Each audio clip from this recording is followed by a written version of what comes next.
tale. Well, there's a place I've come to know well, led by a man named Sty. He's full of stories, he is quite a guy.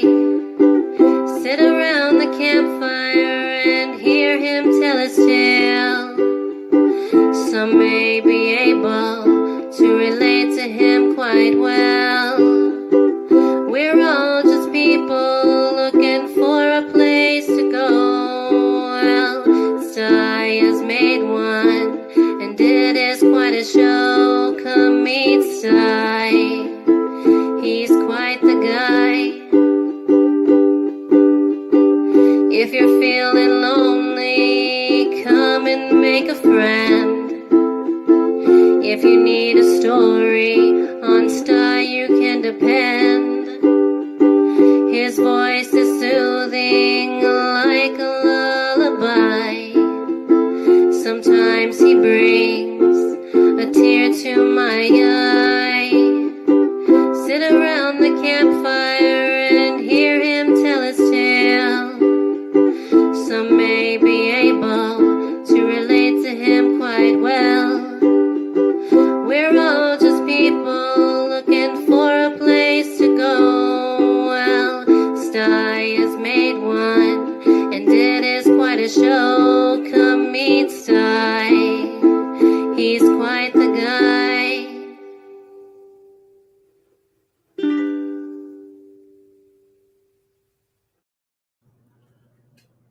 Well, hi, folks. Hey, it's great to see you all on this wonderful Sunday.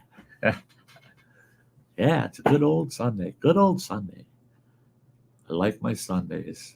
Hang out at the Sty Shack. You betcha. I have a couple folks over at the chat. We had Matt J. He jumped in real early. Said, "I'm here already." LOL. Yeah, it is a little early. 20 minutes before the stream.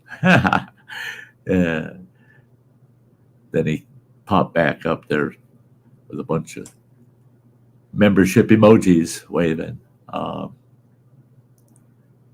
then Metal Music Maniac jumped in, telling a joke. Went out to buy a $4 bag of chips. Customer hands over $5 bill. Is then asked, would you prefer a 6-point buck or a 7-point buck as change?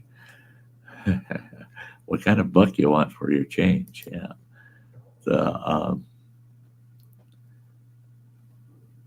And then Matt responded to him with, where's the 10-point point Christmas reindeer? Yeah, that buck. It's a little off color, but I'll tell it anyway. And I could do it. I spent years and years living on an Indian reservation, and a local joke there from the tribal members. Now this is where I got the joke from, is from tribal members. Now, tribal members in the state of Wisconsin, you got to wear blaze orange, right, to go deer hunting. It's required by law, state law. Unless you're a tribal member on the reservation, then you don't have to wear blaze orange, right? I asked a tribal member one day, I told him, I said, I was out hunting all day. This was late in the evening, local pub. And I said, I was out hunting all day today, off res. I said, I didn't see a single tribal member out there. And he goes, are you crazy? We ain't going off res to hunt right now. I said, why wouldn't you? It's open season. Why wouldn't you be out there with the rest of us hunting? He goes, we don't hunt during your hunting season. We hunt before and after your hunting season. I said, why wouldn't you be out there hunting with us? And he says, because it's buck season. And he says, and us local bucks, we know better than to go out in them woods with all you white guys on opener. He wasn't kidding. He said, yeah. This buck is staying home. while you guys are out there shooting all the bucks you could find. Then we'll go hunting right after you're done. And they get to hunt before we go out anyway. So they have all the opportunity in the world to shoot a buck. Hey, Justin Anderson, great to see you. Hey, guys, share this out. Share this out. Let your friends know we're over here chatting. We're over here chatting. I sent some invites out today. Running Water was down in the basement, but he's pounding on the road. He's heading into Ontario, California. He's getting close to his destination. I would say within the next 20 minutes, a half hour or so, he'll probably be popping up. He said that he'll try to get back on once he's parked at the Ontario truck stop, which is cool. Yeah, it's been a good week for me. It's been a pretty good week for me. I hope it's been good for all you out there.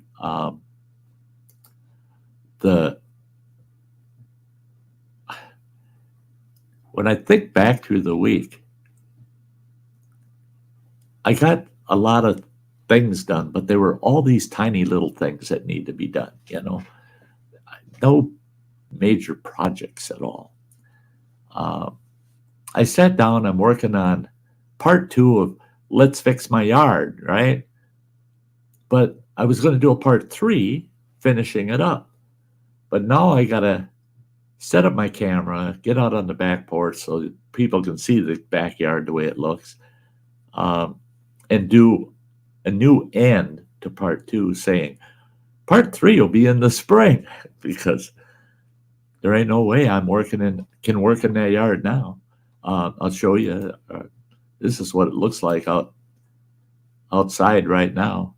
You ain't doing yard work out there. It just ain't happening. It's snow covered. Everything's snow covered. So part 3 has to happen in the spring when I get back, the ability to get back in that yard and finish it up. But I got a lot in the yard done. But I was working on part 2 video, and now I can't complete it until I do a little tail end cut saying part 3 will be in the spring. So I'll have to do that probably tomorrow. I'll go out there with the camera tomorrow and do a closing to part 2. It'll shock people when they see that at the end of part 2, because yeah, it was nice weather, beautiful out, and I'm cleaning the yard, working on the yard. Then all of a sudden at the end, it'll be a bunch of snow behind me. I'll be all bundled up in a heavy coat. Yeah.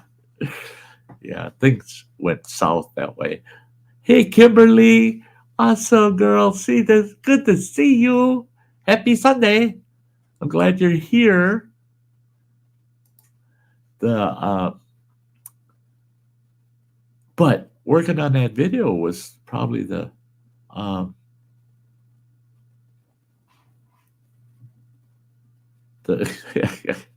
Metal Music says you can make a video on building snowshoes with discarded tennis rackets. Where do I find the discarded tennis rackets? Not a sport this old guy's into. Never have been. I used to travel with friends of mine down to family friends of ours. I used to travel with them down to Fort Myers, Florida. And when we get down there to Fort Myers, well, they were members of the country club. Well, I love to golf, so we go golfing. And the one thing I didn't like was they wanted to play tennis all the time. I don't want to play tennis. I'd play tennis just to make them happy. Didn't make me happy. I'm not a tennis player. No. So building snowshoes out of discarded tennis rackets. Yeah, I don't know where I'd find any. And actually, I could make snowshoes out of discarded tennis rackets for kids. They're too small for an adult. They wouldn't serve a good purpose. But I could make a pair of really nice snowshoes out of discarded tennis rackets for a kid. You betcha, for a little kid. That's a good idea, actually. Get your kid out on snowshoes. That's one thing I have. I've got a brand spanking new pair of snowshoes that's 3 years old. Hasn't seen a single trip on them. I haven't used them out in the snow once. They're brand new. They're sweet snowshoes, too. Maybe this winter I'll be able to do that now that my health is coming back. Might be a little easier on me, too, now that I only weigh 160 pounds instead of 220 plus.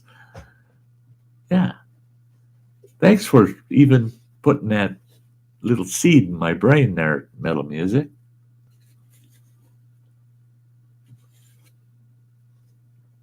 But the rest of the week, like I said, I was just doing little piddly stuff around the place. That's it. Just little housekeeping things, you know. I'm trying to get, my boy had set me up downstairs in our house here, right off the living room. He's got an office, and in that office, he moved everything, and he put a bed in there, and blah, blah, blah, so that I had a bedroom right off the living room while I was ill. So I didn't have to manage those stairs, because we got about 20 steps up to the second floor, and my actual bedroom's upstairs. Well, I've been up there squaring that bedroom away, and I got her down pretty good, got her finished up pretty good. Once I get it completely done and get relocated from downstairs back up there, I'm actually going to do a video of this is Sty's bedroom, man. What the hell? You'd be surprised. You'd be surprised. All you'd have to do is put a kitchen off of that bugger and a bathroom. Well, the bathroom's right across the hall from my room. So, yeah, put a kitchen off of it. And it's an apartment, man. Because my bedroom's got everything I want or need in it. Yeah. Only thing missing is the kitchen. But that's all I was doing, tinkering around in that room. Getting things in this room down here all put together, ready to haul up there. Breaking down a ton of boxes and recyclables. I did have to do some snow removal. Our snowblower broke down. So we have this electric snow thrower, it's called. And hey, Freeman James, it's been a while, brother. It's good to see you, buddy. I hope all is well there. Running Water says he gave me the master bedroom. Yeah, it's a good sized bedroom. It's a really good sized bedroom. It's about the same size as the bedroom I had in my apartment, which my apartment, the bedroom made up half of the apartment. You know, that's the only thing about my apartment that I can say was unique and kind of special was the fact the bedroom was large, you know. But I got that here. Which is cool. And I had so many belongings, you know, and I was able to put a huge amount of those belongings in that bedroom, which really helped. Otherwise, if I had the smaller bedroom, most of those belongings would have to be stored in the attic or out in the shed or something. But it worked out. It worked out good. What else? Oh, yeah. Running Water. Thanks to him, he's seeing to it that both him and I are getting PS5s, PlayStation 5s. This week, they're coming in. Oh, Lordy. Sty's going to be in PlayStation heaven, boy, with a PS5. You betcha. I'm pretty excited. Oh, back to the snow blowing this last week. So I used that electric snowblower. And I got the sidewalks. I can show you again. If you look out front, you can see the sidewalks are pretty clear there. Got a nice path out to the street, and I got that whole street side sidewalk cleared. Well,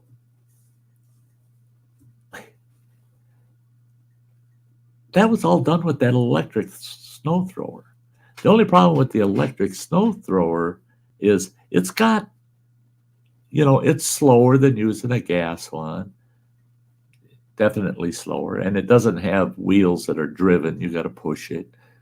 But to me, the only real downfall with that thing, other than having to pull a cord along with you, is it only throws the snow about 2 feet. Well, that'll work fine till about Christmas, and then there'll be so much snow, it'll be blowing snow against a snowbank right back down in front of itself. It'll come in the front and fall down behind it. So you're really not going to do it because it can't throw it far enough. That's the only downfall of it. Otherwise, the little bugger worked pretty good. I couldn't do the back of our place because the dang snow was almost up to my knees. Way too much snow for that little electric snowblower. Well, we could get our gas snowblower running. It's got carburetor problems. Well, they were going to charge $62, well, $63 for a kit to rebuild the carburetor. They were going to sell that to me. Local small engine outfit here in town. We sat there, they looked it up online, and they said, look at the price, $62.95. Ouch. And they said, well, you can bring the snowblower in, and it's going to run you about $75 to $100 to get it running, after we buy the parts. Well, that's all that's wrong with it is that dang carburetor. Running Water messages me today.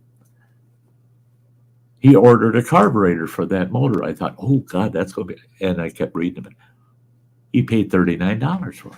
It costs less to buy the whole dang carburetor than it does to buy the repair kit for it. So I'm thrilled.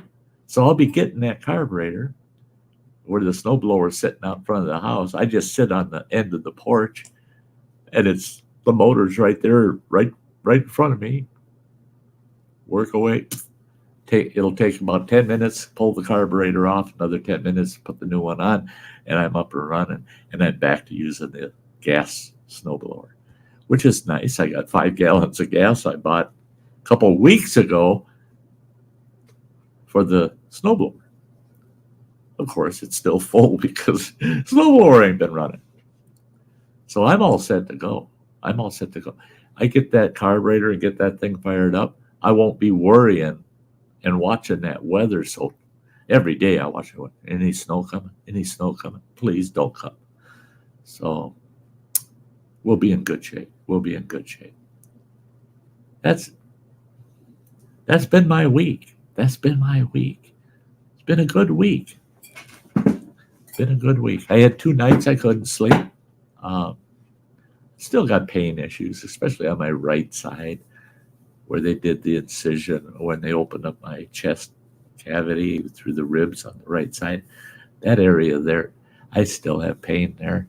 And it comes all the way from the center of my chest, wraps all the way around almost to my spine is where the pain, it's just like a band of pain there. Just don't want to go away. So I had a couple of rough nights this week sleeping, but oh well. There's other things that would keep you up too. But otherwise, the whole week's been a good week.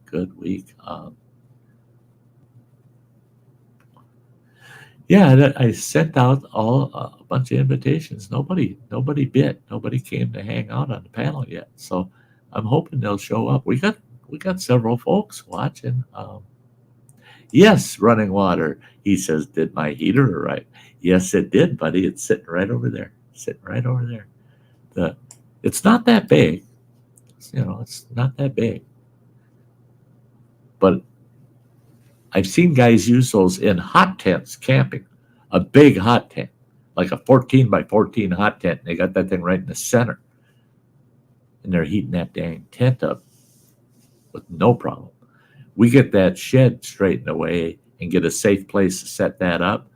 It'll keep you warm in that shed. At least something you can get close to, put your hands over, keep your hands nice and warm while you're working on stuff. Yeah, it's a nice little heater. I like it.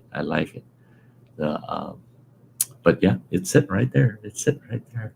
Sorry, I didn't tell you. Oh yeah, I had three or four other packages come. I opened 3. I think he had 4 coming. I don't know. But you got packages over here. And the 3, I opened them. I opened the one because it was in just a plastic envelope kind of thing. And it was square. It was like a box inside of it. But the plastic was torn. So I pulled the plastic off of it. It was just about ready to fall out of the plastic. And it's a bunch of art pens in a metal case. And I opened 2 of the other boxes because of the things you said you had ordered. I didn't know what they were. So I thought I'd take a peek, see if it's one of those things where it's a smaller item. I take it out, set it for you with the paperwork, and break the box down, get it out of here. And both of those boxes had art stuff in them too. Oh, yeah, and one big box. There's one big box. I didn't take the item out of it. It's a sketching pad with pens. And it's in a big box. And it only fills that much of a box, that tall. It only fills that much of it. Otherwise, it's all padding on top of it. That was one where I just left it in the box. I should take it out so I can break that box down. That's one of my pet peeves is all of the boxes that we have to go through. You buy something from Amazon, I guarantee you the box is 4 to 6 times larger than it needs to be. So you end up with all these dang boxes. If a person had somewhere to store them, you could have them available when somebody's moving. Say, yeah, you need moving boxes? I buy off of Amazon. I got a shed full of them. Hey, Lori. Sorry I wasn't in on time. I was on the phone. Oh, that's fine. We're only 20 minutes into the stream. Yeah, that's fine. It's good to see you, Lori. I hope you're doing well.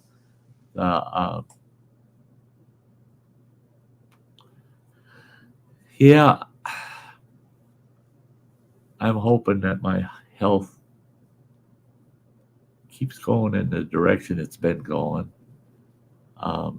I don't see the improvements like I did over the last couple months because I was recovering. But I still see every once in a while, every couple of days or so, I'll notice a little bit of a change that, things are still getting better. So I'm coming back around.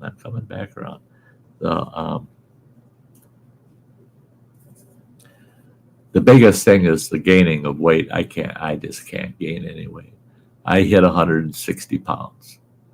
But I was at between 158 and 159 for the last week and a half and eating 3,000 calories a day, fattening foods constantly, just fattening foods. I just ain't gaining the weight. I gained 1 pound, At that rate, it would be this time next year before I hit 180, if I'm lucky. So, I just got to get used to the new weight. I'm just not going to be the big guy I used to be. Oh, well. I've gained about an inch around the waist, so I'm getting close to Not quite yet, but getting close to being able to go to my next size up on my clothes. Well, that would be nice. Because right now I wear a size 30 waistband.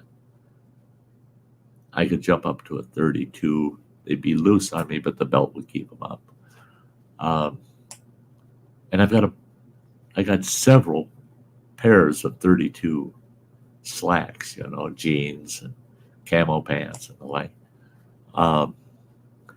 I'd really like to get up to 34 because I got several of those.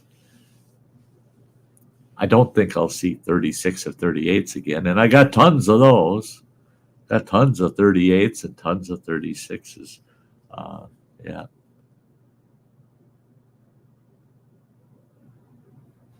Well, that's good to hear. That's good to hear, Lori, that you're doing better than you have been. Yeah, things are looking up for the way they are. That's cool.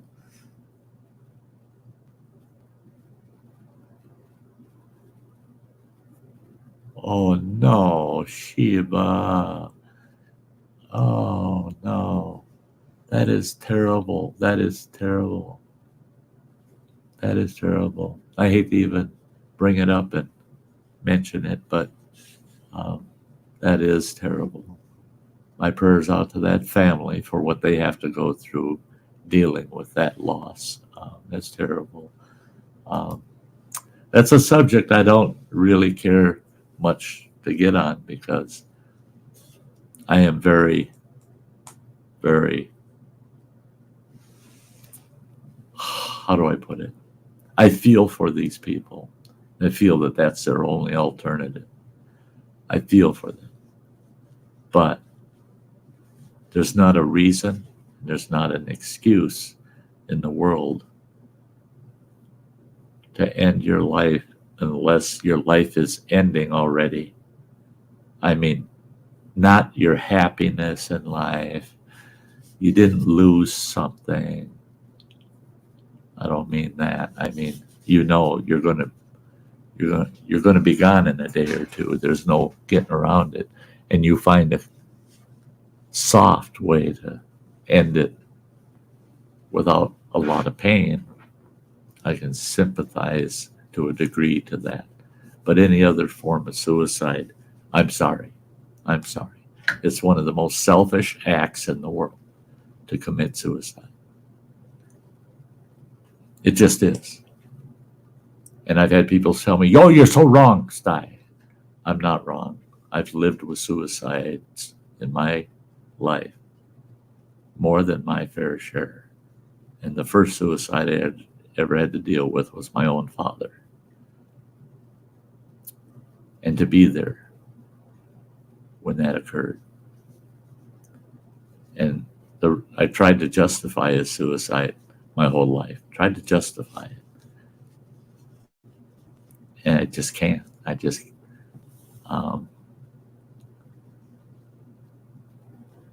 But I wouldn't ever be able to be convinced that, well, he had good reason to, no, there's no good reason. In 99.9% of suicide cases, it's the most selfish act any of us could commit. I mean, it's not what we're taking away from ourselves. It's what we're taking away from others.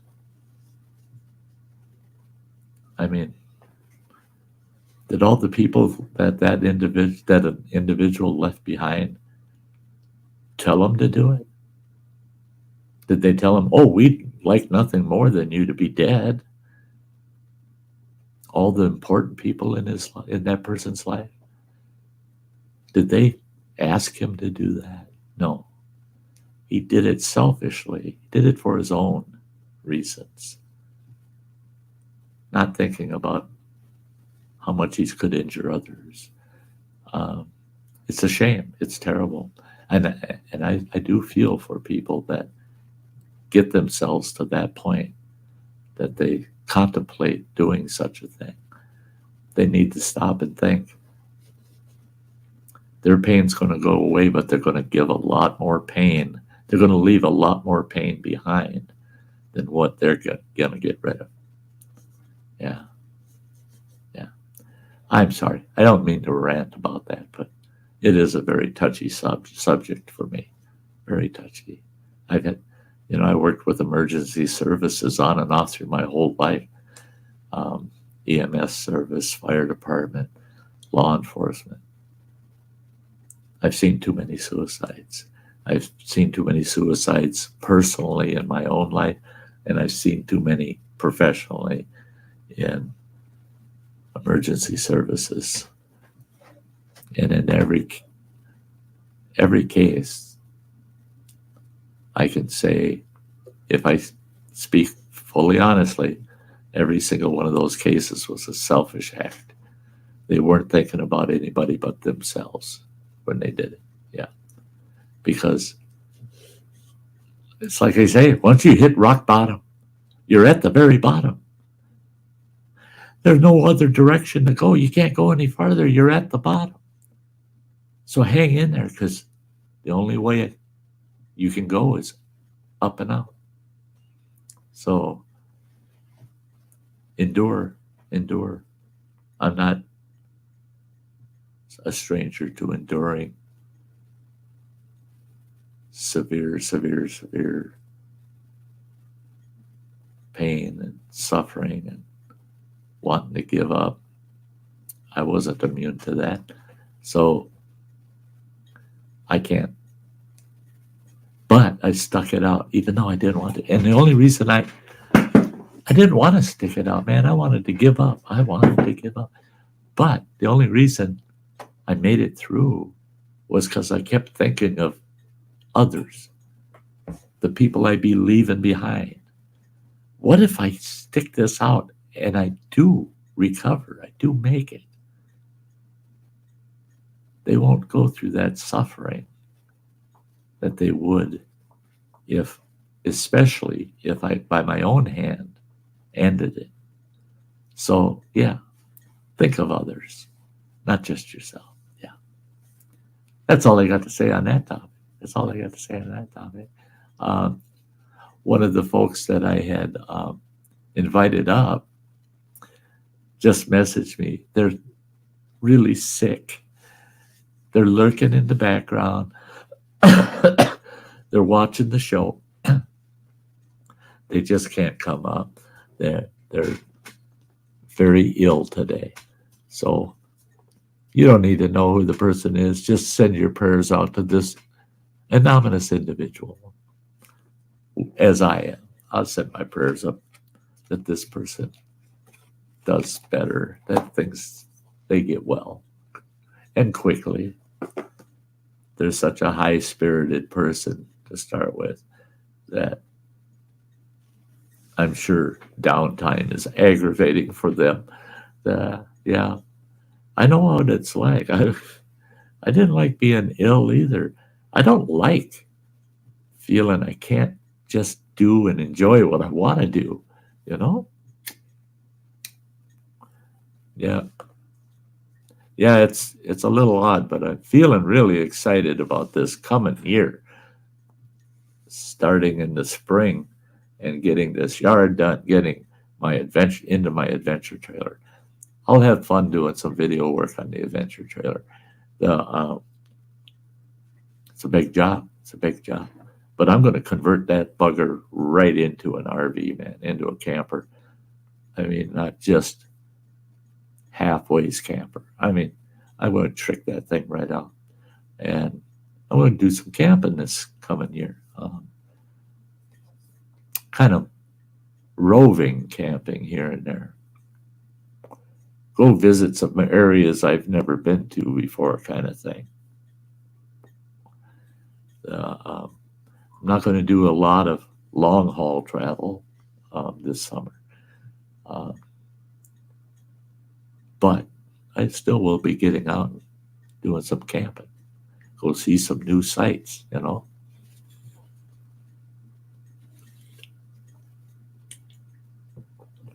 I have some kind of close to the area, say within 300 miles of me or so, YouTube followers that I'd like to go visit. That'll do. That'll do. Might be able to do a collab, meet up with some folks from well out of state, meet up somewhere in the middle kind of thing. Yeah. Yeah. The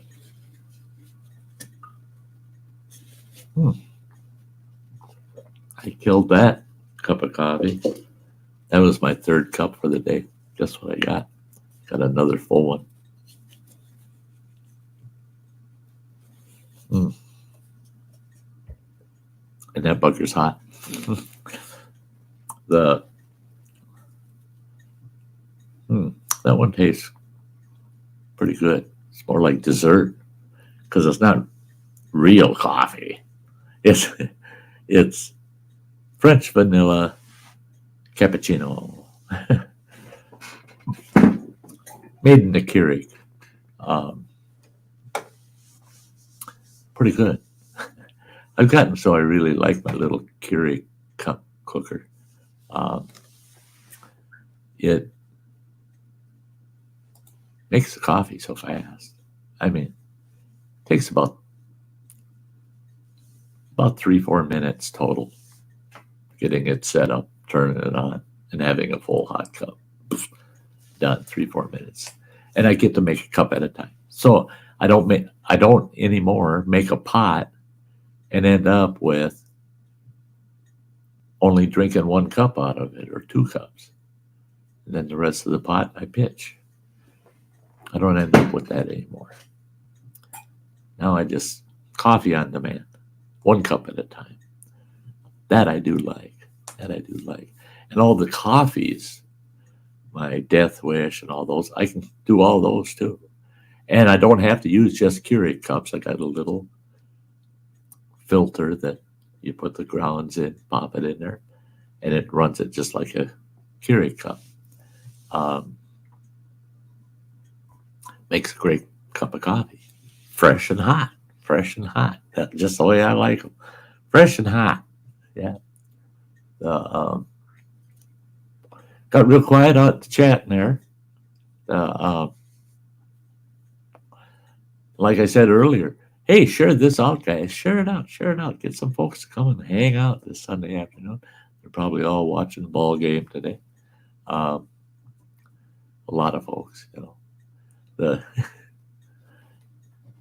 yeah, I think, on Sundays, it's terrible. It's terrible because I feel when I'm getting set up to do the stream for the afternoon, I do all of my online stuff.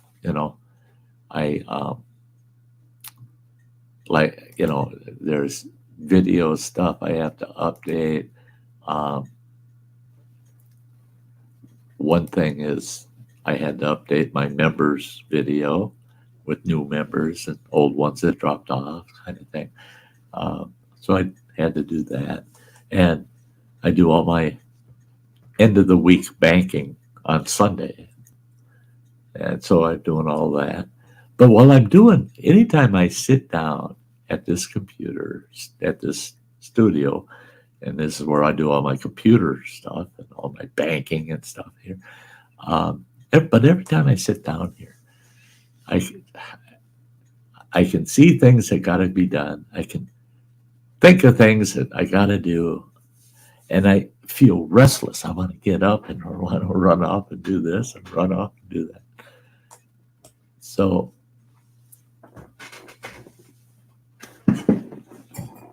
but my want to hang out with you guys well overpowers all of those feelings that I should be doing something. I should be productive. I should be out there.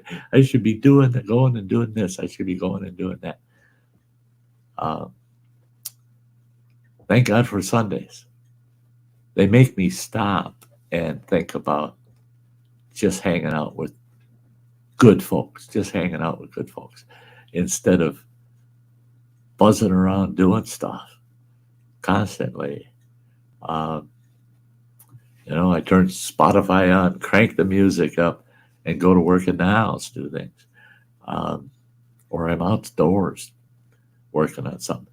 Right now, the weather's not such that I really want to be out there doing much anything.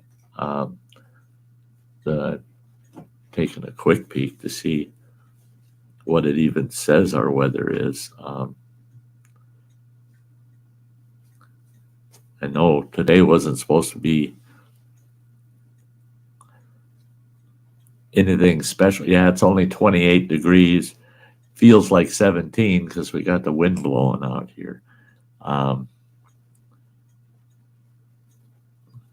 tomorrow, it's not going to be any better. 29 degrees for a high. No chance for precipitation. Tuesday, colder yet. Only 25 degrees for a high. Wednesday, a slight chance of a little bit of snow overnight, early morning, but a high of 24. Then it jumps up to 32 degrees on Thursday, 33 on Friday, and 35 on Saturday. So the temps are coming back up. So other than cold temperatures, no precipitation to talk about, nothing big. This gives me plenty of time to get the old snowblower running before our next big snowstorm. That's what I don't look forward to, are the big snowstorms. They're a pain in the butt. But with the snowblower running again, it won't be so bad. I can attack it. I can definitely attack it. Now that I've got my front yard camera, the sun's starting to set. It's only 2:45 here, and I'll show you. I mean, you can see the sun setting in the trees there. Yeah, it's hard to believe that it's not even 3 o'clock in the afternoon. It's starting to get kind of dark out there.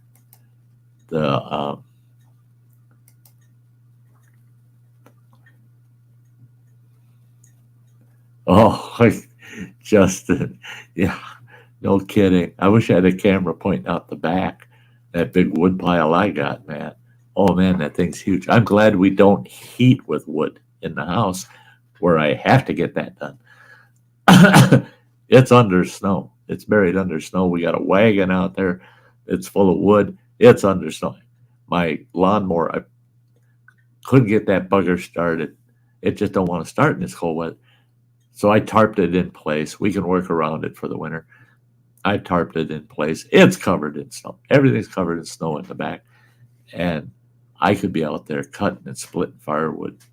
I easily got 2 or 3 days. The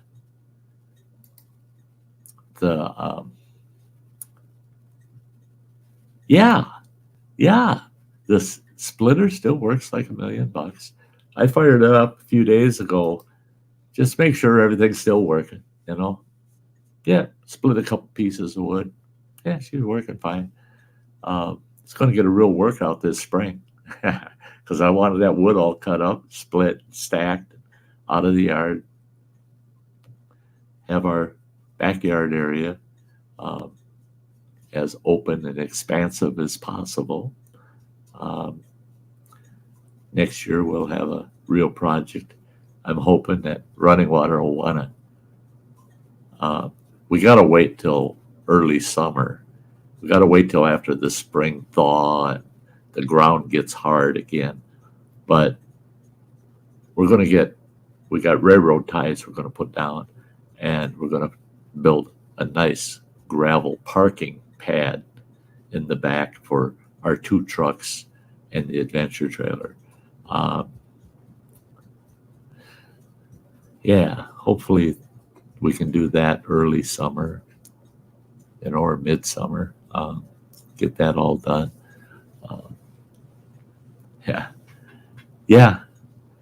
That wood splitter, what a great tool that is. For electric 5-ton. Yeah, does all the splitting that a person would want. Um, Unless, of course, you're dealing with really big stuff. You're dealing with stuff over 20 inches. Um, I don't think it's just not designed for it. But 20 inches and down, nothing 20 inches or down has it not split. I mean, it splits it just fine.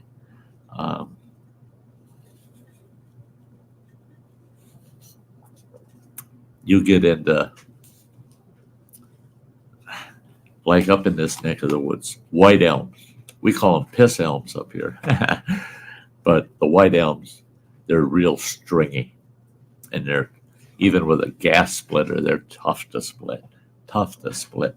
You're better off cutting it into firewood lengths. Let it sit for a year or two. Then split it when it's all good and dry, because it'll check. It'll get cracks in it from drying and curing. Then it'll pop. It'll split. Still doesn't split really good, but it splits. But if you put it on green on a splitter, I've had gas splitters, 15-ton and a 20-tonner, that I've got chunks of that white elm stuck in, where you have to take a sledgehammer, knock it off of the cutting edge, because they seize right up on it. They just don't want to split. But I don't run into a white elm up here where we're at often. So when I do run into it, I just don't take it. I just don't want nothing to do with it. Up here, poplars, birch. Now, birch is a hardwood, and sometimes it doesn't want to split that well, but it pops. This splitter pops the birch without a problem. Ash, pine, of course, lots of pine. Pine for the campfires. Yeah, there you go. Yeah, Justin's been cutting some twisted up oak. Terrible to try and split. Yeah, ain't it? Yeah. I've had some oak that, I've seen oak trees that have grown and just they twisted, and they're real burly, and to try to split it's almost impossible. You can get that splitting wedge dead center on the thing, and it'll split out a chunk that's curved because of the grain of the wood. It's just so bad. What a pain in the butt. What a pain in the butt. Back in the days when I worked tree service, we used to, all the trees we took down, these were city jobs in town. These people didn't heat with wood. They didn't want any of that wood. I need you to take all these trees down and get it out of here. Well, we were hauling. We had a 40-foot straight truck with a log loader on it. We'd load that son of a gun right up to about 14 feet and haul that wood out. And we were hauling probably 6 to 12 loads of just logs per week on the jobs we were doing. Well, I would pick through that, and I'd keep all of the red elm, all of the oak. I would keep basswood if it was good, straight stuff, and it was solid, it wasn't hollow. Because then we'd get it to the yard, and I'd separate it out, and we'd sell that wood based on what kind of wood it was. Some of it was just for firewood. All we did was saw it into firewood and split it and stack it. And my partner, he heated his house the whole season, strictly wood, his house. Big house, too, so he burned a lot of wood. He had an outdoor boiler system. He burned a lot of wood. So we kept his house heated just with the stuff that we're hauling off these jobs. Plus all the surplus firewood. We gave some of it away to folks we knew. But we sold truckloads of firewood. We had so much wood. And all the brush and the branches and stuff, haul that out. We had a big 40-acre plot right in the center of it. It's all cleared right in the center of it. You just pile that stuff up till it's about 40 feet high and about 150 foot across. And then we'd burn all that. That pile in itself, there are times I go out there with a big load of that stuff, get up on the log loader, and I go down, and somebody pull in with a pickup truck, and he jumps out with a chainsaw, and he's at one end of the pile cutting firewood off of those branches that are 4 to 6 inches around. He's bucking that up into firewood. We let people do it. Yeah, if you want to go in there and dig through that brush pile and get the firewood out of it, have at it. We just kept the big stuff. That's what we took to our yard. We cut up. And we had a 20-ton log splitter there. That puppy could split just about in it. We put, the biggest piece I ever put up in there was 38 and a half inches. 38 and a half inch round of oak. It took 3 of us to lift that bugger up and roll it onto that log splitter. And that 20-tonner split that devil and managed to split it. Yeah, like Justin said, can't figure out how they grow like that. Now, yeah, some of that burly oak, twisted oak, I mean, I don't know either. I don't believe it's caused by wind, because it's like it spirals and then it goes back the other way, then the other way, and it's just like it just growing that way. I don't get it. The hard wood to work with. Oh, very hard. Yeah. I kind of miss those days. I love, in my background, one of the things I love to do, well, there's 2 things that kind of go together. I love running heavy equipment, Caterpillar, backhoes. I love bobcats, skid steers, man. I love them. They're a blast. Excavators. I loved all the heavy equipment. But what I really loved was sawing. Man, I was a sawyer. Oh, I loved it. I loved sawing wood, man. I loved the smell of the chainsaw work, man. Just the smell of that wood as you're cutting it.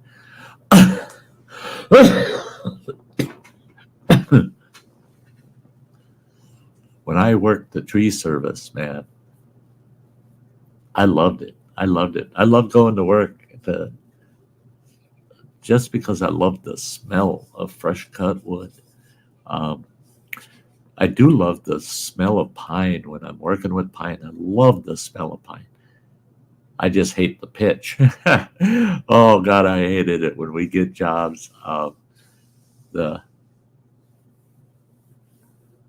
When we get jobs with a lot of pine, have to take down a ton of pine, and it was handling the brush.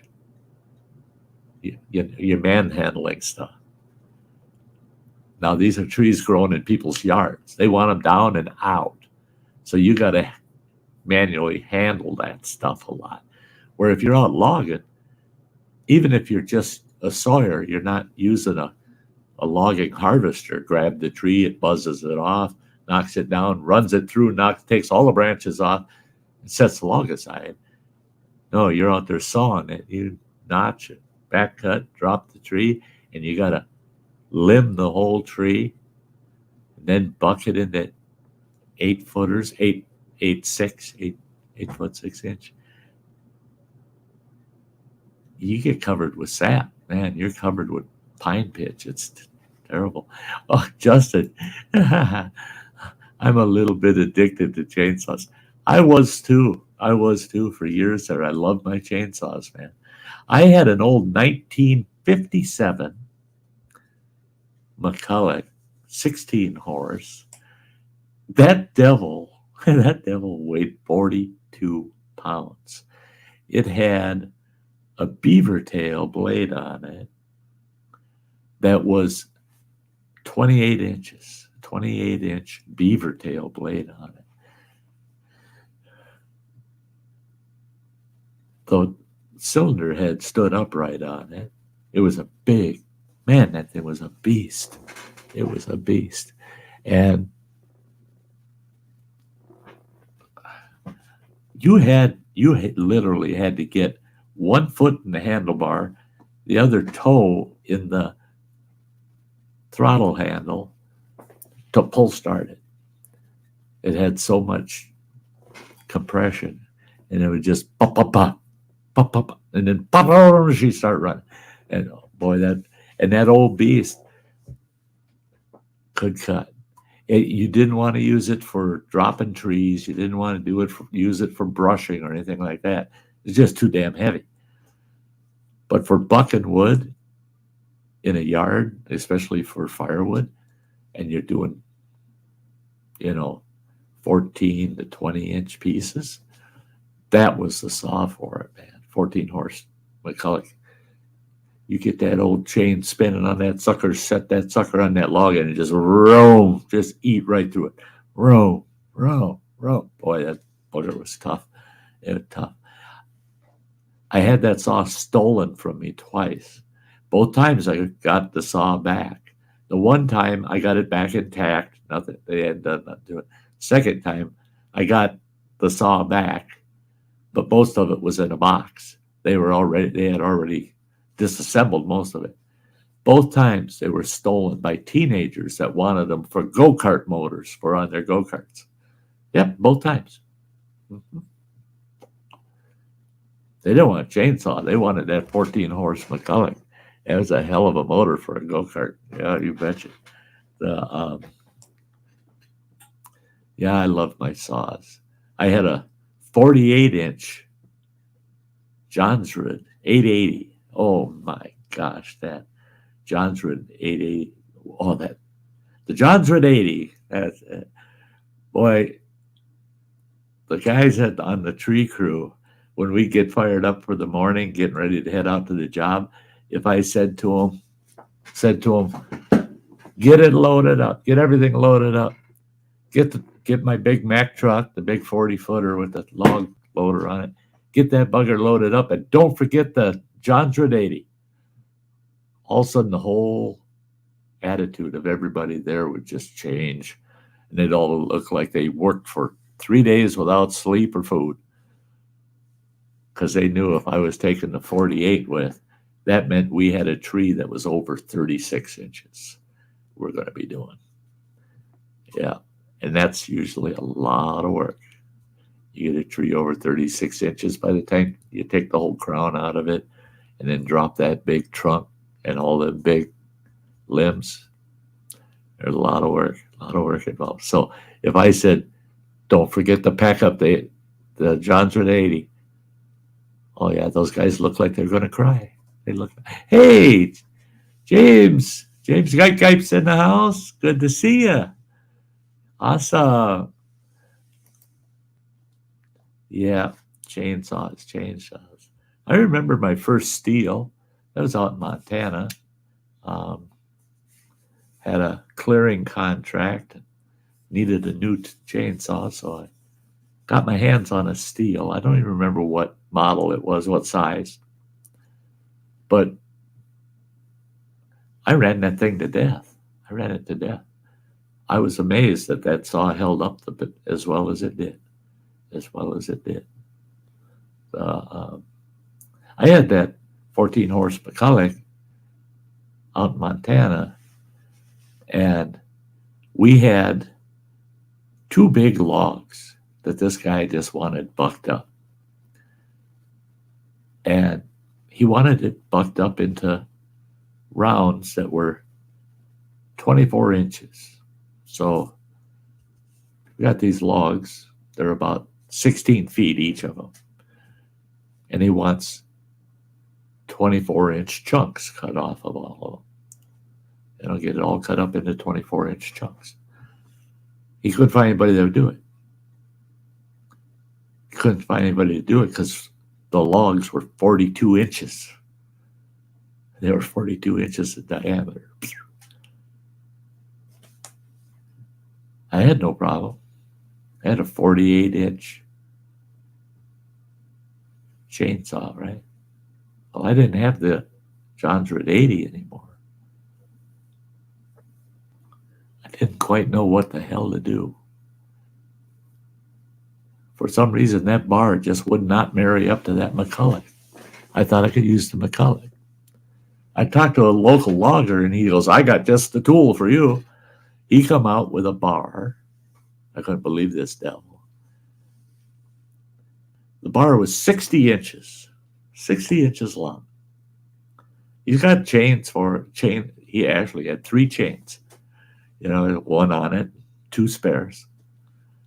On the nose end of it, away from the motor, on the nose end of it, there were 2 handles, and there was this big metal guard across the tip of it. There were 2 handles on it. So you could use that. 2 men, you could notch a big tree that was 50 inches. You could notch a tree with it and back cut it. Or you could stand it up on end and you could buck wood with it.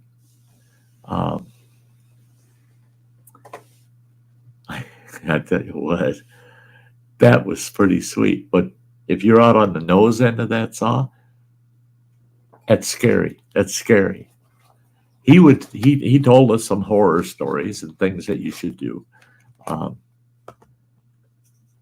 You weren't out on the nose end without you had to wear ripstop chaps. You had to wear ripstop jacket. The jacket had to come down mid-thigh, halfway between your knees and your crotch, and it had to be ripstop. Because if that chain breaks, if the chain itself actually breaks a link, it can whip that chain all the way out, and it can wrap itself around the man on the nose of that bar. It just about cuts you in half, man. So being out on the nose of the bar would make certain fellas a little nervous. I only went out on the nose of that bar once, just to show them, oh, it's not a big deal. Then I got a couple of guys brave enough, willing to go out on the nose. But we bucked those big logs up. I think we got both of those big logs all bucked up in an hour because of that big bar in it. And he said, the guy that loaned me the bar and the chain said, nobody buys them damn things because they're about $400 a piece. And this is back in the 1980s. And he said, plus, there's very few people got a chainsaw powerful enough to turn it. He says, think about that. You got 100, and he says it works out to 124 inches of chain that motor's got to be able to turn and cut wood, have enough power to turn it and cut wood. Well, he said that bar was actually designed for that saw you own, that 14 horse McCulloch. He said that it'll handle it just fine, and it did. The chain didn't run as fast as you would think it would, but boy, did it cut! Oh my God! We had wood shavings coming out that were 6 inches long, all curled. Had that chain sharp and just sweet, and it would just bore right through that log. It was pretty good. Yeah, Justin, 30-inch wood. Oh yeah, makes for a lot of firewood. One thing I burned in Montana was a lot of alpine fir. Alpine fir, I'm telling you, it's good for a wood stove. You don't want to burn that shit in your fireplace. You don't want to burn it in a fire pit where you're going to be sitting around it. That alpine fir smells like somebody peed on the fire. It's terrible. And it stinks terrible. But the stuff is awesome. You can cut down an alpine fir that's 30 inches or more in diameter. And if you got a 24-inch bar, you can cut through it, you know. You just got to work around. You know, you can cut through it. Cut the rounds. You split it with an axe. You don't even need to split and maul, just an axe. Great big rounds that are 18 inches thick. One swing of the axe, boom, pops in half. Pow, pow, pow, pow, pow. That's where I learned, put a bungee cord around them and just split. And then you pull the bungee cord off and all the pieces fall. Well, sure splits like $1 million. Yeah. There you go. Yeah. 372 Husqvarna. Barely turns it. Huh? I don't know what size our. I think that's an 18-inch bar on our Husky. Yeah, we got a Husqvarna now. I think that's an 18-inch bar. Yeah. Yeah. First Husky I've owned, Husqvarnas. I was really big into, during tree service years, I was really into the Johnsrud and Poulons, but only certain Poulons. Poulons, just a cheap chainsaw. In fact, up until just a few recent years ago, all the chainsaws you bought at Walmart were made by Poulon.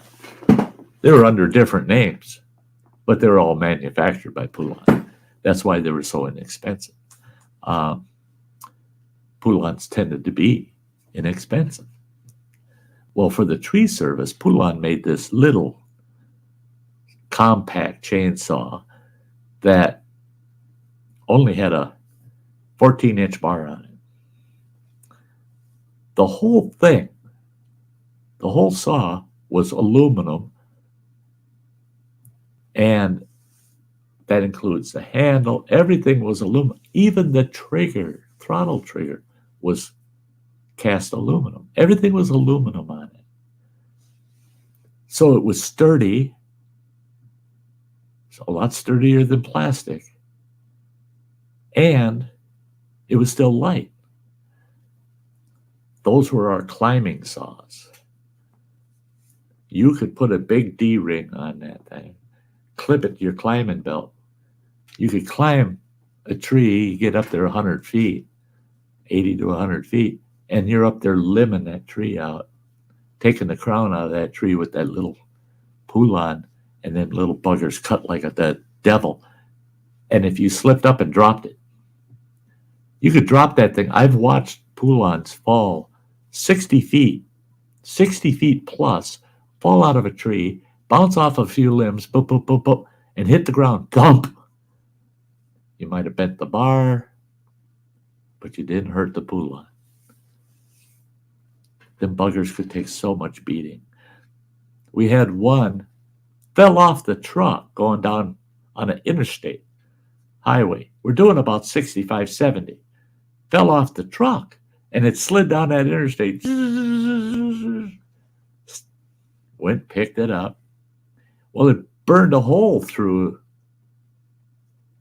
the body of the saw right where the gas tank is. Well, the gas tank was part of the body of the saw. It was aluminum, but it was molded as part of the body of the saw.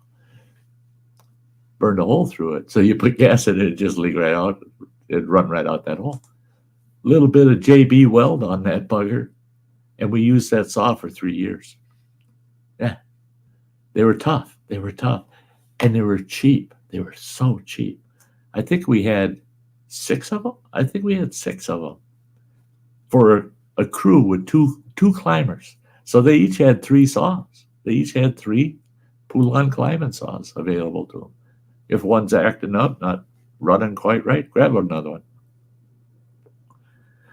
We had tags. If a saw wasn't running right, you put a red tag on it, put it in the shop, put it on the saw rack. We had these racks where you stick the bar down the slot and the body of the saw stuck out. And we had all these racks for the saws. And if it had a red tag hanging from it, me or the partner would pull that out, and they'd write on the back of the tag, what's wrong with it? And we'd proceed to work on it.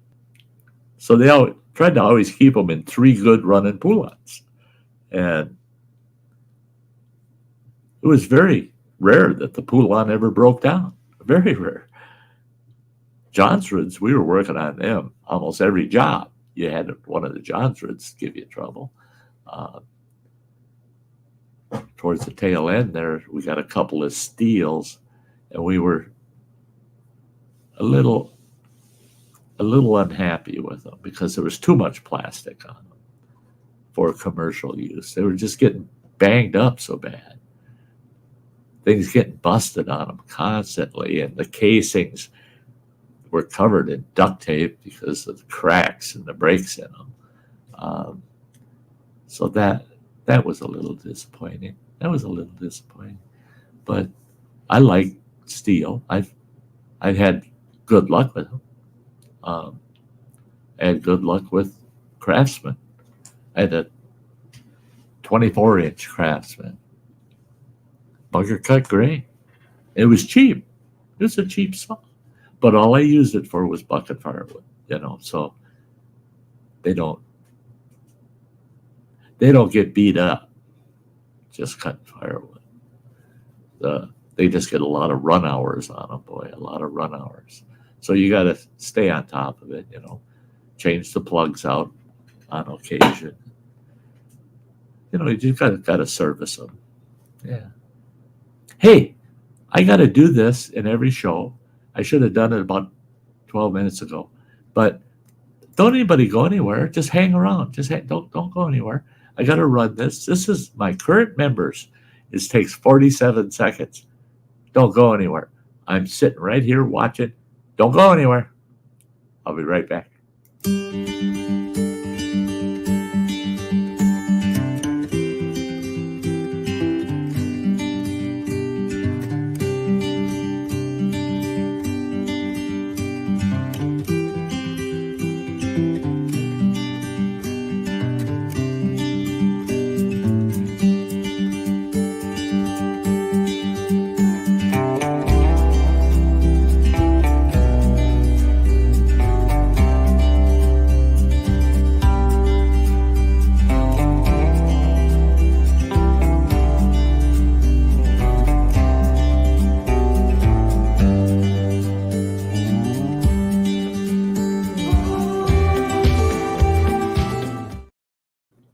That's some great folks there.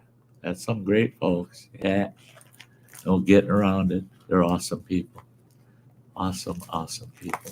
Check their channels out. You get a chance. You can always go back, pause it on there, catch their names, go chase their channels down. Or you can go to my homepage on YouTube, and a lot of the top channels, the outdoor lovers, they're down. You go down, you can see that they're featured channels. You can just click on those featured channels. Okay, guys. Now, I'll tell you what, though, we were talking chainsaws, and that's one thing I want to mention is back in the day when I was with the tree service, we had a cherry picker, a boom truck, cherry picker, we call them, a bucket truck,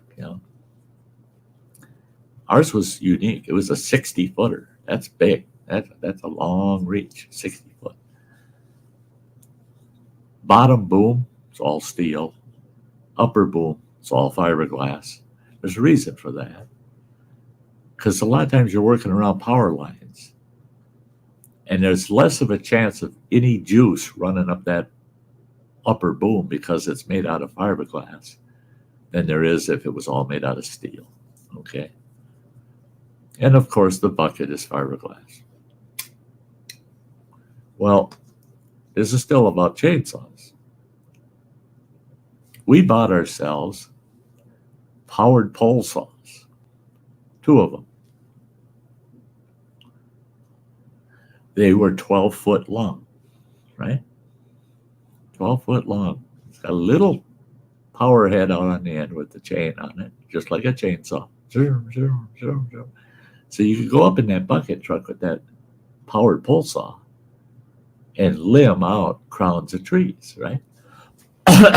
Or if we were just doing tree trimming in larger trees, cutting out deadwood and stuff, you could use that 12-foot pole saw. So the boom truck take you up 60 feet. Well, that meant you could limb stuff 70 feet. So it's going to work out real good, right?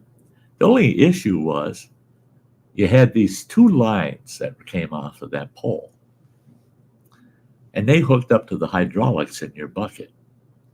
And those two lines were about 6 feet long or so. They needed to be long enough that you could reach around and go wherever you wanted with that saw.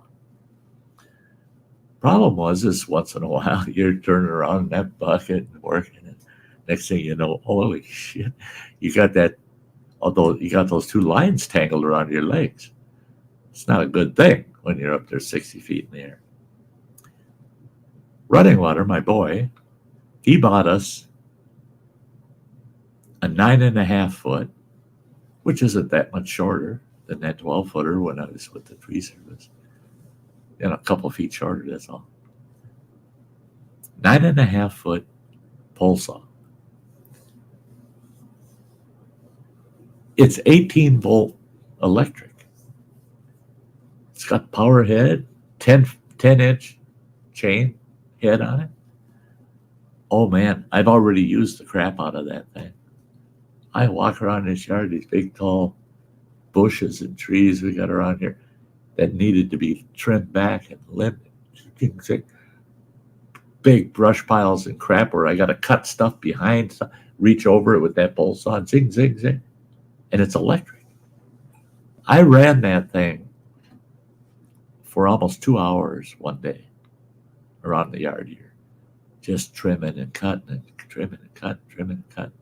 And I mean, there was a big chunk of deadwood about 8-9 feet above the ground. Well, you think about it, I'm 6 feet tall. I got that pole saw. If I lift it up this high, the base of it, that's 15 feet I can reach with that bugger. Well, this dead limb, I cut the branches off of it, cut it down until it was about, 3 inches around. But it still had 6 feet to the tree. I just cut it into firewood chunks with that pole saw as I cut it down off of that tree. So what was falling on the ground was already firewood. Just pick it up and haul it over by the fire pit. I loved it, man. If we could have had that back in the tree service days, oh my God, my climbers and boom truck operators would have just done backflips for one. They would have loved it with a passion. And the nice thing about it is there's a center section. It's just two locking swivel things. You unscrew, pop it apart, and you can take middle section out of it. Now it's 6.5 feet. You can actually take the head off of it, mount it down, and it's 3.5 feet. You can't beat it. I mean, and it's made by Ryobi. I'll tell you what, we've got so many Ryobi tools now. We're in Ryobi heaven here. And we got enough batteries to run every single tool we got. I actually haven't done a full count, but I think we got enough batteries that every tool could have a battery in it. And we got charging systems like you wouldn't believe. Hey, look there. You're parked. Yeah, I'm parked in Needles, California. Needles. Yeah, right on the Arizona state line on I-40.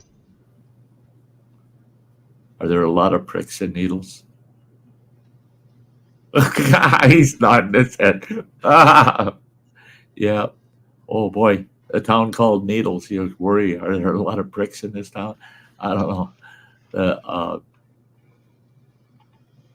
Needles, California. Never heard of it. Never heard of it. It's off of what? I-40. Oh, well, I've been past it. Yeah. Just don't It's remember. just across the state line from what's it, Lake Havasu, Arizona. Oh, okay. Yeah. Hey there, Marine Mom. Following running water, all right, aren't you? Uh, hey, Alexander, it's good to see ya. Just started supper here. I'll be back after. Yeah, I'm gonna go for a while yet. Not going quite as terribly long today. I've only had about 600 calories so far today. I don't want it. Well, it's going to end up being probably like yesterday. Yesterday, I got so distracted all through the day. Every time I turn around, I do one little tiny thing. I get distracted. Go to one new little tiny thing, another little tiny thing. It was just one of those days where at the end of the day, I looked around and I go, doesn't look like I got a single thing done because everything I did was such a tiny thing that it just, takes 15 minutes, you're done. But it did make a change, a big change. Well, then about 6 o'clock yesterday evening, I realized I haven't eaten. All I did was drink coffee and apple juice all damn day. Hadn't eaten. So I don't want to do that again because I still managed to get 3,200 calories in me yesterday. I was stuffed when I went to bed last night. I didn't realize how many calories pizza rolls have in them. Yeah.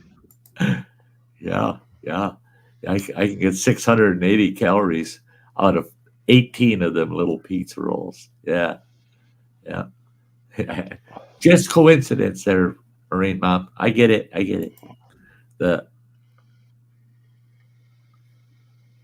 Oh yeah, Alexander, don't worry about it. Don't worry about it, pal. Yeah.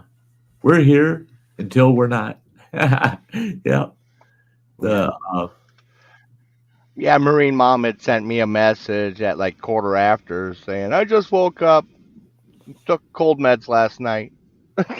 So sleeping off whatever she had. So Yeah, I get that. I ended up getting a total of 9 hours of sleep in the last 24 or so. That was surprising. I took a 2-hour nap yesterday afternoon. And then I got another 7 hours in overnight. So I feel like I've had some good sleep, Yeah, that is a lot of calories, isn't it, Marine Mom? The pizza rolls are just it's not what's in them, it's what they're in. It's the crust part that's full of calories because pepperoni don't have a lot of calories in it. I'll take a frozen pizza and I put 32 slices of pepperoni on the damn thing just to get 160 calories added to the whole pizza. There's only 162 calories in 32 slices of pepperoni. It's not a lot of calories in it. To get a pizza jacked up for a lot of calories per slice, the most I can get, and I load the shit out of my pizza. I put 2 full cups of cheese on it, 32 extra slices of pepperoni. A lot of times I'll throw mushrooms on it or something else. But the highest I can get is 260 calories per slice. So, yeah, you get, what is that? 260, 600, 780 calories if you eat 3 slices off of a pizza, off a 12-inch pizza. If it's fully loaded, you got to really load it up. And I've gotten where I can eat half of one of them pizzas now, so I get about 1,000 calories by eating half a pizza. But I'm stuffed after half a pizza. To think I used to sit down 2 o'clock in the afternoon, cook a pizza, eat the whole thing, have dinner, 10 o'clock at night, go, I'm hungry. Fix another pizza, eat the whole thing. I can't do that shit no more. Can't do that shit. I can't eat the whole thing. The oh yeah, no, I put bacon on it too, Marine Mom. Yeah, oh yeah, you got to put the bacon on. But the amount of bacon I put on it, and it's pretty good. It's quite a bit of bacon, probably close to half a cup. It's only 80 calories, and you got to split it across the whole pizza, right? It's 80 calories divided by 8 pieces of pizza. Well, that's only 10 So it's added 10 calories calories per per slice. slice. So it doesn't really add up. You would think it would, but it doesn't. It's disheartening because I love my bacon, man. I love my bacon, and Yeah, that's the one thing I really or miss with the whole COVID thing, and so many of the restaurants got shut down over the last 2 years, and they're not coming back the way they were. no, You know, like every Petro used to have the iron skillet with the buffet. They're not doing buffets anymore. right? Hey, You know, hey, look at Nicholas Green. What's up? hey Nick, It's a little cold out here now. Yeah, it's cold here too. It's only 28 degrees. Yeah, 28. I just been so mad today. I was gonna go camping tonight. Like literally tonight, I haven't camped in a while. Like I've had Uh-huh. like major problems like being alone or like doing anything. And so I was gonna do it tonight, and I got an email. I'm banned for a week off YouTube What? for a target practice video 5 years ago What? at a safe range with safe targets and gun safety. Oh my God. Let's not talk about it. Yeah, no, sorry. I don't want him to look back on my history. Well, I got 1,000 videos up, so they'll have to look a little bit. But I got one in there where when I bought my 9mm and that AR-7 survival, little 22 survival rifle, and I go out and I'm firing it out at a, it's not a public range, it's out at a gravel pit, that everybody uses pre-hunting season, and I can see him finding that and saying, "Oh no, he's out there with a gun." So And I'm using a damn, I don't remember exactly, but I think I'm using a target that's the human silhouette, So, yeah, ouch! Well, don't look I for sent that. an appeal in, and I sent in like a paragraph or like 2 paragraphs of why they're completely wrong. Yeah, Within a minute, I'm not even kidding, a minute or a minute and a half, I got an email back on a 15-minute video saying that it does go against their guidelines. really. Within a minute and a half, they didn't even look at it. No, So they didn't have time to this read it. week's up, they're gonna have a real nice video on my channel, and I hope that a lot of the outdoor channels that keep having their stuff taken down will like comment on it or something, because like I don't know if you know Wildman 307 Outdoors. Oh, familiar. Yeah. Well, he's younger, and his dad does all the videos with him.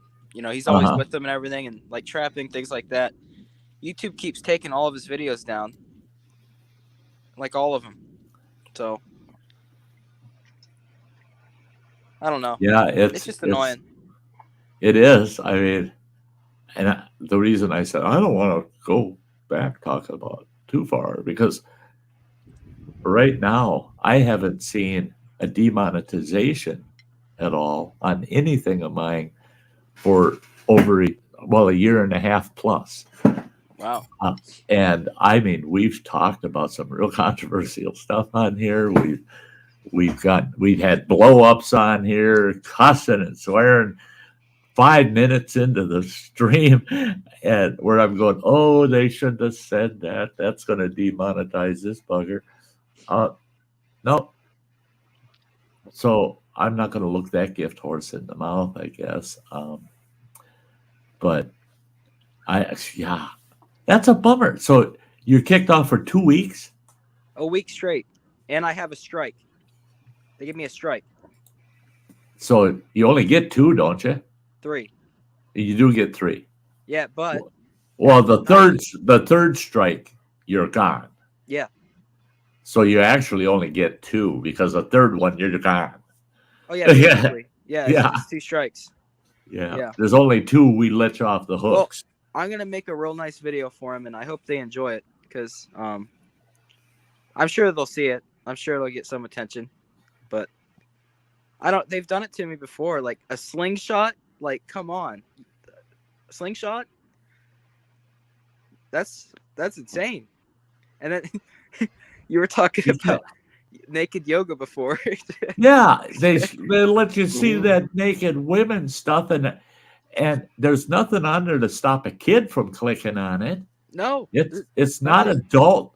I don't have my search engine set up for family friendly or nothing. So it's, if somebody got on my machine, they can go watch naked yoga. Well, so if one of my grandkids are over and they go, Grandpa, can we use YouTube? Yeah, go ahead. Oh, wait a minute. You might see naked yoga. I better go in there and set some parameters. Yeah. The biggest problem is like they're trying to make it to where it's like, well, now when you make a video, you got to say, is it for kids? And then yeah, but like a lot of kids or like any of my friends or me on YouTube, like when we're little, we just put we're like 60 or something, and then you're in. Like you just watch normal YouTube. Yeah. Yeah. Now, Nick. Yeah. Nick. What you should have real done quick. is show a little cleavage. Whoa. Stop. Running water. Wait, just a second. I have to, for my channel's sake. Hello, Gemma, sweetie. It's great to see you. And Kathy Gahan Vapes, sweetie, it's awesome that you're here. And Mystic Bunny, Jan, love you, girl. It's awesome. Thank you for showing up, folks. Okay, running water, go on. Yeah, I was going to say, yeah, if you showed a little cleavage while you're shooting the gun, it would have been okay. You would have been good to go. There's plenty of channels that have that. Now you should have naked fire practice. That's I'm just gonna say it's earth, and it's my religion is like earthbound, so I have to be naked in my videos. I don't think I'd get views, but I think they'd leave it up. Well, you'd get views, but you'd want to disable the comments. but no, I don't mean to make light of it, but I seriously wonder if you said naked target practice, if they'd leave it the hell alone, because they don't want to bring out that naked yoga topic again. They don't want that because it was going pretty rampant on here for a while. People were pissed that they allowed it, but they still allow it. Well, okay. How about naked fire practice? I mean, why can't you? Well, or why can you? But you can't if you're dressed. I mean, so, the censorship is very difficult, if not impossible sometimes, to manage. I mean, because how do we ourselves as creators censor ourselves? Because we don't know how they're going to censor us, Well, what makes me extremely mad, like, I would have been, like, normally mad, because usually they do this to me all the time, but I'm sick of it. But this time threw me over because I got a strike. That's just too far. Right. So if they're going to take it down, do all that, and then give me a strike when they're in the wrong, that's just not going to happen. So that's so wrong. Yeah. Well, how many subs are you up to now, Nick? Well, I've lost quite a few. Like the past 6 months, I think I've lost like 20,000 or something. Yeah. I'm under 600, like 580, somewhere 570 something. Yeah, but you're still over 500,000. Yeah. And I don't know. Yeah. Gemma. She said that she gets warnings because she's seen as a controversial subject, but that she's won. Yeah. The review with YouTube. Well, I have only one appeal before. I've won 2. I still got some that they demonetize, but I haven't had any strikes. But they have pulled the video down, blocked it, and then I appealed it. Oh, in Won. the video, so I was shooting from about, let's say, 50 yards. Completely safe backdrop. And can you guess what I was aiming at? Oranges. Oranges. Oh, that's it right there. Yeah. How dare you kill fruit? I'm sorry. Don't be killing no fruit. No. There's a lot of vegetarians out there pissed at you right now. That's probably what it was. Yeah. They just blew the head off of that fruit, baby. Yeah. It was Can't a believe they did that. clementine, I could see its brains blowing out the back. Yeah. Oh. Well, and they're so good at twisting things wrong. It's like it's holiday season. You put a bunch of Christmas decorations out there and shoot them, and they'll take and say, "Oh, you were shooting at snowflakes." Or Yeah. if you blow the angel off the top of a Christmas tree with a double barrel shotgun, they'll let that stay up. If I was to shoot this gingerbread man, they'd delete my channel because the Christmas spirit. No, I don't think they're into Christmas though. I think might not be. See that they don't like the whole Christmas thing. That how dare you? That's that's religious in some way or another. So I mean that was awfully that was awfully not woke at all. It's a gingerbread person. Oh, sorry, gingerbread man. Yeah. Sorry. Oh yeah. Oh, that's where your mistake would I'm sorry, be. guys. I'm sorry. Yeah. You misgendered that cookie. Yeah. Don't be assuming its identity. Yeah. How dare you? Yeah. I'm sorry, but I would say I'm going to shoot this fruitcake. What I had to do is go get some tannerite and just load up just something that they'd hate. All right. Now wait a minute. This is just. Let me think a second. 3 days ago, I got on a binge on YouTube watching guys blowing shit up with tannerite. Yeah. They were blowing up beaver dams. They were blowing up refrigerators. Barns. They blew up a Volkswagen. Barns. And oh yeah, and so I got on a binge and I watched about 2 hours of that shit. How can they get away with that shit? I mean, that's terrorist kind of activity, right? Yeah, I mean, that's what terrorists do. There's a video on YouTube of someone blowing up about 10 wild boars with like 50 pounds of tannerite, and they're just flying in the air.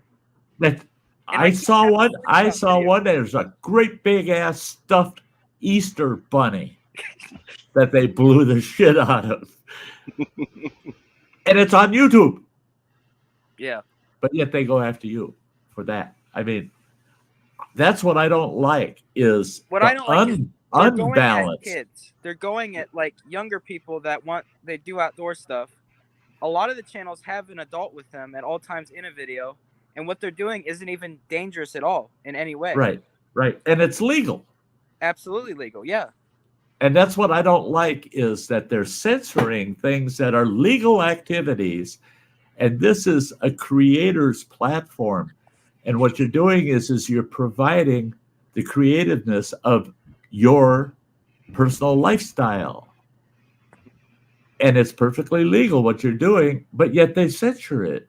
And it's like, all right, now a lot of these people that censor shit, they scream at people like us that say, well, why are you doing that? They say, you're just a damn Nazi. No, what you're doing is being Nazi-ish because that's what the Nazis did. We'll burn your damn books. We don't want you reading the stuff we don't like. We don't want you watching the stuff we don't like.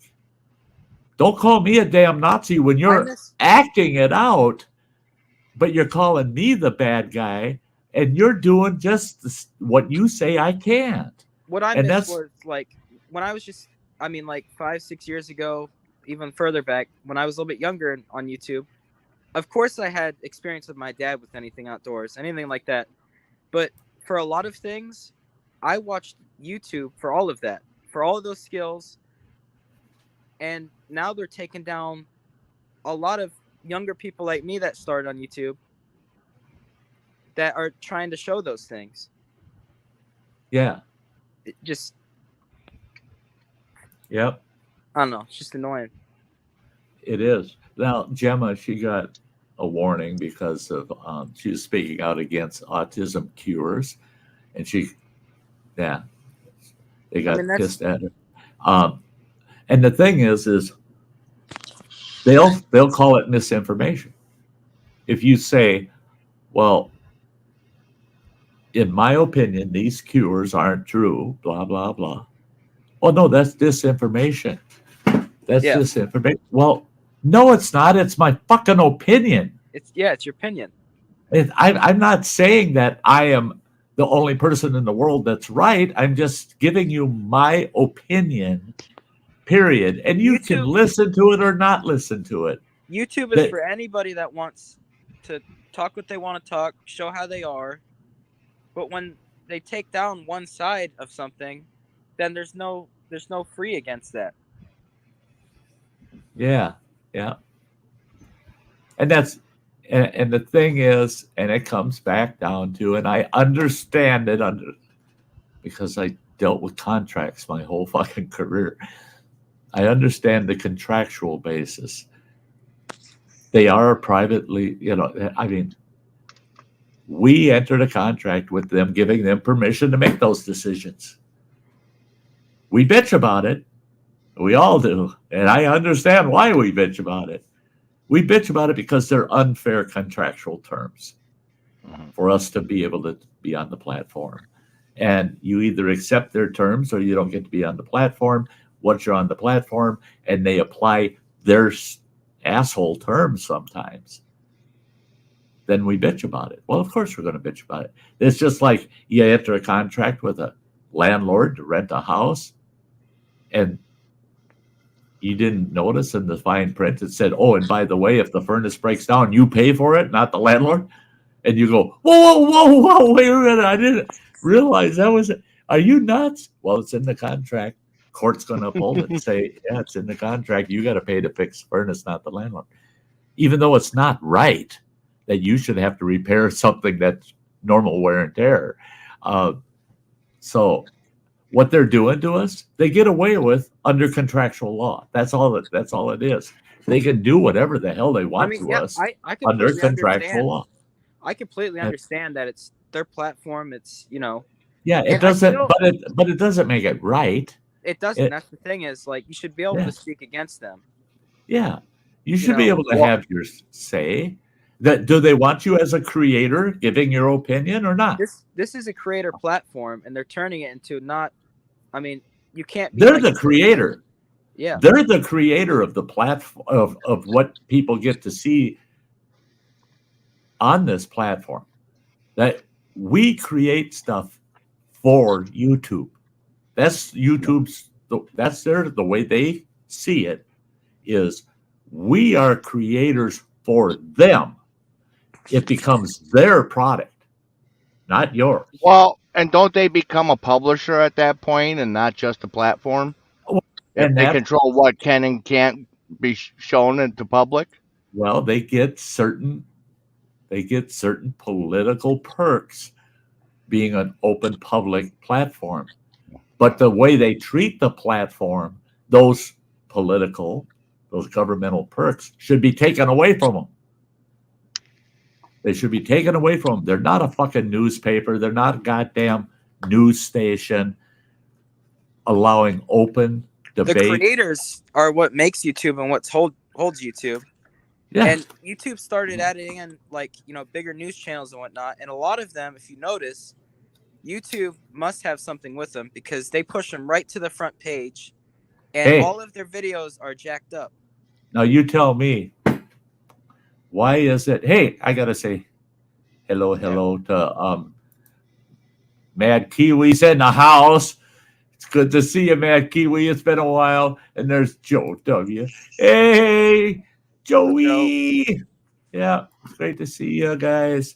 But I'll tell you what, if they were to create another platform like YouTube and they got enough influx to it, fast enough influx to it, a lot of people would jump and go there. Yeah. But the problem is there's other platforms, but now they're finding these other platforms are doing what YouTube does. And they're also finding that these other platforms, you don't have the viewer base, you don't have the revenue base, you don't. So YouTube is playing us for a bunch of suckers. Well, and you know, and buyer beware. You know, I don't think YouTube's bad in the end. I don't think they're bad, but for certain categories, they're absolutely hammering people. Yeah, it's just it's a fairness issue that I don't like. They don't fairly apply their rules. Well, and that's what I'm loving with the whole Twitter thing, where they're screaming at, oh, we need to get the government in there, we need to have regulation on Twitter. It's like, wait, what happened to the whole? It's a private company and they can do what they want. Yeah, Right. yeah. Yeah. The other platforms, well, they can't do what we do. Well, but wait a minute. They're even a better example of a privately owned platform because I'm sorry, but Musk he owns the company. He's not just a part of the company. He owns that frickin' company. Yeah, he's at the top. You can't get any higher in the company than Musk. So, guess what? He can do what he wants to do on it, and it doesn't matter if it's right or wrong, because it's his. Mm-hmm. It's just like, don't come here and fuck with my personal shit that I own. Don't touch it. Don't even look at it. It's not yours. It's mine, and I'll do what I want. You can't do that with that flower bed. What do you mean? It's my frickin' flower bed.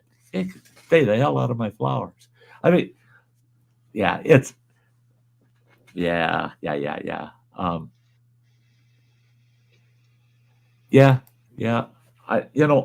And that's what I hate is because, and I'm not going to mention his channel because I don't want them to, through algorithm or anything else, linking back to him and checking his shit out. But he's a trapper. And yeah, he shows animals in the traps. He shows prepping them, skinning them out, stretching I've them. had strikes from trapping. And he's been fortunate so far. He hasn't been getting nailed. And I kind of warned him, it's coming. Yeah. Oh, yeah, because you'll have those that they can say, oh, that's cruel. You should get your meat from the store. The biggest instead problem of killing animals. The biggest problem with their striking system is like what happens to me. All of a sudden they change something or they figure something out and they're like, they'll hit you with 3 strikes at the same time and you have nothing you can do. They'll hit you just like that. If they go through and they just wham. Then what? There's been several people that I've talked to that have lost their channels, where they get a hold of me and say, I'm starting a new channel. Here's the new channel. And I ask them, well, what happened? They triple strike me all in the same week. Yep.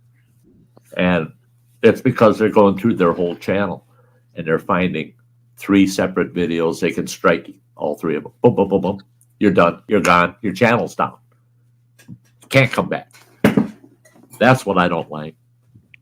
The only option I'm going to have, because I know that, a lot of people are, I'm going to put a video up on that. I'm sure some people are going to see it. But in the end, unless you're a massive YouTuber that could hurt them, they do not care.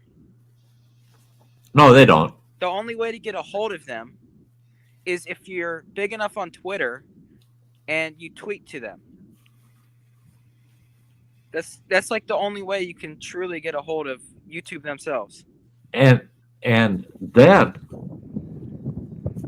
on Twitter, you better have 1 million plus. That's what I'm followers. saying. That's what I'm saying. It's Yeah. ridiculous. If you don't have 1 million plus followers on Twitter, even then YouTube don't look at you. Yeah. You don't have enough influence. Mad Kiwi wants to know what you're driving there, Running Water. Well, Freightliner Cascadia. So you got me a Cummins hat, huh? Yeah, I got that right here. I don't care what anybody says. There's only 2 diesel motors I'm interested in. That's a Cummins and a Cat. Otherwise, you can keep your Detroits. I had so many people. I don't know. Oh, Detroit. That's what I got is Detroit, and I've had pretty good luck with it because it's all Chrysler Daimler. Most of the parts I can get from any O'Reilly's. Well, there's Fatty with a sack of shit. I feel like he holds some good tannerite. I couldn't do that. Mom would kill me. Yeah. I've already blew up all of her Crocs with firecrackers.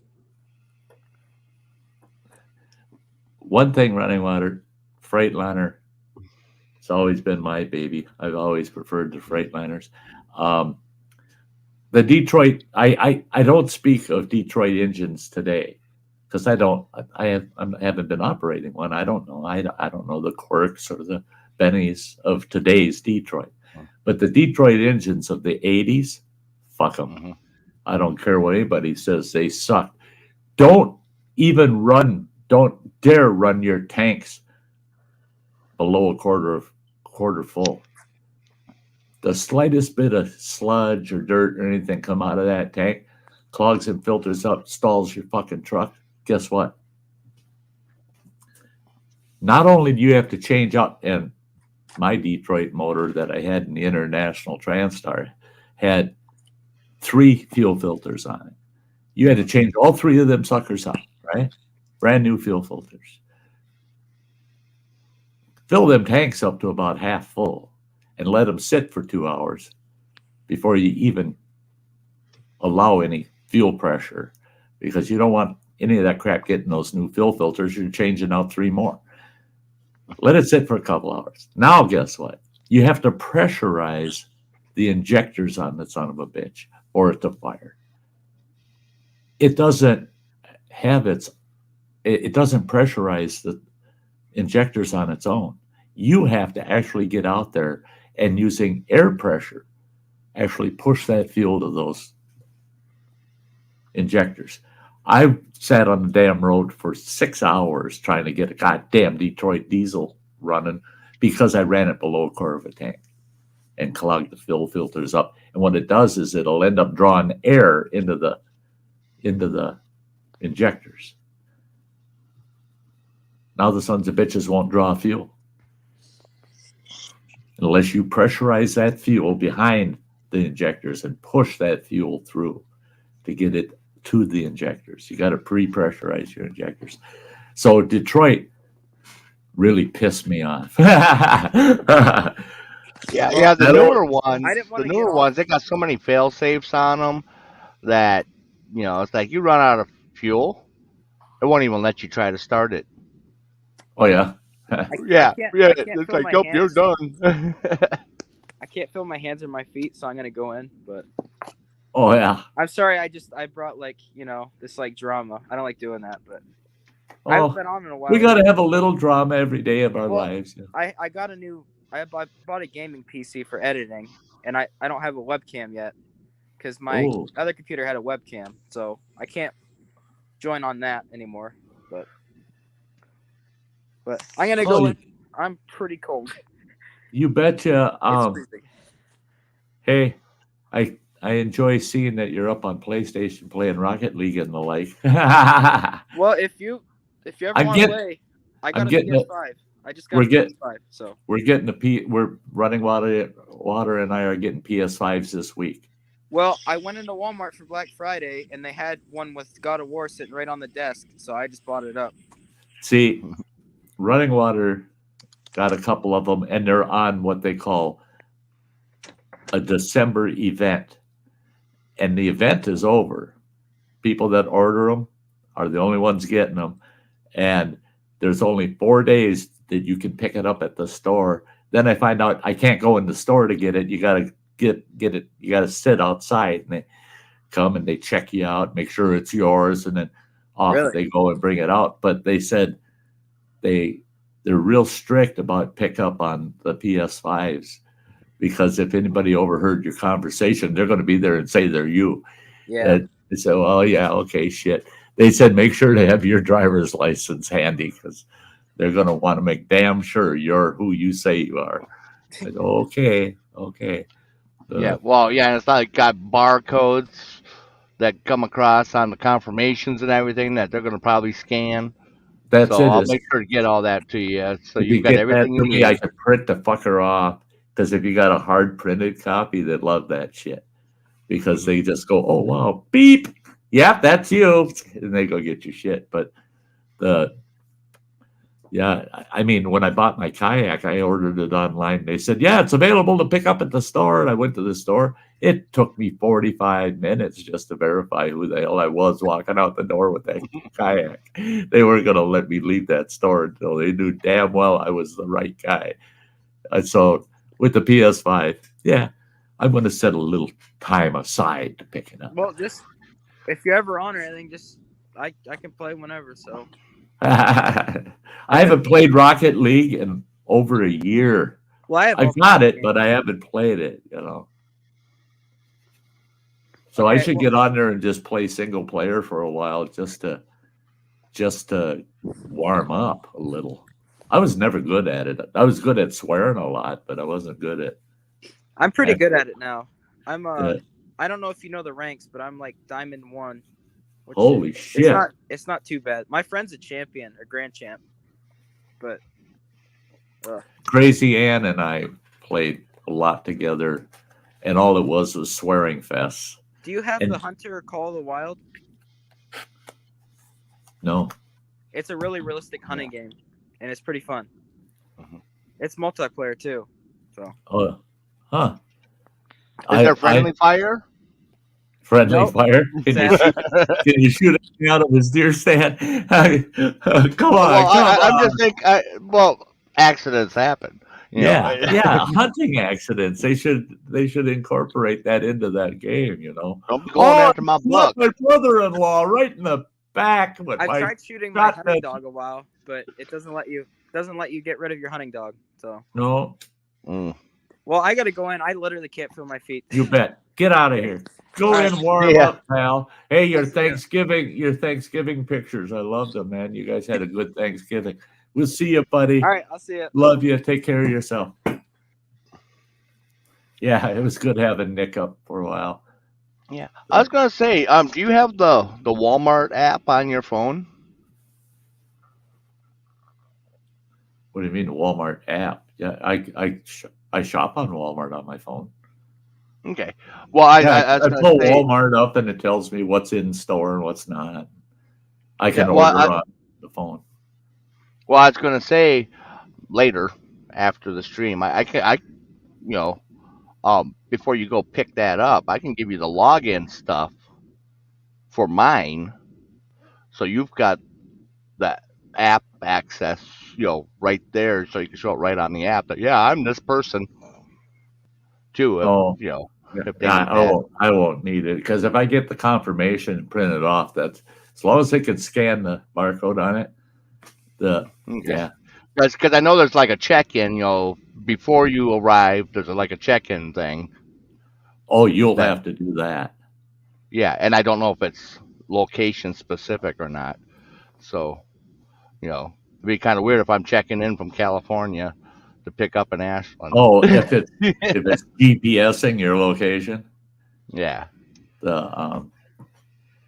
Yeah, we'll Figure it out. We'll figure it out. Boy, what?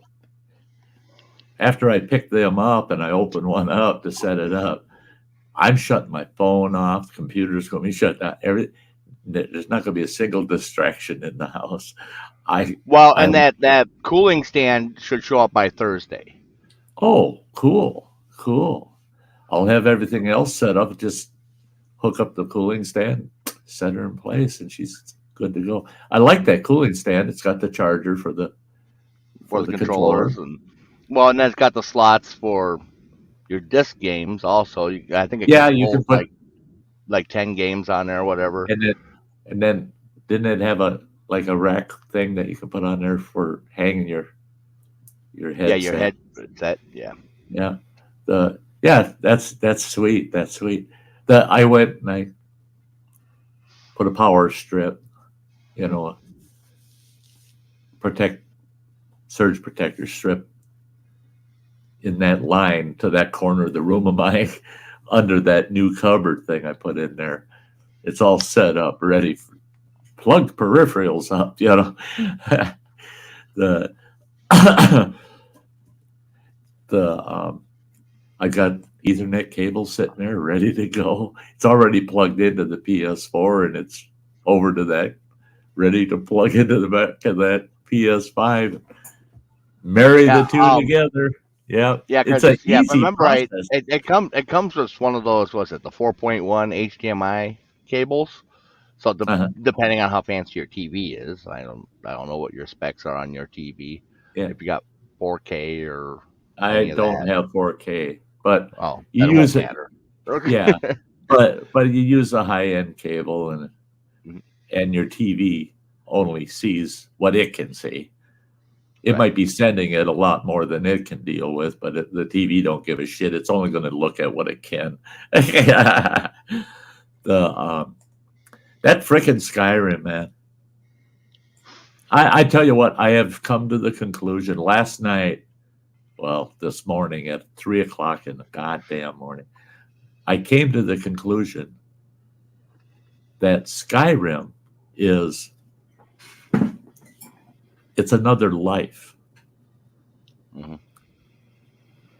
Just the shit I've opened up, just the places I've explored, keeps me so damn busy. I got so much going on, you know. I got a couple of houses. I adopted a frickin' kid. I got 3 pets. I've got 3 more to get. I got to get the wolf, the spider, and the skeever yet. But I'll have so many pets on my homestead. They'll be all over the damn place. But I came to that conclusion. I started looking. Yeah, Nick's in front of the wood stove now. He's happy. He's in front of the wood stove. Cool.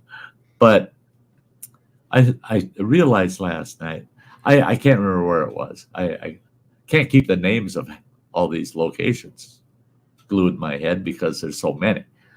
Right. But I was at an ancient ruin and I went down this cave and I went and had to go through all this shit, get this fucking special fucking sword and shit. And well, I looked online about it, you know, to see, look at a playthrough or something.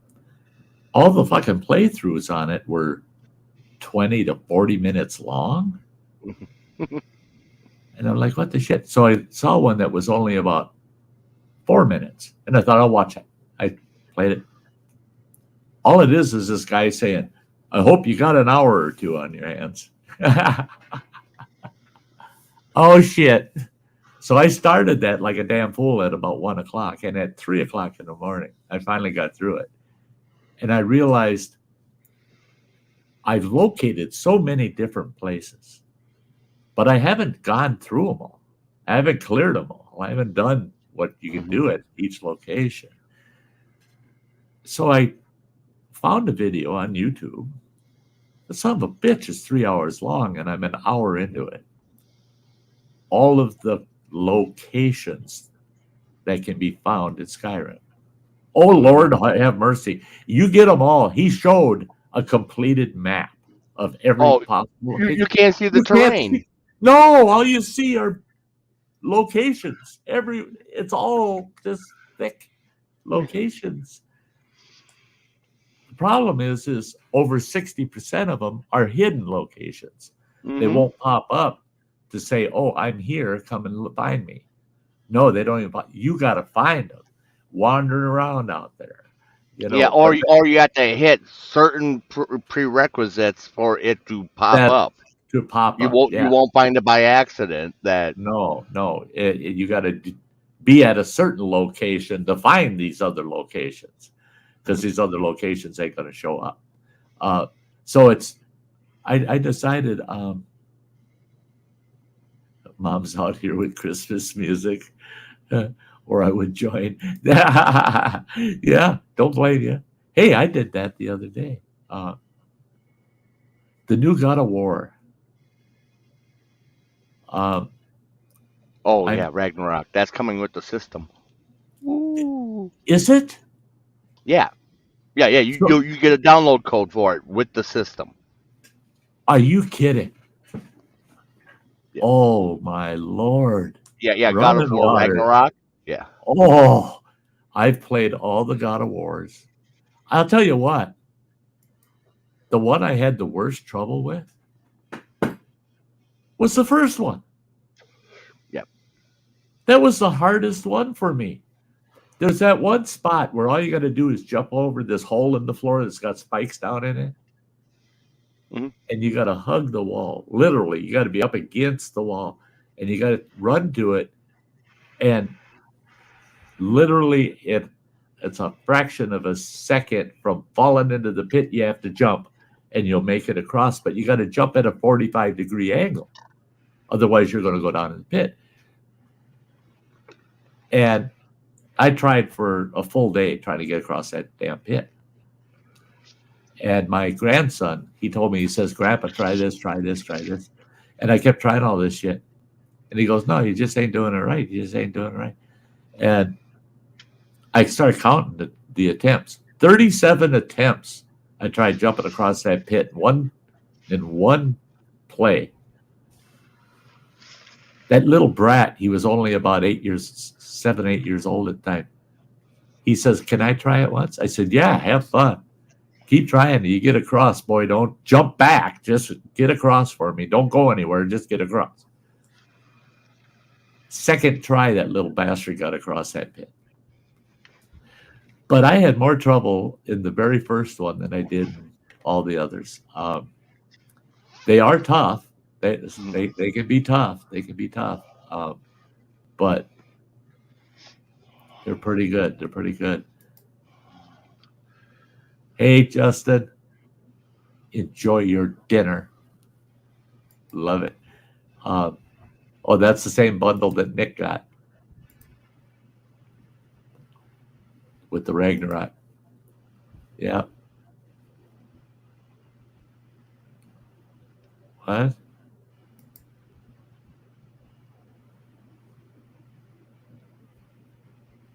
I don't understand what you're saying there, Nick. About cheat code.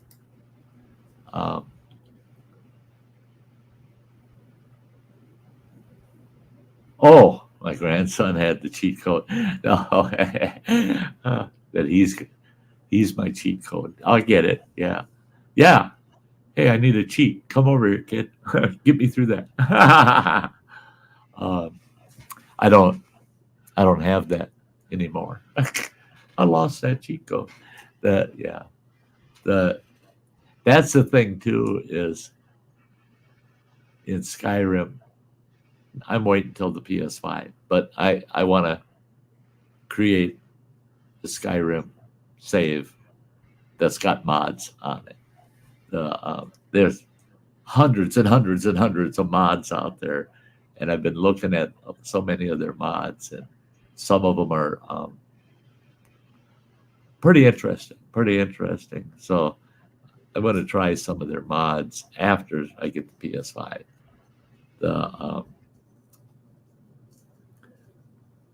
But my initial game is all straightforward. I mean, I want to earn trophies, so yeah, I won't be modding it up and disabling my trophies, you know. I will on a different save, but not on this one that I'm running.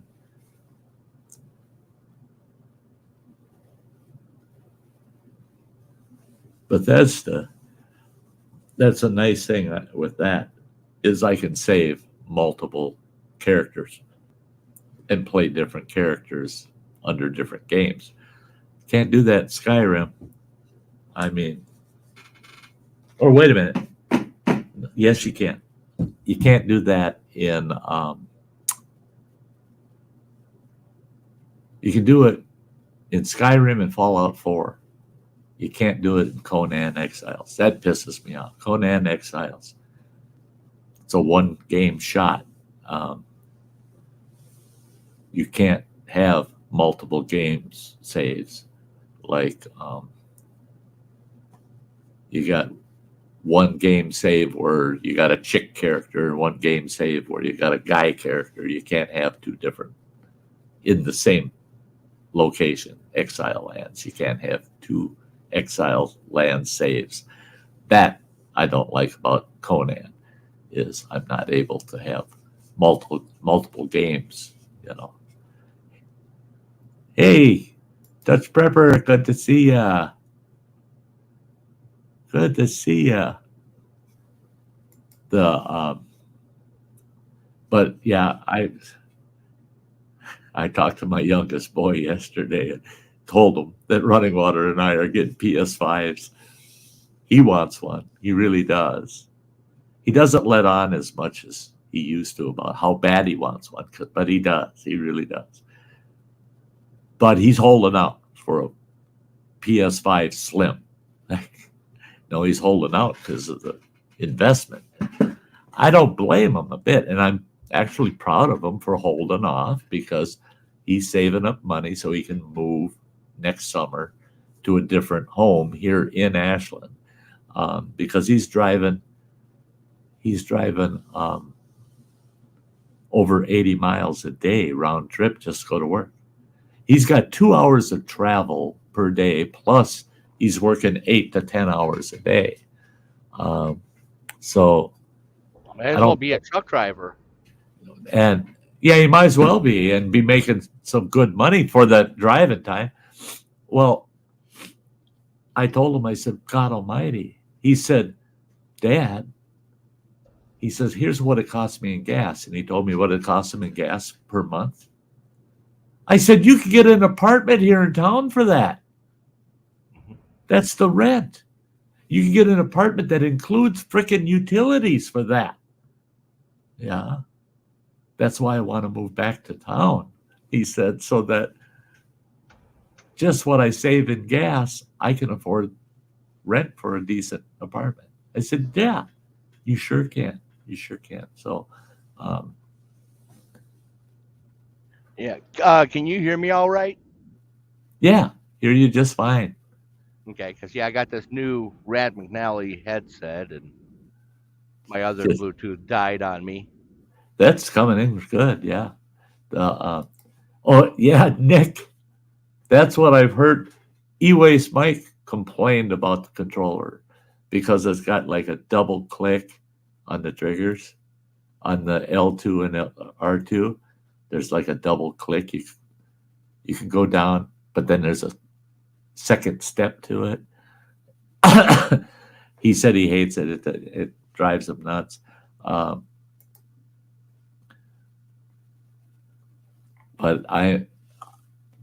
I'm game. I'll get used to it. I'll get used to the controllers. I wish you could use a PS4 controller on it, you know. Keep the controller simplified. You can with the direct wiring. Oh, you can? Well, yeah. Well, I've seen where you can, but I think it's just with the PS4 games. Right. If I'm understanding correctly. Right. If it's an actual PS5 release, it won't work. But if you hard cable it, then the controller. Well, I'll keep my I believe so. I'll keep my long hard cable here. That if I don't like the PS5 controller, I'll try the PS4. the triggers tighten. They feel like you're using a trigger or pulling a bow. Yeah, okay. Oh, you can use the controller. Oh, without wiring, he says.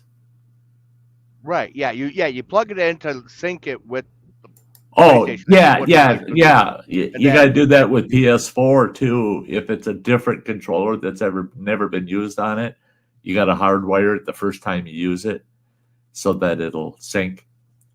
Yeah. Okay. Because I got 4 PS4 controllers. Okay, so I can take one of the better ones and sync it to the PS5 if I can't get used to the PS5. That's they talk about the PS5 controller being an immersion controller. It's to make you more immersed into the game, the real feel of pulling the gun trigger, pulling the bow back, kind of thing. You know,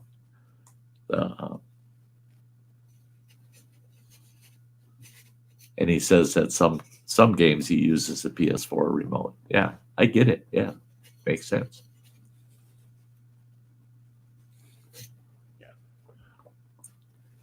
It depends on how much realistic effect you want out of your controller, on the PS4 games. yeah. Well, what's it? Your immersion. Yeah. How immersed do you want to be? Do you want to be fully baptized or just get wet a little?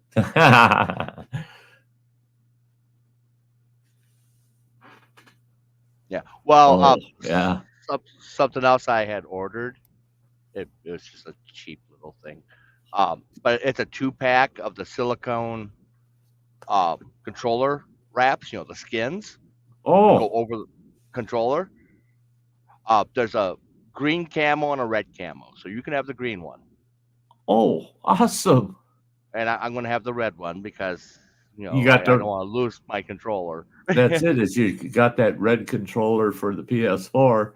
It makes sense to have a red controller, but it's solid red for your PS4. It'll be red camo for your PS5. Right. Matching sets, And I've already got three camo. I got 3 camo PS4 controllers and 1 white one. Oh no, I got 2 camo, a blue and a white. Yeah, so we're red, white, and blue and camo. Yeah, redneck PS systems. Yeah. Oh, you could get side plates. Yeah, to decorate up your. Oh yeah. But yeah, it's like just a silicone skin to go on there. Yeah. You can get the and then mine would be the red camo. Oh yeah. Yeah. It's a 2-pack for like $10. Oh really? Yeah. After buying 2 PlayStations, I don't know if I can handle that $10. No shit. No, if I would have had to have paid full price for my PlayStation, I wouldn't have had the $10. Oh, and I told your sister, by the way, I do not believe I'm going to make it down there before Christmas. We'll see. Not this coming week, but the following week, maybe we'll see. I got a place to stay down there that won't cost me anything, but I still got to get the tire fixed on my truck.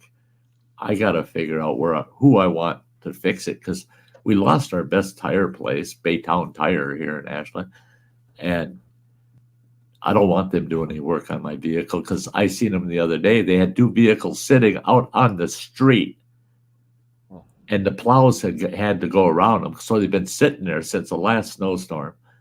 Both of them are up on floor jacks with wheels off of them. All right. Because you can't even get to the garage doors of the shop anymore. There's so many vehicles parked in there. It's just whoever bought the place and took it over ruined it. But everybody keeps telling me, well, you can go to Walmart, they'll patch tire, they'll fix tire. I don't trust them suckers just buying a sandwich out of their deli. Why would I trust them with my tires? I should go see if they'll do a tire fix for me, just for convenience sake. But I got a tire that's got a slow leak, and that Ryobi air pump I've got in my truck, and I take one of the 2 amp hour batteries with me when I go out, and I've had to use it twice, and it worked great. Puts enough air in quick enough for me that I can just drive down to our local Cenex, Midland down here, to the local Cenex, and air it up, and it's good for another 3 days, 4 days, and yeah.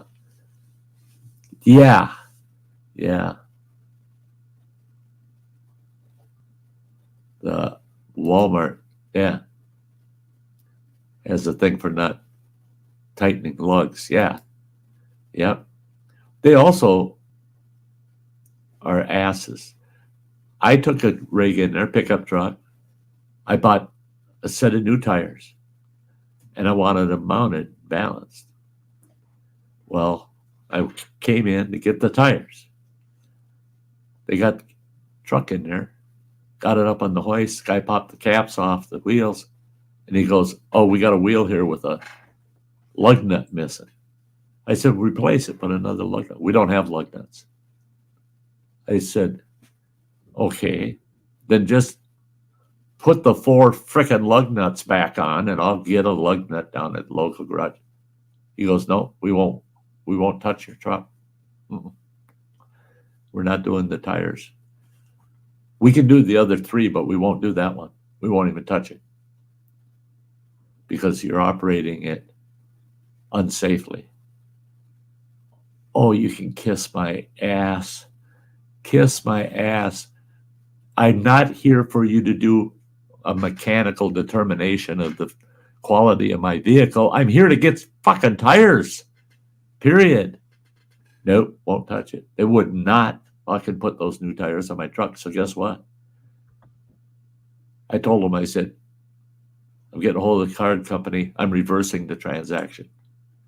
You take your tires, shove them up your ass. They lost their tire sale. I went to a local tire outfit, got the same damn tires. They cost me $11 more. And guess what? They mounted and balanced. That they did the whole thing for me. And the mounting and balancing came to $26 to do the whole truck. Sorry, Walmart. You lost that business. He got it because you decided to be an ass, Well, that's like when I went down, I ordered those tires to be delivered at Walmart, fought with them, that, the app says my tires are here. Yeah, and you found them on the damn rack for sale. Yeah, they had put them in inventory. And they don't even carry okay. Yeah, it took them, like 2 hours for them to finally, okay, we'll put the tires on. Well, then they weren't going to put them on because they said my wheel bearings are going bad. That's none of their business. It's like, I don't care. It's like, if you need me to, I'll pull the truck back out to the lot and I'll buy myself a couple jack stands. I'll pull the tires off and you can just put the tires on the rims. No, Marine Mom, the tires I ordered from Walmart, that I got from Walmart, that they weren't cheap tires. No, they were high-end Goodyears. They weren't a Walmart tire. They were high-end Goodyears. Yeah. Don't buy off Walmart's shelf. Go online and find the tires you want and have them delivered to Walmart. Or look on their shelf for BF Goodrich. Look on their shelf for Goodyear. But if it's not a top name brand, don't touch anything off their shelves. They're not going to last. Well, and that's what really got me with my tires is they're not even tires that they sell in the store. They don't have the SKUs for it to ring up or anything in the store. Right. You know. Nicholas. I went into Walmart and had great service from them. But then I woke up. He dreamt it. Yeah. Yeah. I was dreaming, son of a bitch. Now, that's one thing that I've had. I I've had I piss off Walmart employees all the time. I'll go back to sporting goods. I want to buy something in sporting goods, right? Camping related or whatever. And I'll look at it and see it on their shelf. Get on the phone. Oh, cool. And it had someone walk up to me. Can I help you, sir? No. Walmart online took care of it. I just bought that for $10 less. Thank you. And they go, what? And I grab it, throw it in my car. I get up to the checkout. I show the gal they give you the item. You pull the item up, and they just scan it, and you get it for the price off the app, not what they had it priced for. Oh, that pisses them off. You can just see it in their face. You're screwing our store. I hope you enjoyed it. Yeah. The problem is we're usually the ones getting screwed. Now it's your turn. Yeah. Well, that's like I was thinking about getting a new TV. I'm gonna take that one that's downstairs upstairs, Yeah. and then put a new one down there. And looking at the prices I'm seeing in Walmart versus what I'm seeing online for the same TV, I'm gonna buy it online and have them bring it out to the truck and load it Yeah. up for me out front. Yeah. Yeah. Well, they load it up. Well, you'll load up on the side over by the pharmacy. Right. They don't do any front door shit anymore unless you bought it right there in the store. If it's something you ordered, you got to get it over at the pharmacy. I told him, I said, don't bother me because I ain't getting out of the damn truck. You come to my door, I'll give you the information. You go get that shit, bring it back to my door. I ain't getting out of the truck. No matter what the weather is out there. If it's nasty out there, you can deal with it. It's 10 below zero and 25 mile an hour wind. Yeah. Yeah. I'll pick it up out there. You bet. I don't have to get out of my truck at all. Fuckers.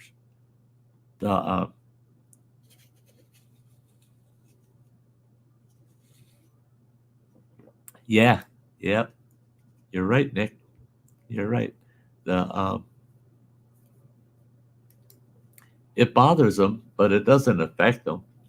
I mean, Walmarts aren't franchises, for Christ's sake. So what do they care if corporate decides they're going to sell you something that corporate owns cheaper? I mean, it doesn't hurt their store. Yeah, so don't get anal about it. I'll tell you what, we got running water here, and I got runny nose over here. I should change my channel name down here to runny nose. I have this happen every once in a while. It's allergies to shit. One thing I can't stand is anything perfumed.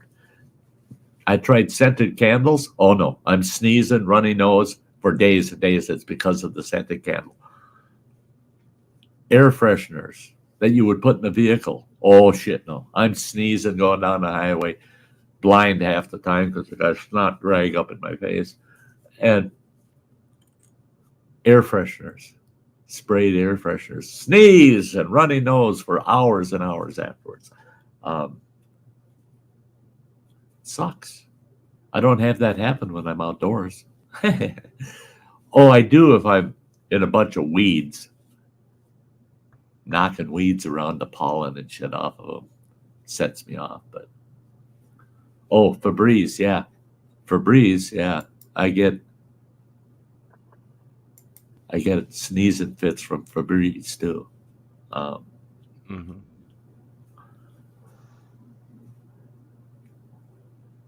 Yeah, I was looking at PS5 stuff there at Walmart. There's a game coming up, and it's going to piss your brother off.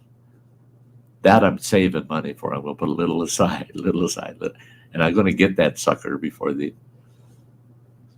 couple months at the most, at the very most. Well, no, actually, I could probably even get that before the first of the year, because I can. Once I have the PS5, I can order it. You can't order it through the PlayStation Store on PS4 because it's a PS5 only game. And right now, until the 22nd, that's it. As soon as I get hooked up, I got to buy that game because I can get it for $26. And your brother's pissed about when he said he's the one that put me onto it. He said, "Yeah, it's too bad you're not into buying games like me and Running Water," because he says there's a great one coming out. You're gonna love it, and that's Medieval Dynasty. Mm-hmm. I can get it at Walmart on disc for like $50, 40 some dollars or something like that. Mm-hmm. But I can get it right from the PlayStation Store in December up till the 22nd for $26 for the PS5. Right. And it's only available on PS5. And your brother wants it on his console so bad. He's got it on the computer, but he wants it on the console. See, And if things work out, I'll be home in time to get it also. You can get it also. Yeah, you'll be home. And won't that really tweak his rear if he hops on and he sees both Sty and me playing his playing that? new favorite game on new PS5s and oh my God, karma. Oh. That I've been there. There's benefits of living in my house, Well, yeah. Well, nobody's bitching. There's some people regretting. That'd be the person we just talked about. He's regretting ever leaving. I think today, if he would have gone through all of this and I wasn't here and he came back, it'd be a different situation. It would at least be, it's still a mess around here, but it's clean.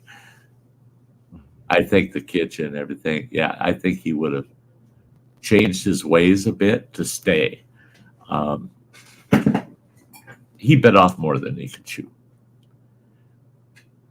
And a lot of it, he wants to blame your mother. But he got mad at me yesterday a little bit. I always manage to piss him off. But because it's so easy, isn't it, Running Water, to set him off? But I told him, I said, well, I'm not your mother's biggest fan. I said, there's no doubt about that. I said, but really, you only have yourself to blame. Why are you blaming her? She didn't make you move in with her. You offered it. I said, your sister made it perfectly clear to me that you and her were talking to your mother and you worked out this arrangement with your mom. You worked it out. That you'd show up there and take care of things for her while she's passing away. Well, now that she's been cured and she's not dying, he wants the hell out. He wants the hell out of there. What game? It's called Medieval Dynasty. Medieval Dynasty. Look it up, Nick. You got PS5. It's $26 is what he said. Yeah, he was He pulled it up on his phone and showed me it's $26 through the PlayStation Store. So right away, while we're sitting here and he's showing it to me, I pulled up PlayStation Store. Can't find it. Searching for it, can't find it. Then the light came on. Oh, wait a minute. That's a PS5 exclusive. You gotta have PS5 to even order it, because you can't download it. You can't download it to your PS4.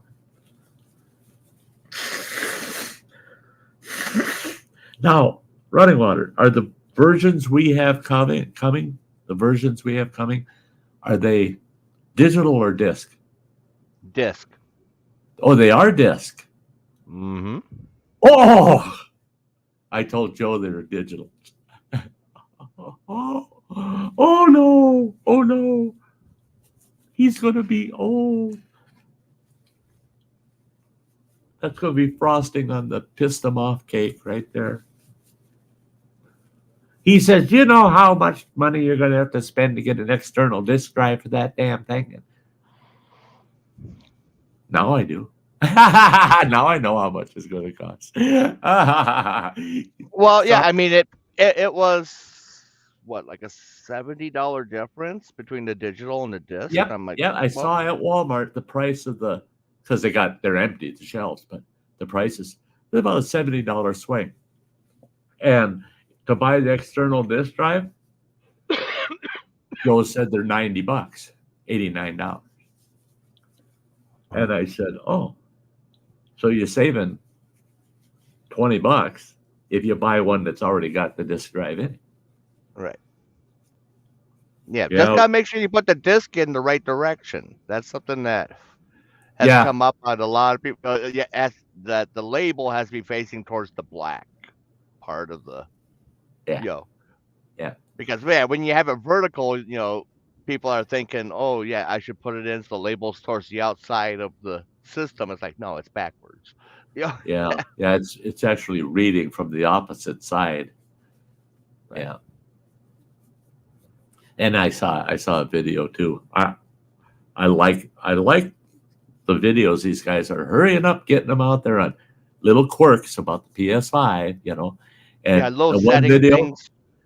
That you got a paper clip, you can pop any disc out of that drive, get it in upside down. It doesn't want to eject it. Yeah, just a little. Well, and the drive has a Phillips turn to run that drive out. Also, you can run it backwards. Yeah. Right. You can take the panel. You can walk it in or walk it out. Yep. It's sweet. It's sweet. I mean, I wish computers had that feature. No shit. How many times have you sat there with the paper clip going click, click, click, click, trying to get the disc out? Yeah. Trying to catch that fucker. Because if I can get my hands on it, I'll yank that son of a bitch out of there. But it'll only spit it out just far enough that you can, I can't get on, son of a bitch. Well, and it just makes me think of, back, late 90s when I was working at Parsons Technology in their tech support, someone calling up that their software is not working. Usually it's like drivers or whatever. Yeah. And, he's saying that the disk is defective and it's messing up his computer. It's like, well, okay, tell me what happened. He's like, well, I took the disk, I put it in, flip down the tab, and then it's just making this horrible grinding sound. I'm like, well, tab? Yeah, he's taking the CD-ROM and sticking it in a 5 1/4 drive. Yeah, it was an old computer. It's like, hate to tell you, but anything you're going to order from us, you can't run on that computer. Oh, no. Wrong drive. Right drive, wrong disc, or it's just the wrong drive and you got the right disc. It's one of those two options. That's it. That's all there is to it. Well, I'm just imagining the noise of, you put that in there, and when you flip that clip down, you had those two spindles that would sandwich together, and it starts going wham, wham, wham, wham. Yeah. It's like, yeah, Oh your yeah. disk is messed up. I'll just give you a refund. And Uh-huh. Yeah. upgrade your computer. Yeah. And Completely then new computer. yeah, get a new machine and things will run just good. Yeah. Yeah. Nick found out the hard way that the to have the disc facing the right direction. Yeah. I tell you what, I am impressed with. I gave them all thumbs ups and I subscribe to a couple of these guys that have their text channels, and they're really concentrated on PS5 right now. And um, yeah, Samantha's from Alaska, Marine Mom, and she's okay. She's doing okay. Yeah, yeah. She's just not available right now today. Yeah, Yeah, she's usually a busy girl. yeah, she is. She is. Cullen, her boy, keeps her busy. Her dog keeps her busy. Um, yeah, she's a busy gal. Busy gal. I adore her. I adore her. She's a very sweet friend of mine. Yeah. Someday, before this old boy dies, I want to meet her. I want to meet her in person. Um, Road yeah. trip. I had a very dear YouTube friend. I'm not going to dig it out right now because I'd knock over about 10 things on my desk here, but I've got a picture from her. the Yeah, I can't get to it. To get it out of there. But I got a picture from her framed. It sits on my studio here. Carolyn Kennard. Got to meet her on YouTube, and we followed each other, and she passed away, and she knew she was passing away, and she sent me that picture because I just love waterfalls to start with. So she sent me this awesome picture of her favorite waterfall. I got it 11 days before she passed away.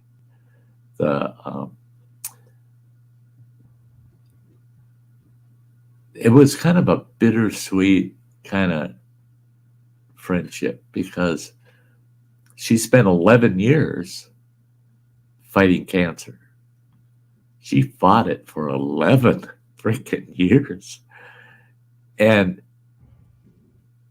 she shared with us. I did a memorial video. It's in my playlist somewhere.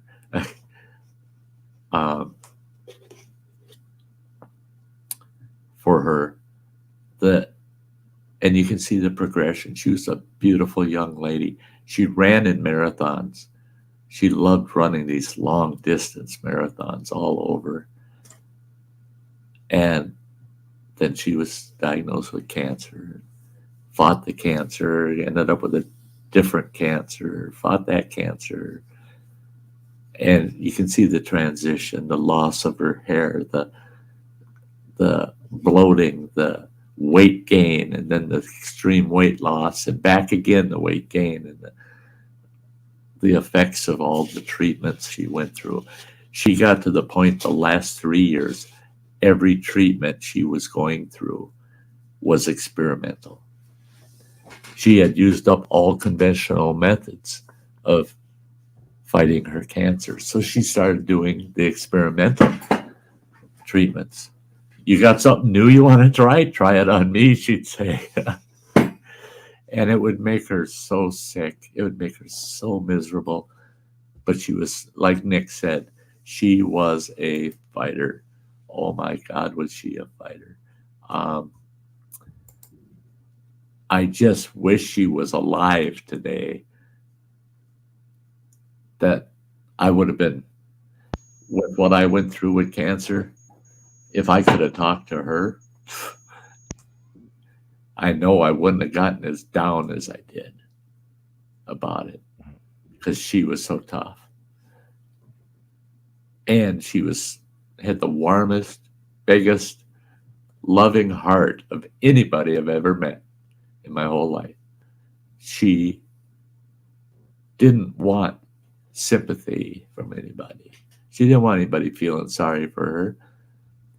And she'd come to my live streams and she'd put out in the chat, I'm here, Sty. I'll be here through the whole live stream, but this is all I'm saying. I'm too weak and tired to type. And people would go, well, why? And I tell people, she's here. That's all that matters. Leave her alone. Because if she's too tired and weak to type, then she's sicker than you've ever been in your life. And because she didn't lie about a thing. And yeah.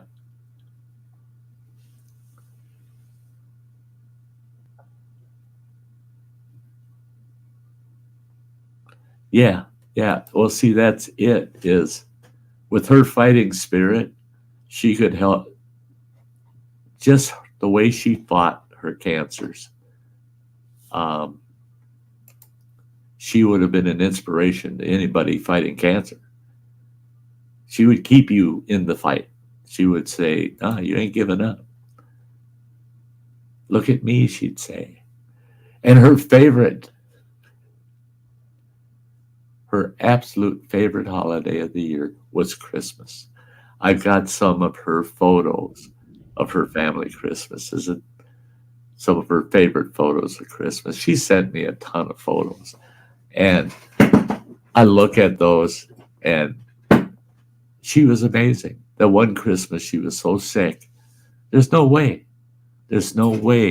she should have enjoyed Christmas. Oh my God, was she thrilled. She was so happy with Christmas. And look at what I made for my mom. Look at what my mom made for me. Look at what we got to put on the wall. And she'd send me pictures of all the decorations and stuff. And she'd be all dressed up, the Christmas sweaters and shit, and she's always decked out for Christmas. I mean, she'd be starting right now, right after Thanksgiving, and she'd be Christmas decked out, even when she was in the hospital. She is like, I don't give a shit if you want everything sterile or not, but that Christmas sweater's coming with me, Yeah, she was a tough gal. So when I play my membership video, you'll always notice the very first member that pops up, Carolyn Kennard.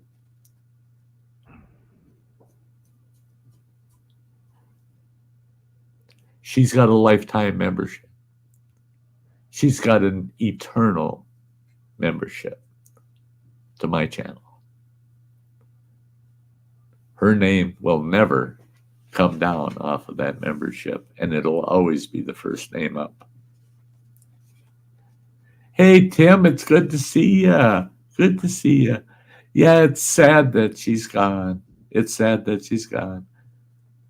But boy, she made a lot of people happy. Like I said, she had the warmest heart in the world.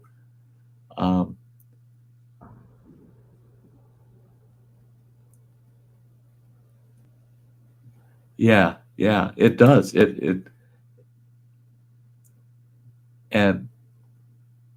I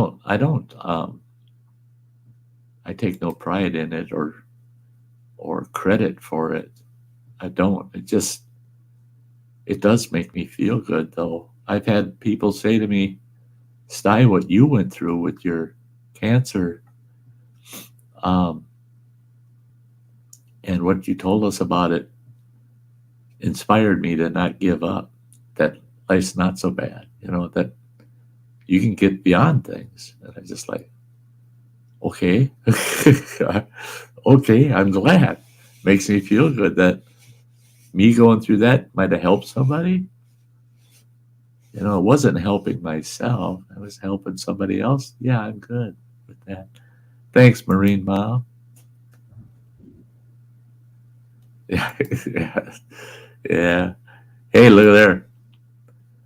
Hi, Bean Baby. And Beaner the Wiener. Hey, guess what, Beaner? I got your cage cleared out. Yeah, Papa can actually put you in your cage when you get home when he wants. A day ago, you couldn't get near the damn thing. Now you can get in there. Yeah, I got all the Ryobi tools stacked up over right, kind of in front of it, off to the side where it's not in the way. But yeah, I got me. Yeah. As long as he doesn't freak out and go jumping on you, and I'm gonna put him in the cage. Oh yeah, that time. Yeah, that was. It wasn't his fault. He don't know. He don't know. The Yeah, he's like, Grandpa, protect me. yeah, yeah. It was like, Grandpa, Papa's putting me in the cage. Help, help! And there he was, and he doesn't realize how heavy he is or how small his feet are compared to his weight. So Right, because it's like you're getting poked with a steel rod. Boom, boom, boom, boom, boom, when his feet hit you. And it was just pre-surgery. So I was a little in a panic about, wow, when I have my feeding tube, what if that happens, But I just disciplined myself to keep that in mind. And when they were home last time, I was on the feeding tube, remember? And he did fine. He did fine. He didn't jump in my lap. That would have knocked the tube right out. I mean, that would that would have been good. I gotta show that. She was here to help people. She knew her fate, but kept her head up for so long. That takes a lot. Yeah. Oh yeah. She constantly said that her hopes and wishes were that the treatments would give her a little more time. A little more time. She never said, cure me. I just want a little more time. It would be nice to have a little more time. I know it's going to end, and it could end soon, or it might end later, but it's coming to an end. So I want every day to be a good day. Yeah. That's a true fighter. She was sweet gal. What did Bean eat? he ate 4 of those, 2-piece nutty bars, nutty buddies. Yeah. So you're going to end up with Nutty Buddy. Oh yeah, he was scooting for about 5 days after that. Oh boy. Oh heck, Beaner, I won't even do that. I don't eat Papa's food. I mean, come on. I'm finally getting some of that shit eaten out of the freezer, so there's more room in the freezer. I quit. I go to Walmart. There's a couple little things I buy, and I go to the Super One. A couple little things I buy that get used up within a day, a day or two. But I'm just eating everything I can that I've got in the freezer, trying to empty the son of a bitch, get it low, and then restart where I can buy 4 of each of certain things, and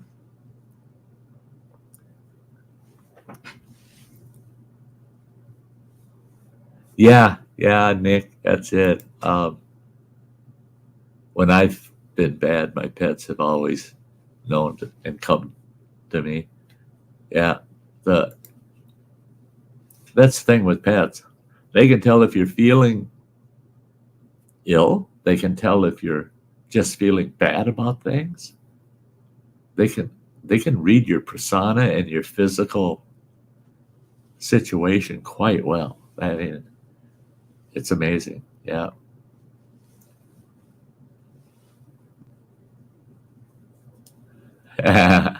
Marine mom, yeah, dogs are smarter than most people.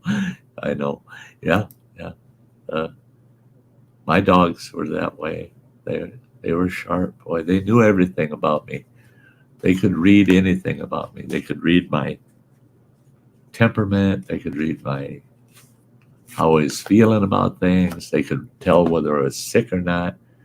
And there were times that I could tell them by the way they were acting, I'm going to be sick. And sure as shit, within 24 hours, I'm sick. So the dog knew it before it even came on. And yeah.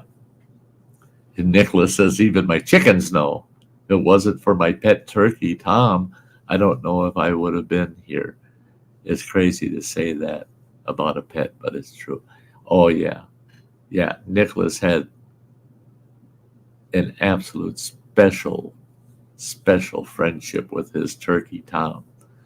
I mean, that turkey, I've never heard of a turkey that's outlived Tom. I mean, Tom had a long life. I mean, and he was Nick's pet. Oh, man. There were some of us, we just loved watching Nick when he was doing live, and Tom was there. It was always cool to have Tom the turkey. He come walking right through the house past Nick while he's live streaming. There goes Tom. Pet turkey. Yeah. The kind of, yeah. I always wondered, how did Tom feel about Thanksgiving? After a few realizing, oh, they're not going to eat me, but they're still eating that bird up there. Did he get moody during Thanksgiving? Like, you damn people, I don't like it today. Yeah, you're eating my cousin. Yeah. Oh, that or empowered. Yeah. I'm above your average turkey. I don't get eaten by people. Yeah.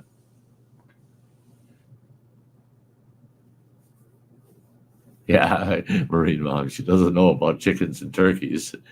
No personal experience, but she does know it. I think after the first 5, he realized he would even eat leftover turkey off the carcass. You know why? They're vultures. Yes. It's a bald-headed bird. They're of the vulture family. Now, I don't mean to get into trouble here, and I'm sure people are going to try to justify one way or the other and say that I'm wrong and this and that. All I know is from experience. An Orthodox Jewish family that I worked for a few years, and I got to be very close friends with that family. Very close, which is very unusual because they don't let Goyim, us non-Jews, into their family affairs whatsoever. Not if they're Orthodox. No way. But they took me in under their wing, you could say.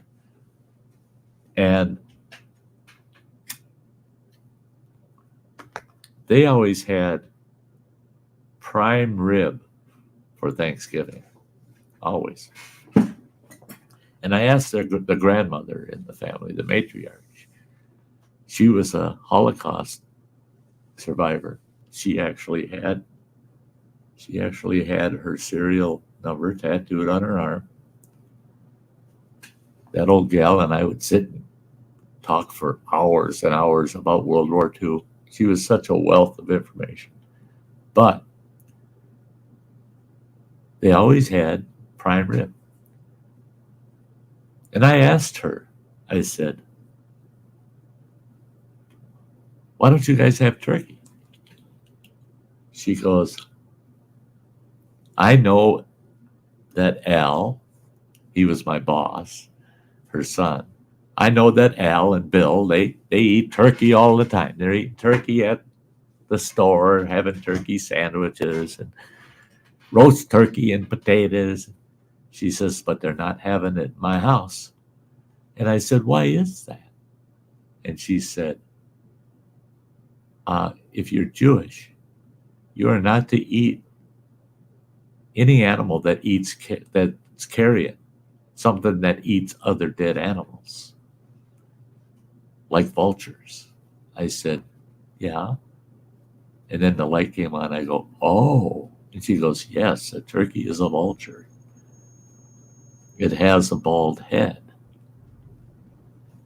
She said, bald-headed birds, we are not supposed to eat under their food laws, their religious, biblical food laws. And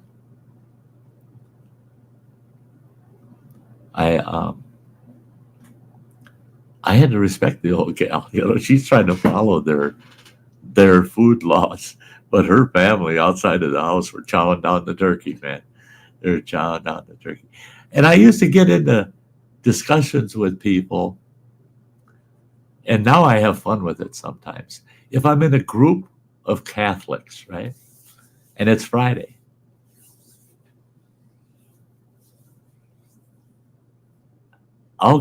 if I'm with them and we're somewhere to eat, especially like at a McDonald's, we're going to get a fillet of fish sandwich. All the Catholics in the crowd getting a fillet of fish sandwich. And I'll wait, let a couple of them order, then I'll walk up and I'll say, yeah, I'll take the no meat sandwich too. And the cashier, 90% of the time, will go, what do you mean no meat sandwich? Same as they ordered. Oh, the fillet of fish, no meat. Well, it's got fish. Right, no meat. And then we get in that discussion. What? I tell you what. Why in the hell is the flesh off of a fish not meat? It's not meat. How come? How come? I wasn't raised Catholic, so I haven't a clue.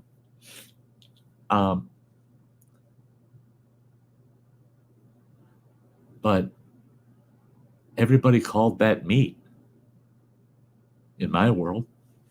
And, the meat on a walleye is so much better than, well, no, that's not meat. Okay, if it's not meat, then what is it?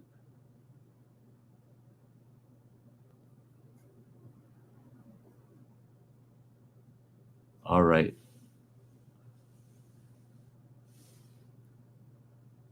Now that's a new one.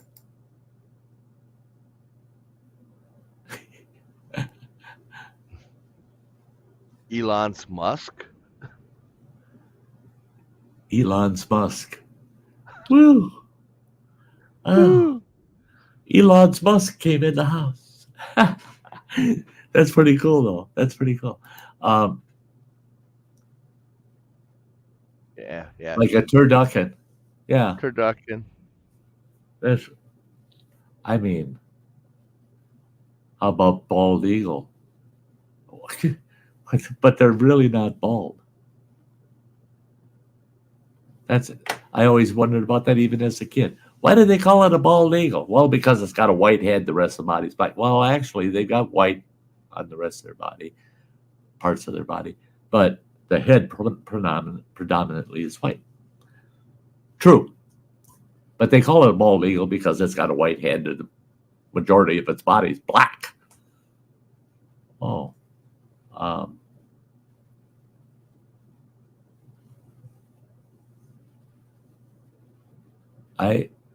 I don't get it. It shouldn't have no feathers on its head if it's bald, right? And why don't vultures have any feathers on their heads? Because they stick their heads inside of the animal to eat its guts out first. And if you had a feathered head, would you want to stick it in that stinky, nasty, bloody, crap-filled guts and then go around all day with that soaking wet, stinky head? Well, no, if you're bald-headed, you stick your head in there, and your feathers don't get stuck either when you're trying to back your head back out. So there's good reason why vultures ain't got no feathers on their head. Yeah.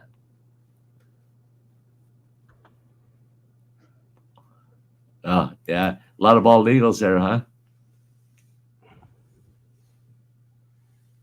Yeah.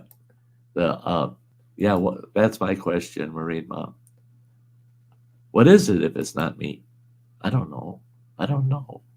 It's just you're not allowed to eat meat on Friday, but fish is okay. So who came up with that? I haven't found that in a Bible anywhere that no fish on Friday or no meat on Friday, but that does not include fish. I don't see that in the book anywhere. So yeah.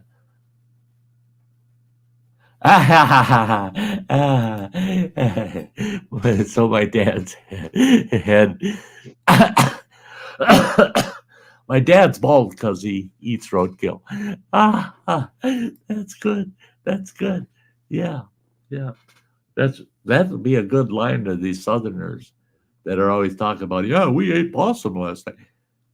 Oh, that's why you're bald. You eat roadkill. That's good. I gotta keep that fresh. Yeah. Uh, um, Yeah, that turducken though, that makes me think of um that was that show, Big Bang Theory. Got that one character, Howard, lives with his mom. He's his Jewish mom, and they had was it the turbiscafil, which was like a turkey stuffed with a brisket stuffed with gefilte fish. yeah. Yuck. It's Oh, oh. like I'm everyone's like, sorry. yeah, yeah, we're busy for Thanksgiving. Yeah, that's right. Yeah. I'd really love to be there, but I've already made prior commitments. I'm sorry. Oh, yeah. Ooh, shit. That's Oh, yeah, yeah. Hey, come to my house for your birthday dinner. We're gonna have haggis. Oh, I'm sorry. I already got plans, man. I'm so sorry. Enjoy your haggis. Oh, fuck. Yeah, yeah. That was a good episode. Yeah. The well, there's gal at work. I usually order if I'm stuck there for a reset in Grand Island. I'll order from a place. It's McKinney's Irish Pub, and uh-huh. you know, real good food. And I'll order their shepherd's pie. Uh-huh. Well, the gal that was there, she's like, "Oh, I like shepherd's pie. Yeah, yeah, I'll order that too." I was like, "Okay, I'll put in with my order, so we only pay for one delivery fee." Is it made with kidney? Kidney and lamb. Uh, But she was eating it. She's like, "Oh, this is like the best shepherd's pie I ever had." I had because it's made with the Irish champ and then the kidney and the lamb. And I told her, I said, "Well, it's Irish champ," and she's like, "Well, what's that?" I'm like, "Well, that's the scallops and potatoes mixed together." I said, "And then it's got kidney and lamb in it." She's uh-huh. like baby sheep. That's what a lamb is. Yeah, like in Little Bo Peep, you I know. was like, "That's why it tastes so good." Yeah. Well, that's like veal. I mean, I was amazed through my lifetime how many people didn't know what that I just love veal parmesan. I just love veal this, veal that. And I go, you like those force fed little calves. You love eating those baby calves, don't you? Yeah, What? kept from moving around. Don't want to build up any of that muscle. You put them in a little 4x6 pen and you go out there with a half gallon of milk and you feed them that milk 4 times a day for about 3 to 4 weeks, and then you sell them for veal. How are you there, Mister Backwards EUAs, Mike? I was waving the Marine man. Hey, Think I was waving to you? Come on. Hi, Sty. did you hear what I'm getting this week? Diapers? No, Running Water and I are both getting brand spanking new PS5s on Tuesday. A little late to the game, aren't you? What do you mean, a little late to the game? I've already had mine. I know. That's cool though. It is cool. It is cool. Some of the games. I had a little problem with the setup because I'm illiterate and stupid. I figured it out. I got the set. I watched every frickin' video in the world out there on setup, and I've got my Ethernet cable already hooked up to my PS4, and it's sitting there where the PS5 is going to sit, and everything's ready out. And I even have a little cheat sheet sitting there taped to the cupboard it sits on. Yep, I'm going to be up and running within a half an hour, man. But then I got to, of course, wait for download time. Actually, I mean, if you have good internet, the download is not really that bad. Oh, like, that's I had good. like shit internet when I did mine, and it was only 20 minutes, 25 minutes to get everything. Oh, really? Now I just boosted all my internet from my house, and now I'm working in the garage, so I have good internet now. And yeah, so I mean, everything is just like that. It's like instant. So. Well, what is ours at running? What? Because I know when I look at it for download, it says 208 plus because it maxes out the meter. It can't tell you how much. And then for upload, it's running at about 35 to 38 upload. And you only need 3 to have a smooth stream. So it's 10 times faster than it needs to be on the upload. Yeah, it's usually like when I'm at home and I run the speed test through my phone. Right. It usually shows between 350 and 400. Yeah, because we got 400 servers. And then the upload's not that much. Upload maxed out at 121, I think it was. Yeah. And so for the PlayStation, that's going to be sweet.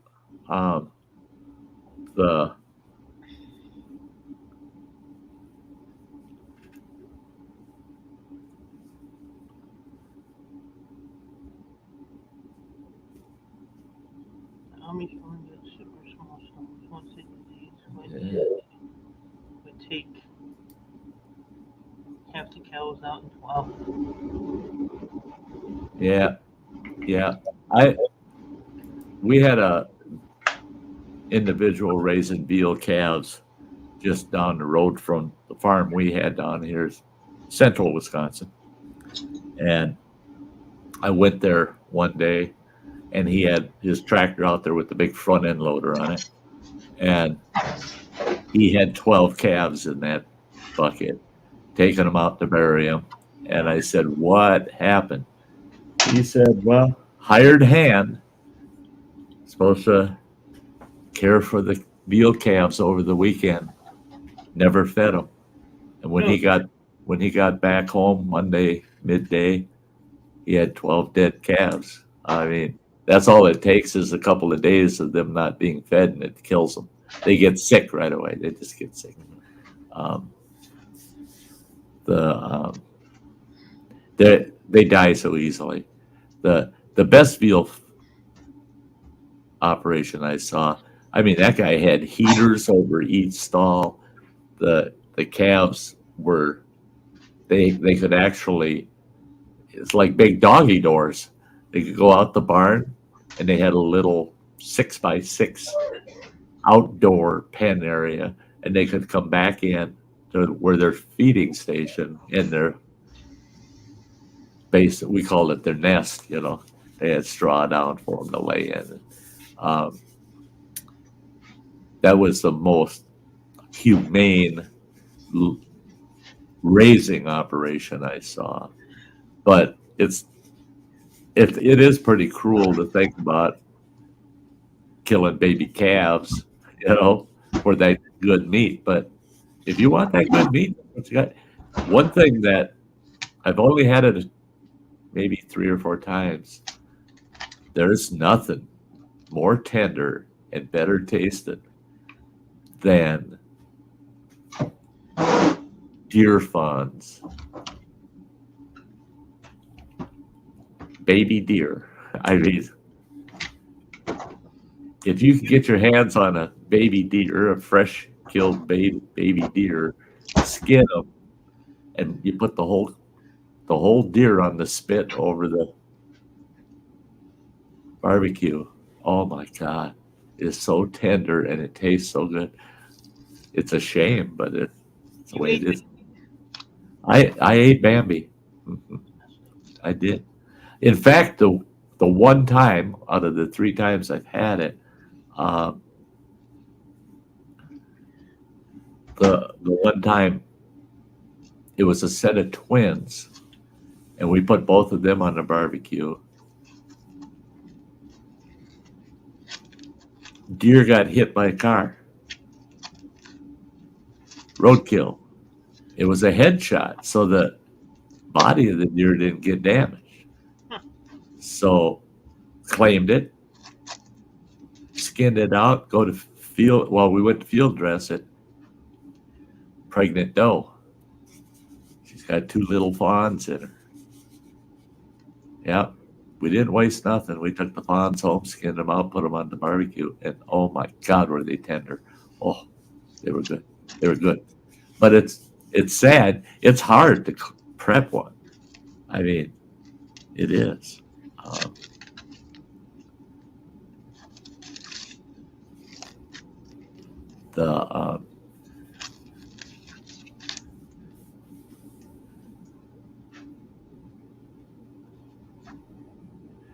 See, that's the only way I could raise veal would be to have them come, load them in the truck, and get them off the place. You ain't slaughtering on my place. I couldn't do it. I couldn't slaughter them little calves. Yeah, I used to have people, hunting buddies, they just get pissed at me because you can shoot a nub buck. He's just got nubs. That means he's a yearling, he's just got nubs. But you could shoot a nub buck here in Wisconsin, tag him as a doe. And they get pissed at me because when we had all these damn doe permits, you could go and say, can I get 3 today? Yeah, sure. You can get up to 5 a day. I was out there shooting all these little nub bucks. And it was pissing people off. They're going, they could grow up into a nice trophy someday. Oh, no. They're a trophy, all right. They're a trophy for my freezer, man. That is some of the best eating, that young buck. Oh, my God. Yeah, I was shooting the hell out of them little bucks because they were good eating.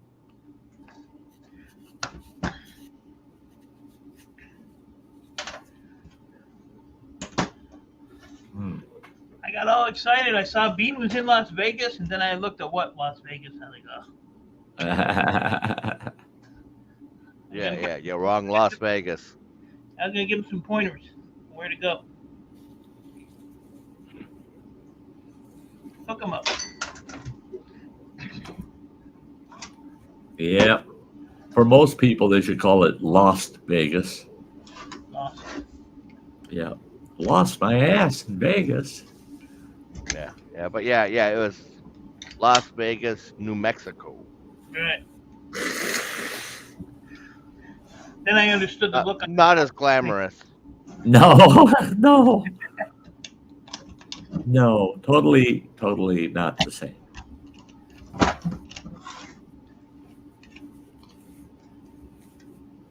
Poor Bean. Oh. I still say that. Yeah. Unless they can prove I was driving recklessly, the frickin' state should either let me hunt deer whenever I want, or they should pay for the damages to my vehicle when one of them frickin' deer F up my vehicle. I mean, I got in that argument with the DNR. They kept saying, those deer belong to the state, not to the people. They belong to the state. That's why you have to buy a deer license. That's why you have to do what we tell you to do when it comes to the deer. I said, so you own the deer? Yes. I said, your deer jumped out of that brush onto the road right smack in front of my Cadillac and did $3,000 worth of damage. Who do I send that bill to at your office?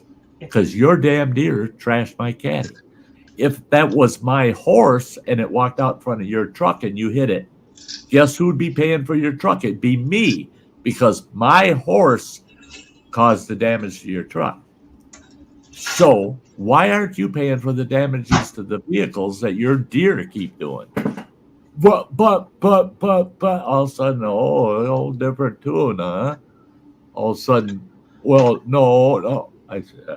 It's just like in the state of Pennsylvania. There's a good one for you. It's a Commonwealth state, right?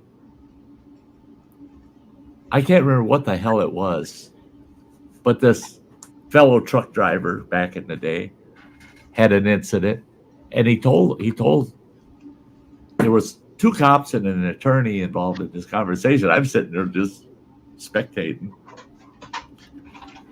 and he tells these 2 cops, this attorney's from the district attorney's office. He says, "I'm going to sue the damn state." Oh, the attorney says, "You can't." "What do you mean I can't?" "Well, you have to sue the Commonwealth." "Yeah, and you're not going to win, because the Commonwealth is each and every individual in that Commonwealth. So if you won the case, and let's say you were awarded $100,000, but there's 1 million people in that Commonwealth, well, each of them owe you $1, maybe, or 10 cents. They owe you 10 cents each. But you have to collect it from each person. You don't get it all from one place. You got to sue each and every person in the Commonwealth. Say, what the fuck? Well, then I found out that Louisiana is the same way. It's a Commonwealth state. It's a bitch to try to sue the state for something, because they say, no, you got to sue every individual in that jurisdiction, because we're Commonwealth. So they all share the burden. The state's not going to take its operational money and pay off a court win. You have to collect it from every individual in the Commonwealth. F you. Yeah. Where the hell are you going to get that many stamps to send them the goddamn past due notice, It costs you more in the mailings than what you get back. I mean, yeah, what a joke. What a joke.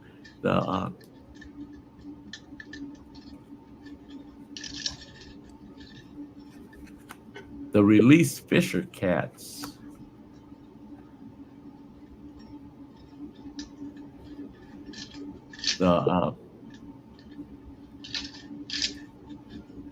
The game commission's bad.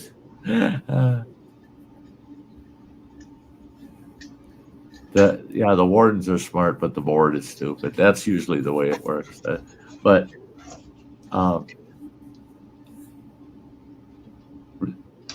release Fisher cats by me. What's that?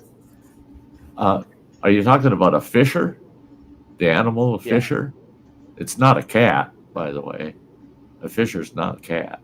It's not a feline. It's of the weasel family, actually.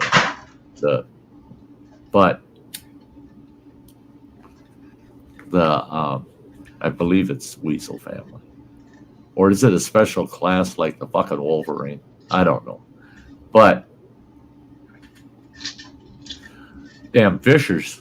I see a fisher. I'm just, where's my gun? Where's my gun? I want to shoot that something.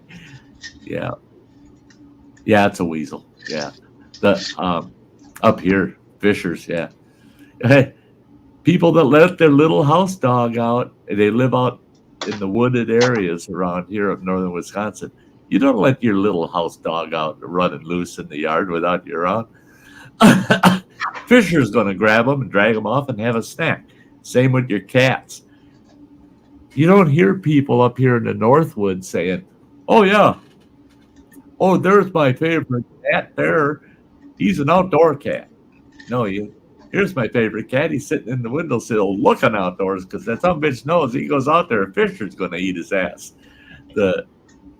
And they found out after doing a long study, that's how we lost all of our martins, which a martin is of the weasel family also.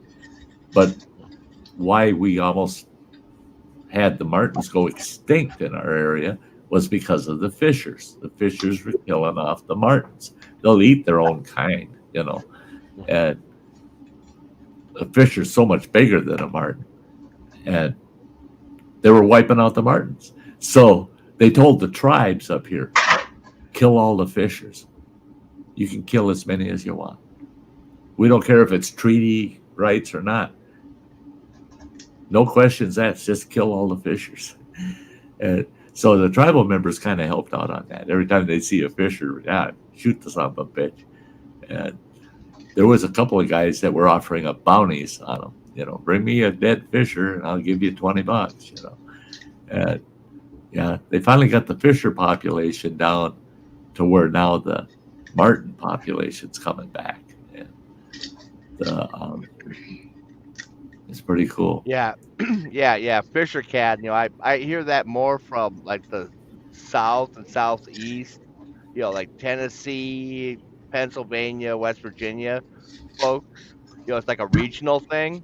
Kind of like depending at where you're at in the country, whether or not they spell possum with an O. What do they use? A U? Pussum? Well, it's like OPOSSUM. Yeah, right. That's how we spell it. Is that a problem? No. Yeah. Oh. I was just asking. All depends on where you are. I don't know. I got one that sits on my front porch every night. An old possum. Yeah. Yeah, Nick, that's where that calling them fisher cats comes from, is because their face has the look of a cat. Yeah. If you saw just its face, you go, there's a cat looking at me through the bushes. The minute that some bitch walks out, you're going, that's not a cat. That's bigger than a cat. That's actually pretty nasty looking. Well, that's like the red pandas. They're not a panda. Yeah. Right. A red panda is not a panda. But, hey, Nick, don't even mention that to Mike, that there's copper in his PS5. If the price of copper goes up, he'll be scrapping the fucker. You know what I got to go pick up? A cell phone tower. The tower? Yeah, and all the cabling and boxes. The only good thing is it's already taken down and all that. The only problem that I have is it's on top of a 16-story building. Holy shit! Already told me I can't throw it over the side. No, you can't, eh? Ain't that a shame? Bastards. But it's all free. So I got that coming down the pipe. What's the tower? Probably steel, eh? Yeah. But I mean, the cables, there's just mountains and mountains of cable. And, I don't know what the cable is. I don't know if it's really worth anything. But it's... But once you find out what's in those cables, you'll be able to come up with... A lot of it might be, I think it's called Heliax cable. Huh. Be aluminum? Some of it's copper, some of it's aluminum, some of it's going to be like fiber optic. Oh, it's just going to be a big cluster of... My neighbor just called me a fag. That ain't right.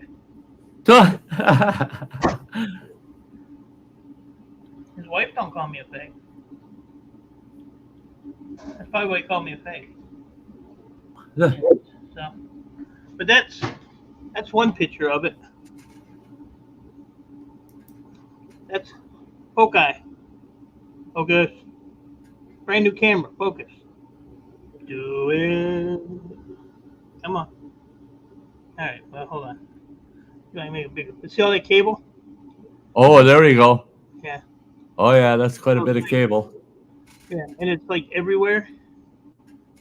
So there's that picture, and then that's all like the single boxes and stuff.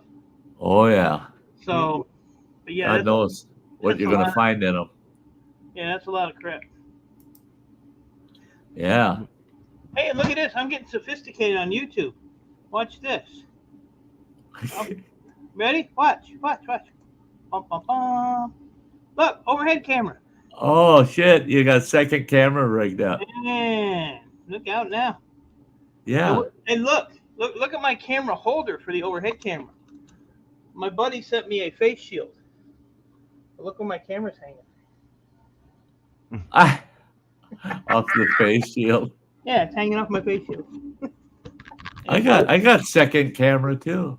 Yeah, I never had one, but I figured, because I'm going to start live streaming again since I got my internet working like really good out here. So. Oh, the neighbors got their Christmas lights going. So we'll see what happens. I gotta. Yeah, the neighbor's lights. Every time I catch it out the corner of my eye when I'm at home. I think the cops are out front. Yeah. Yeah. Look, cops got somebody. I'm going to take the blue screen that I have in the truck that I was going to use out at camp. I'm going to bring it in, and I'm going to put it over our curtains in here. Pin it up there along the top, and so that'll be like a solid blue facing the road, but will be behind the camera, so I don't get that window reflection that I'm getting. Because you look at this, and you can see our curtains, the pattern of our curtains right there on the window, reflecting back. The light hits them, and it reflects back. Yeah, so, how much snow you got out there? Well, a couple inches. About 4 inches. Oh, sucks to be you. But in the back, I wish the camera was pointing, looking at the backyard. Running Water's truck, I got the snow off of my truck, the little bit that was on it, because I cleaned it out on the street before the plow came out, and then put it in the back. Well, his truck I hadn't touched until the storm was completely over. And was it yesterday or the day before I decided I'm going to get that snow off of his truck. Holy shit. It was about 14 inches and wet and heavy. Oh, wow. I mean, I had spots in the backyard where the snow was right up to my knees. It was a good almost 2 foot of snow. And it's because of the wind blows it all in that spot back there. But I didn't think we were getting that much. And the frickin' forecast said possibility of snow. Possibility, my ass. It was a lot of snow. What the hell? There was none. It was all green grass out there. It was nice. Overnight, that shit come down, and it came down all the next day and blow like a son of a bitch. And then I'm out there with that little electric snow blower. Snow slapper. The snow slapper. And then now Running Water found a carburetor for our snowblower. I'm excited about the PS5. I'm thrilled over that carburetor, man. I get that carb on that snowblower and get that son bitch fired up. I'll sleep better. I won't be watching the weather 15 times a day. What do you mean it's going to snow a half an inch? That's too much. I won't have to worry about that. If they say, yeah, we're going to get another one of them storms like last year where we got 29 inches right here where I'm at. Up the peninsula, they had spots with 40 inches. That was a bad snowstorm, that one. That was a biggie. But that snowblower, yeah, it took me about 3 hours to do the place. But it did it. It cleaned it all out, got me through all that deep shit. That was a snowstorm that I went out. Our furnace, the snow drifts got so high. Our furnace vent is 4 feet off the ground, right? The exhaust. That son bitch had 2 feet of snow above it. And our furnace shut down. I woke up one morning. It's colder than shit in here. I went, what the hell? So I checked the thermostat, and then all of a sudden I hear the furnace comes on. Furnace comes on, but it only runs for about 3-4 minutes, and it shuts off. Well, that's because it's not yet expelling the gas, and the CO2 sensor in it is saying, nope, shut it down. Well, and I remember you calling me, and I had to go through the house inspection pictures, like, okay, where's that vent pipe? Because Like, I couldn't see it out there. I looking down the sides of the house. I said, I don't see where the hell that's vented. Where's it? Is it going up the chimney or what? He's looking through all these old pictures he had, and he goes, nope, it's on that one side of the house, right? Blah, blah, blah. And I go, oh, shit. Okay. I'll get back to you once I get that cleared out and let you know if that fixed it. I was about ready to make a wellness check call on you. You were gone. I damn near needed it. I damn near needed it. You know, I was weak last December. I mean, I had lost 80 fucking pounds, and I was weak. And I'm out there. This is no shit. Just from that snowstorm on that side of the house, the snow was about 4 to 5 inches above my waist to walk through it, just to get through it. I get out there and I'm shoveling, and I found that vent. Got it shoveled off. Got it. I turn around and I walk about halfway back to where I had snow blown. And I fell down in that fucking snow. I was out there for 20 minutes. It took me 20 minutes just to get back up on my feet. I thought I was going to freeze to death. I thought, this is it. This is the worst end ever, man. Laying out here knowing that the door is only 15, 20 feet away from me, and I can't get to it. I'm stuck in the fucking snow. I started just rolling and flip-flopping around, flopping my arms and shit. Because when I fell down, the shovel was stuck in the snow, and I fell away from the shovel. I couldn't get to the damn shovel to use it to help stand myself up. Every time I stick an arm in the snow, I couldn't hit the solid ground to push myself up. Arm just kept going down, down, down till it's right up. My body's flat to the snow, and my fingers aren't even touching the ground yet. So I couldn't get out of that shit. Finally, I worked my way down to the point where I got my feet worked down into that snow far enough. It was knee deep, and my feet finally touched the ground. And then I had to rock back and forth for about 5 minutes to finally get myself in an upright enough sitting position to stand up. Then once I stood up, I was just ready to take a couple steps towards the house, and I looked back and go, oh, fuck. So I slowly worked myself backwards till I could reach the shovel, got a hold of the shovel, and I shoveled my way back to the front of the house. And it did the trick. Furnace ran fine. But holy shit. Guess what? That side of the house, we never snowblowed last year. We went around the other side of the house. And I was looking over there running water. I'm going to snow blow just a single wide path over there back to the shed so that they can walk through to read that electric meter. The water meter, they shoot that from the alley feet because it's electronic. The damn gas and electric, no, old style meter. Up close and personal. Yep. I was gonna say, you guys have meter readers yet? Hey, Joe. Just for the gas and electric. Oh, yeah, ours is all satellite shit. Water, gas, lights. Where the hell? Where was in the house where it belongs? I wish the water and gas was electronic because then you don't have to worry about it, But it ain't. So I'll snow blow a single path to that.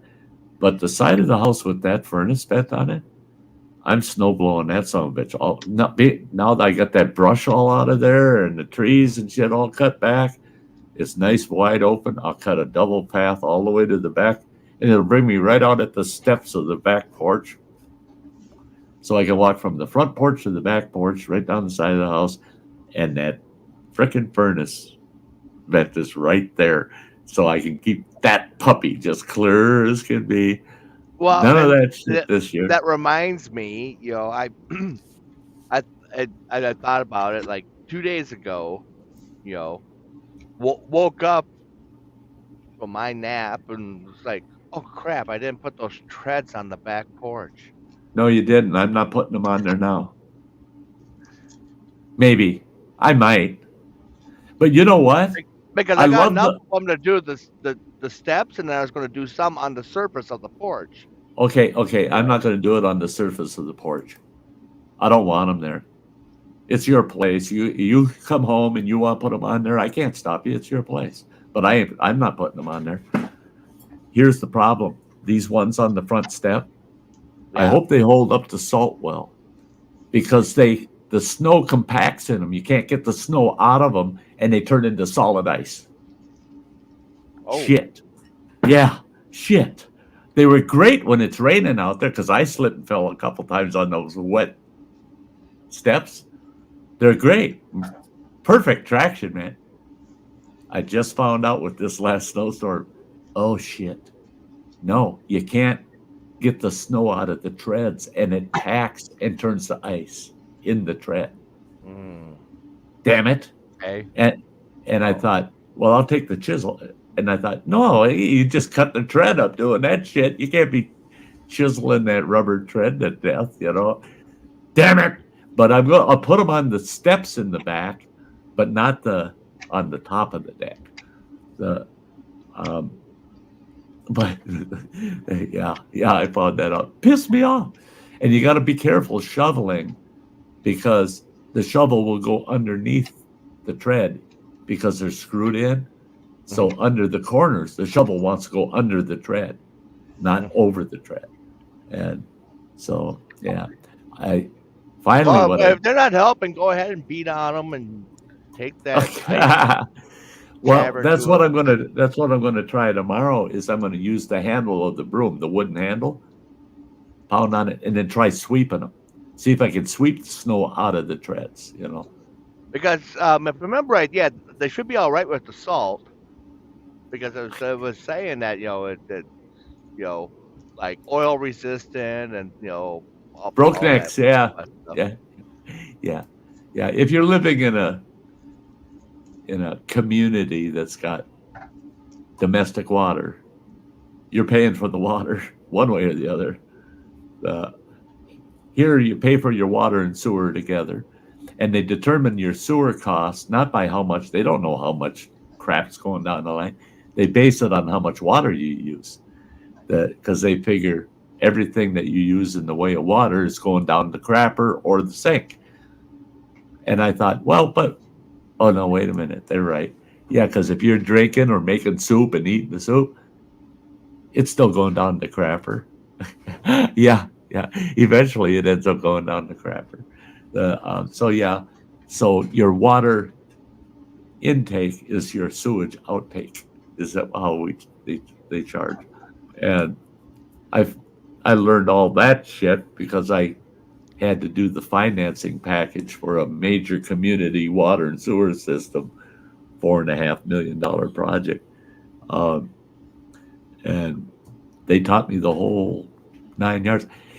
That sewer plant we put in there, the water that's discharged from that sewer plant goes in a big pipe and goes out to Lake Superior, because that water's cleaner than the water in Lake Superior. But they've got all that water out of all of that crap and piss and everything, and it's all going out Lake Superior, right? Well, they found out there's nothing they can do about it now. It's just they got to live with it. Nothing grows anywhere around the discharge of that pipe on the bottom of the lake there. No seaweed, nothing. Nothing grows there. Yeah, no culture for the feed off. Right, there's no nutrition. The water's too clean for it to grow in. That's what the biologists came up with. They said, the water's too clean. The water's too clean. Okay. Never heard of that problem. Well, we can't use that. That water's too clean. uh,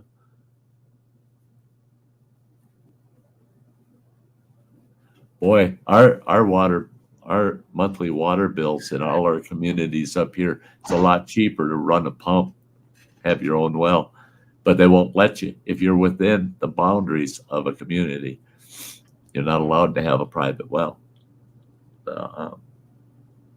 Well, yeah, well, and yeah, their billing is based off of what your water meter says because of what goes through the sewer, and that's why they get upset if you're collecting rainwater because they know you're sending more down than you're taking out. Right. Yeah. See, and that's it. Is they don't. The city of Washburn, when I had the house up there, I liked their system. In the starting in May of every year, and it went all the way out until September 30th.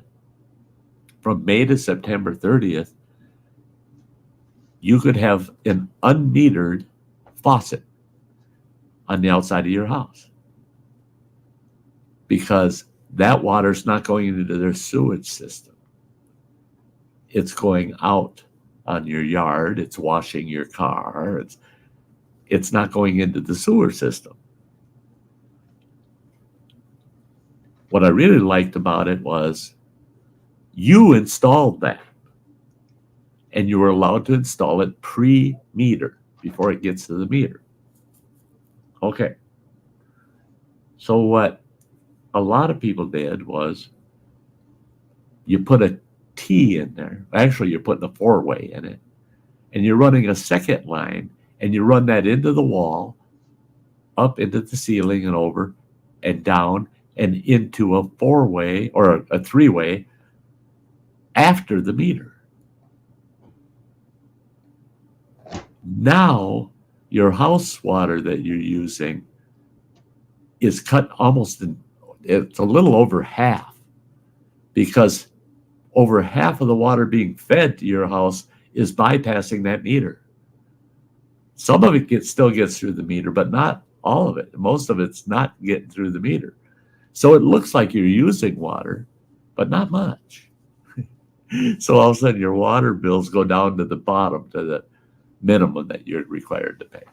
So people are just paying minimum water bills all summer long because they're using pre-metered water. That's pretty cool. Yeah. Well, yeah, there's one house that we were in down in Iowa. Yeah, we kept our mouth shut on it, but it was not kosher at all. Oh, that wow. that it's for the electric come in. It had the mast pole, Uh-huh. but where it was positioned, it kind of gets blocked by because there's like a kind of like a C in the house. And it's kind of set back in there where the line would come in.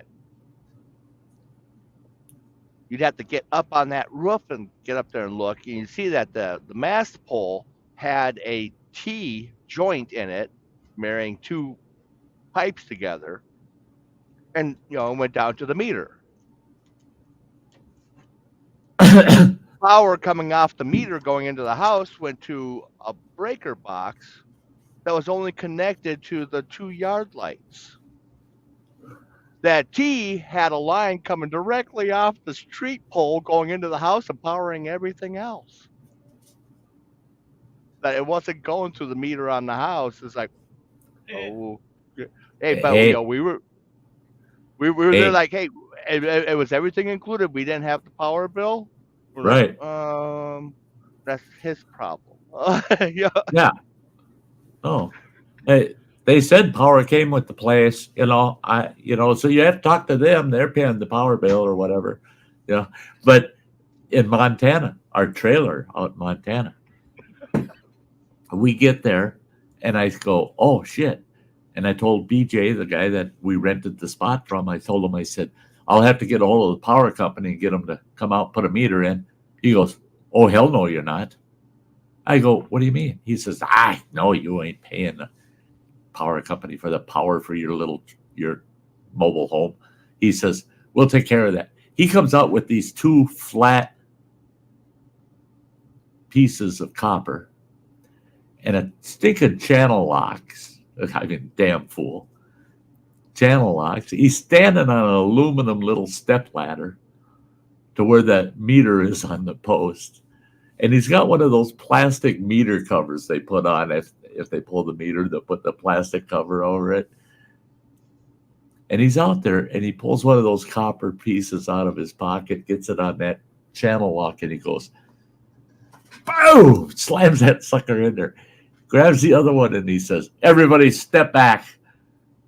He says, this could be tricky. And he's lining it up. And he shoved that sucker in there, blew his ass right off the step ladder. Sparks flew everywhere. He gets up and he goes, and he looks and he goes, yes, it's in there. That's all he cared about, was that it was in there. Oh, shit, no, you could smell burnt hair or everything, man. I mean, it was just like an arc. And you looked at those copper pieces and you can see the teeth from the vice grip on the last one he put in, and about a third of the other ones melted off. It burned it off. The arc between the two just fried that one almost in half. But we had power in the trailer, and he put that cover on, and he says, they won't, nobody's going to know nothing. And they didn't. We lived there for a year. Nobody ever said a word. So we were getting free power, and that was the same kind of deal where our lease with them for the site, for the lot, included utilities, water and sewer and electric. So I had the same frame of mind the running water just described. Not my problem. What do you mean? I'm stealing electric? I'm not stealing nothing. I pay for it with my rent. So you got to talk to that guy. He's responsible for the electric. Not my problem. But that was the worst one I saw, was when I was the housing director for Red Cliff. And I took over as housing director. And I'm going around and I'm inspecting every single house and apartment we've got there. Well, I've got a list of all of our occupied homes. And I'm out there driving around inspecting these occupied homes. And then after I'm done with the occupieds, I'll go to the unoccupieds and see what kind of condition they're in and see if I can get them rented out. Well, I see this one house and it's all freaking lit up, and there's a bunch of guys hanging out in the yard, barbecuing, drinking. They got lights out in the yard, shit. Bunch of drunks. I pull up there. It's getting towards the end of the day. I pull up there and I go, this house is supposed to be unoccupied. Well, why? Why do you say that? Well, I'm the executive director of this housing authority, and I know damn well there's no tenant in this house. What's going on here? Well, it was an individual that believed that under treaty rights, he had the right to the house. He says, it's just like in the old days. You find an empty teepee, you can move in. It's yours. I said, well, first of all, your tribe never had teepees. Second of all, your tribe actually historically were cannibalistic, and they'd probably eat your ass for moving into their house. I said, I want to know how the hell you got the power going in this, because Northern States Power cannot power these houses without contacting me, the authority, the housing authority, for authorization to provide service. And there is no authorization for this house. So how the hell you got all this electricity going? Oh, no, there's power. I said, well, we'll check into that shit. I sent my maintenance guys over there the next day. They come back. They said, come out to the truck. We got to show you this. Get out to the truck. I couldn't believe it. 875 feet of extension cord. Heavy grade extension cord. it ran past 3 houses to a 4th house from them, and it was plugged into their outdoor outlet. They're powering their whole fucking house off of an extension cord plugged into that guy's house. So I went into that guy's house and said, hey, you know they're stealing juice off of you? He goes, no. He said, I was going to complain to the housing authority because something's wrong because my power bill's so damn high. I said, they were plugged into the back of your damn house, ran a cord all along the tree line, way the hell up the hill to their place. And they've been up there living for months in the house with no lease, no right to be there, partying hardy, running the lights and shit all night long.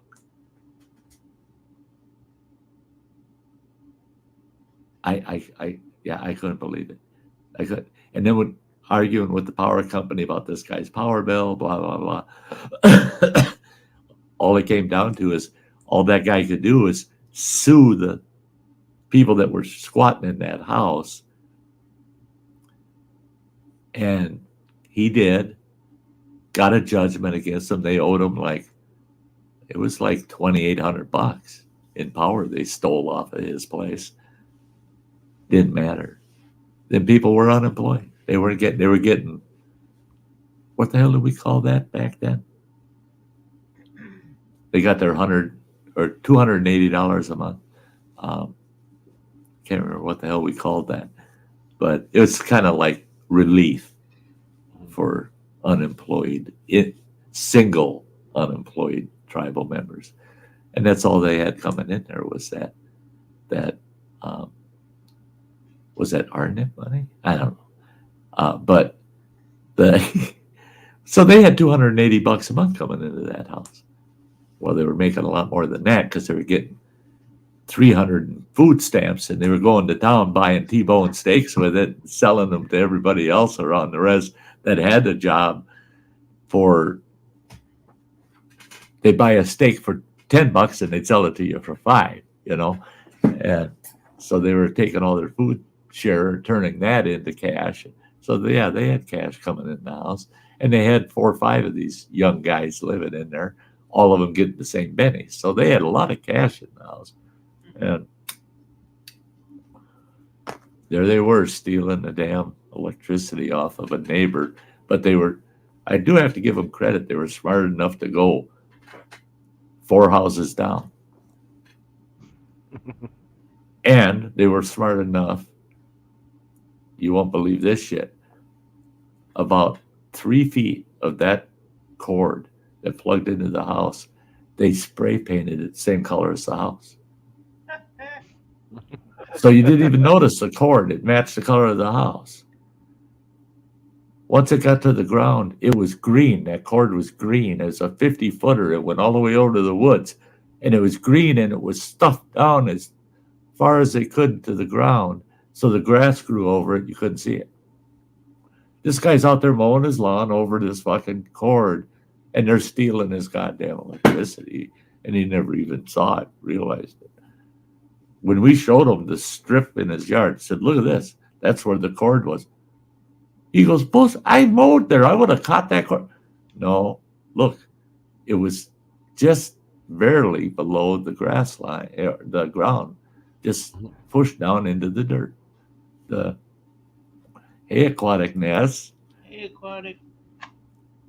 Good to see you. Yeah, it was pretty funny that these guys were at least ingenious about it. It was green and black cords all the way through along the wood line, and then green cord all the way over to the house that they were in. And yeah, they thought it out. And I thought, for what they paid for all of that cord, I know there's money coming into that house. Otherwise, they all took turns going into Walmart and stealing fucking extension cords. I mean, yeah, I expect each of you to come back with 2 100-footers.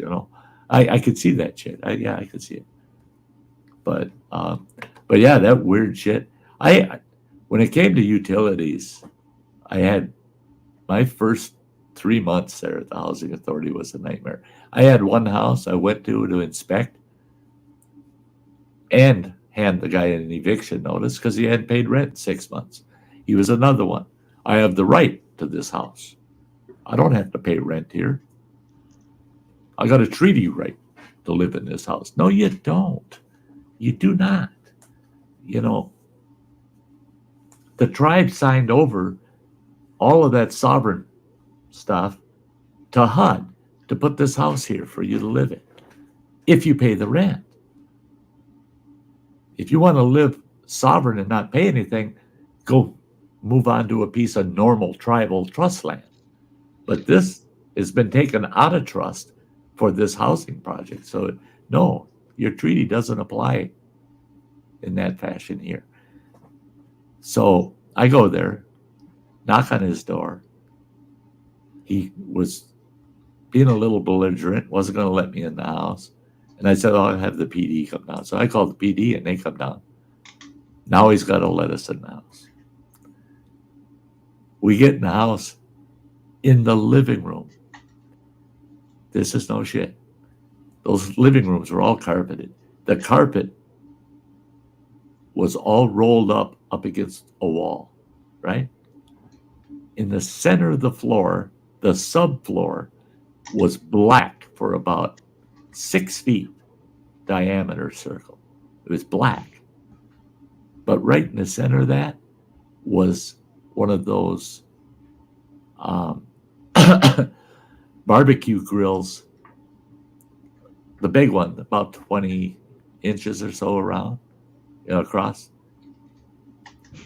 maybe 2 feet. And they had sawed the legs off on it, so the legs were only about 8 inches off the floor, and they had a stack of firewood against the wall.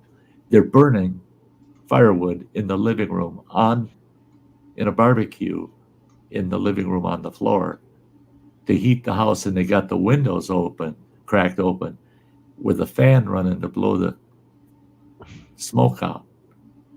The ceiling was pitch black. I go, how did you not burn this fucking house down? Because they rolled up the carpet. Huh? Because they rolled up the carpet. Oh, yeah. They wanted to be safe. You're right. Yeah, let's be safe and roll that carpet up. And I asked them, why in God's name would you even do something like that? Do you realize how much it costs in fuel oil to heat this house? Yeah, I do know what it costs to heat one of these houses with fuel oil. We actually lived in one of those houses, my family. And I said, but that's what the house was designed to be heated by. It was a furnace, either fuel oil or natural gas. And I finally got them all switched out to natural gas. But I told them, I said, I don't care if you can afford the fuel or not.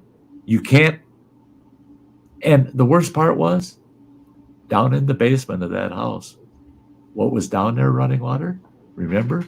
A wood boiler that was attached to the fuel oil boiler. You could heat the house with wood down in the utility. Had the little mini door on the outside that you can kick open and throw your firewood inside. Yeah. It was a good sized burning box, but it was a small door. So you weren't putting chunks in there over 8 inches around, and a lot of the people there supplemented their fuel costs by heating with wood. They go buy a load of firewood cheap somewhere and haul it in their basement. And they'd run that wood boiler usually during the day so they could tend it and just let the furnace run at night, and they cut their fuel bills in half or better.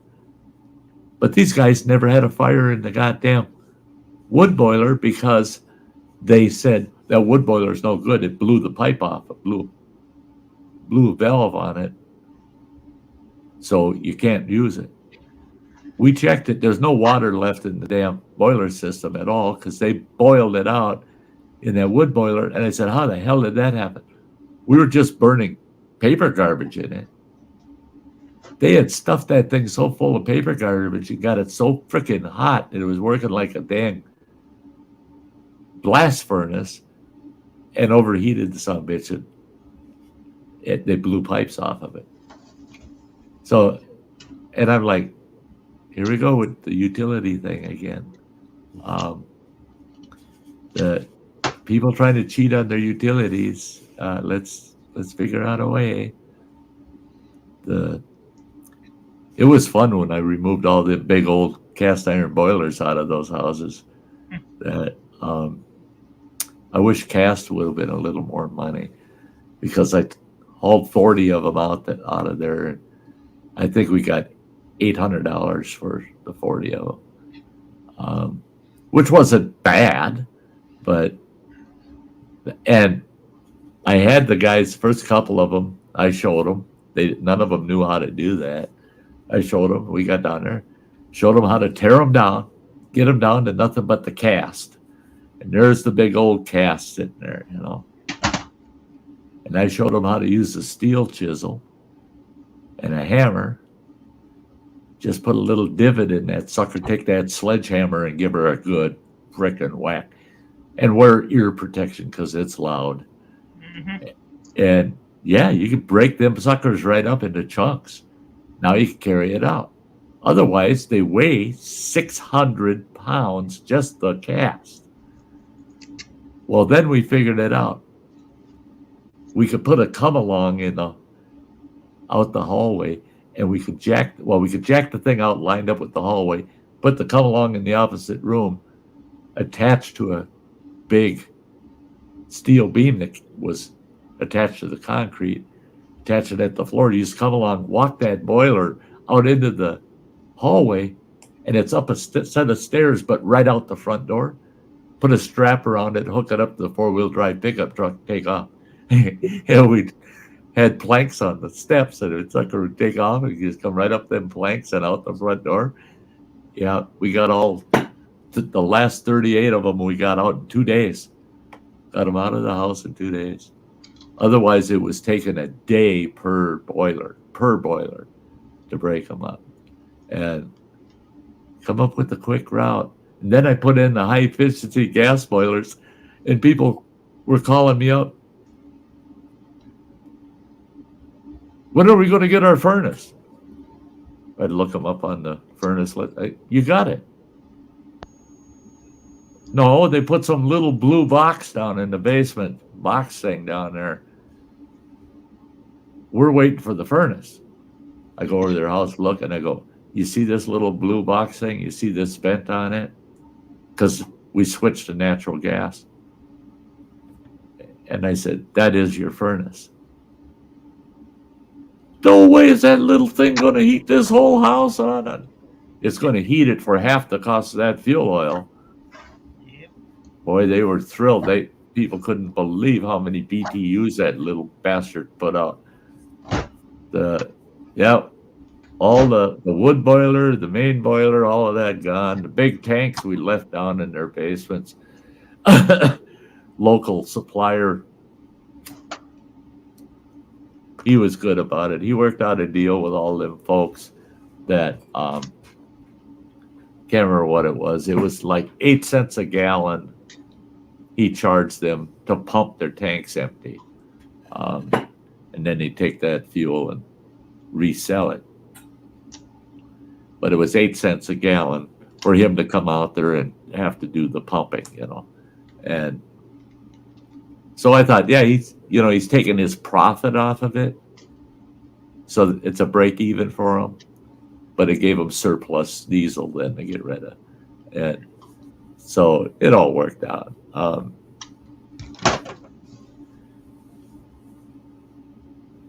Yeah, Nick, I mean, there's a lot of people, homeless people.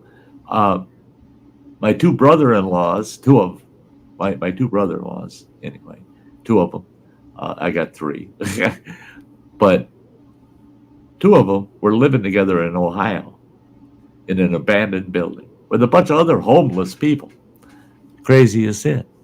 And those 2 were telling me how they were working locally at a garage somewhere as mechanics. but they were homeless. So they're flopping in this abandoned building with all these other homeless people. I'll never forget them telling me, yeah, there was this one morning we got up. One of the guys that works just across the road from our garage always told us, I'll ride with you down to work. Well, he didn't show up. So we went up to the room he was staying in, pounded on the door. He wouldn't answer. So we opened the door and walked in. And there he is in his sleeping bag, dead as a doornail. And he said you couldn't breathe the minute you walked in. There was no oxygen left in the room. And he had a kerosene heater running in that room with no ventilation at all. Sure enough, guy killed himself overnight. Yeah, you got to make sure you got enough ventilation. I found that out with the buddy heater in my little travel trailer, my little camper. If I run that bugger, I leave the window and the door wide open. Run that buddy heater. And if it's not pouring rain or anything, I'll crack one of my upper windows open so I get a circulatory kind of airflow going through. And I can tell if the CO2 level is dropping a little bit. It gets a little, you can tell the air has changed. No, not good. Get some air in there. Open the door and never sleep with the propane heater running. No. I just bought that one for in here. Oh, yeah. Yeah. Running water just got that's one. That's on like the lowest setting too. And that's been running since 6 o'clock. Look at that. And then Ryobi. I have a fan blowing on top of it. To circulate it, yeah. So it circulates it, yeah. Works really good. Yeah, that came up on my suggestions earlier today. I'm like, I don't really need it. No, it's a day late. A day late and $1 short because you already bought one. You got it sitting there. And it'll do the same thing. It's 30, well, 32 outside and 71 in here. Oh, wow, that's cool. And that's like I said, it's at the very lowest setting because I just hooked a brand spanking new tank to it, a 20-pound tank. And I want to see how many hours at the lowest setting that'll run on one tank. Oh, yeah, yeah. And like I said, it's over 70 in here and it's comfortable. No kidding. That's definitely working, Tim. I paid $150 for that little heater. Ryobi's prices aren't bad at all. For their stuff. We got so many Ryobi tools now here. All my stuff is. Yeah, I love it. I could disconnect, walk over. Everything's 18 volt. It's at Ryobi at $1. So no matter what you buy, even that runs on a battery, or I can plug it into the wall. 9. So I've got 9 Ryobi tools within just 10 feet of my studio here. Yeah, 9. I've got another 6 to 9 in the back porch. I've got a couple out in the shed. Running water is a Ryobi fanatic, and I love it. He's only used a couple of those tools. I'm using them all, man. You know why? He likes that color. He likes the color. That fluorescent green. That fluorescent green. Well, that's one thing too, is you ain't gonna lose those. No. Right. I can't wait to work on my trailer. I've only burned out a Sawzall, and when I bought this kit here, about 6 months down the line, one of these, it's not that, but the clutch burned down on it, so it just free spins, it don't stop. And every now and then you smell a little burning in there, so when it dies, I'll throw it in the scrap pile and go get another one. Well, and that's it. Is they're reasonably priced enough that I don't know why I watch these extreme yard fixes, on YouTube. These guys going out there, damn yard hasn't been mowed for 3 years, and they're out there trying to cut that shit down at 6-7 feet high. Yeah. And I found this one guy. That's all he's using is Ryobi. And he says, and he was doing a cemetery, cleaning up this cemetery. He's out there and he's got these 2 young boys helping him, and They're all running around with Ryobi tools, you know. And I'm going, yeah, no shit. And he's using the Sawzall like I was for cutting branches and shit. I mean, it works great. But he said, he said, I get chewed out all the time. And you could tell this guy, he does these projects for free. He doesn't charge anything for them. But you see his truck and he blurs out the company name on it. This big frickin' F-350 with it's got a hydraulic sideways drop off ramp that drops off, and he takes his zero turn, drives it right off the ramp, off the side of the truck, and does his mowing, drives it back up in there. And everything is all on that truck. I mean, you could tell he can do any frickin' lawn anywhere. He can do tree removal, anything, all with that one truck. Well, you look at that truck, he opens the toolboxes, and it's all that Ryobi green everywhere. And he said, I get chewed out by all the other commercial lawn care companies where I'm at. I get chewed out all the time. But why are you using that Ryobi shit? That's your residential consumer, use it once a year if you're lucky kind of person, kind of tool. He said, you guys are the ones that are nuts. You're going out there paying $350 for a tool I bought for $150. Right. My tool, even if it only lasts half as long as yours, I can afford to buy two of those for the same lifespan you're buying that one. But most of my tools are lasting as long, if not longer, than the commercial grade, which means that's money in my pocket. Sure, the tool might wear out quicker, but they're so much cheaper that I'm coming out ahead. And Right. he said, I don't have much of a choice but to say, if you're doing this commercially and you're not using Ryobi, that's all right. You piss your money away any way you want. If you want to use Milwaukee, go ahead. Pay the Milwaukee. But Christ, I went to get goddamn blades for the Sawzall, the Ryobi Sawzall, and I'm at L&M Fleet Supply, and I looked at DeWalt and Milwaukee. Oh yeah, DeWalt, $14 for a set of blades, 9 blades, 3 of each of 3 sizes, types. Same kind of set, but Milwaukee. $19. I went to Walmart, Hyper Tough, $9. I bought the Hyper Toughs, and I still haven't wore one of the blades out yet, and I've been sawing the shit out of that brush on there. I buy the Diablo blades. Oh, Those things last. They're a little pricey, but they last forever. well, see, for your purpose, yeah, it would make sense, I use especially if you're cutting steel. Yeah, I cut up 4 100-gallon water tanks with one blade. Yeah, And inside those water tanks, they have 6 tubes. So you have to cut the tubes, as well as the inside of it. One blade. yeah. See, Diablo is really good.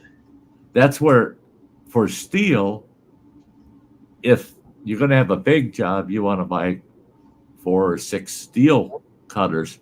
You're going to want the good ones. You're going to pay a little more because you buy the cheap ones like Hyper Tough out of Walmart. They're good for about 15 minutes of steel cut. I mean, I wish Ryobi made a fly swatter because I got a fly the size of the Goodyear blip flying around here all day bugging me. He the just fly swatter. Yeah. What's up, Bill? Scrapping together. Yeah, scrapping together's in the house. Hey, yeah, good to see you, man. I got a few more minutes. I'm calling it a day. Yeah, I'm going to be wrapping it up in about 10 minutes here, guys. I gotta get up early tomorrow. I got to eat. Tomorrow's Monday. Yeah, I got nothing going on until Tuesday, possibly. If Walmart is true to itself. It was funny when I asked them, where the hell do I pick up these PS5s? They're supposed to come in next week. Oh my God. They had this one gal come over to help answer my questions. And she said, that's a exclusive December event. She said, we're not even allowed to tell you what time we expect them to be here. She said, we can give you the day, but we can't tell you what time. You'll get a notice. That's when you'll know when they're available to pick up. Oh, okay. She said, we can see on certain items, like the PS5s, we can see a bunch of people showing up pissed off, saying, I've been trying to buy one for 3 years, and yet this son of a bitch orders one online and gets it right away. She said, we don't want none of that shit going on. We want you to be able to get here, get your PS5s, and go about your business. And that's how I got mine. My neighbor he had something with Walmart, and he got, the offer to buy it. And it was $535 out the door. So I told him, I said, get it. And I said, I'll give you $600, $650. And he said, nope, just give me the $535. And I had that thing since April, and I just hooked it up like 2 weeks ago. Yeah. I remember that. Yeah, you had that thing sitting there all year. And Running Water just sent me a picture of a Ryobi bug zapper you should get for your shop. I might hang one in here. I have a just regular, looks like a big freaking fruit basket with, it's in a cage. Which this son of a bitch, man, I'm telling you, he's on my nerves. The problem is that it probably costs you $10 an electric to fry them. Yeah, because the electric in here goes on my neighbor's bill. I pay $100 a month, so that covers her electric bill and mine. And all these lights, except for 3, are fluorescents or LEDs. LEDs, yeah. So Running Water got a couple of nice LEDs for out in our shop here. Yeah, she didn't want me to pay her nothing. She was kind of upset about it. I said, hey, look. I said, it's wintertime. I said, I'm gonna be in here working. I said, with the lights on. I said, I don't mind helping. So, because you're on your way out anyway, so you might as well do it $100 a month. Yeah. Buy yourself something nice. Yeah, do something else with it,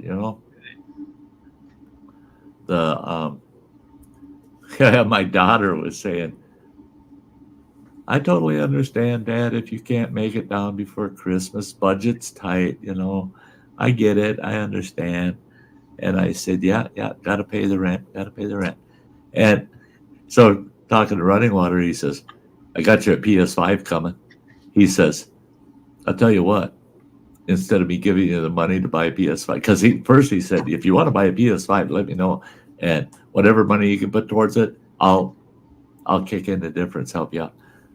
So he gets a hold of me. He says, here's the deal. Here, I ordered you one. Here's the deal. All you got to do is pay your rent, and we'll call it even. I got you a PS. So the son of a bitch took my rent this month and bought me a PS5 that is considerably more than the rent.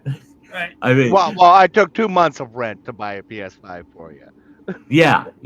Was it $579? So you'll just $559 plus tax. So it's like $589 plus then the cooling station. Yeah. So about $600 with everything included. Yeah. But see, that goofball, when I was sick, he kept telling me, if you gotta have money, Pop, if the budget's just not going to make it, let me know. He says, I still got $600 of your rent sitting in PayPal. Yeah, just let me know.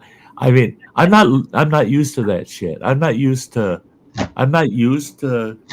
being given things and people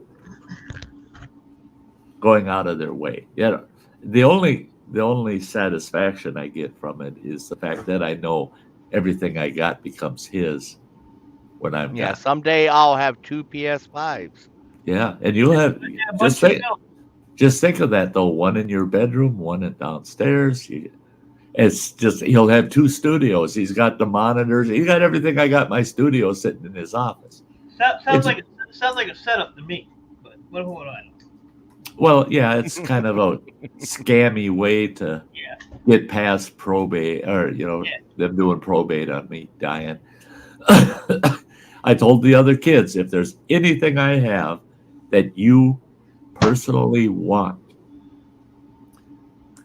when I'm dead and gone, let me know what it is, and I'll tag it. I'll let Running Water know that's yours. And they said, what about all your other shit? How are you going to deal with that? I said, I ain't dealing with it. Running Water is.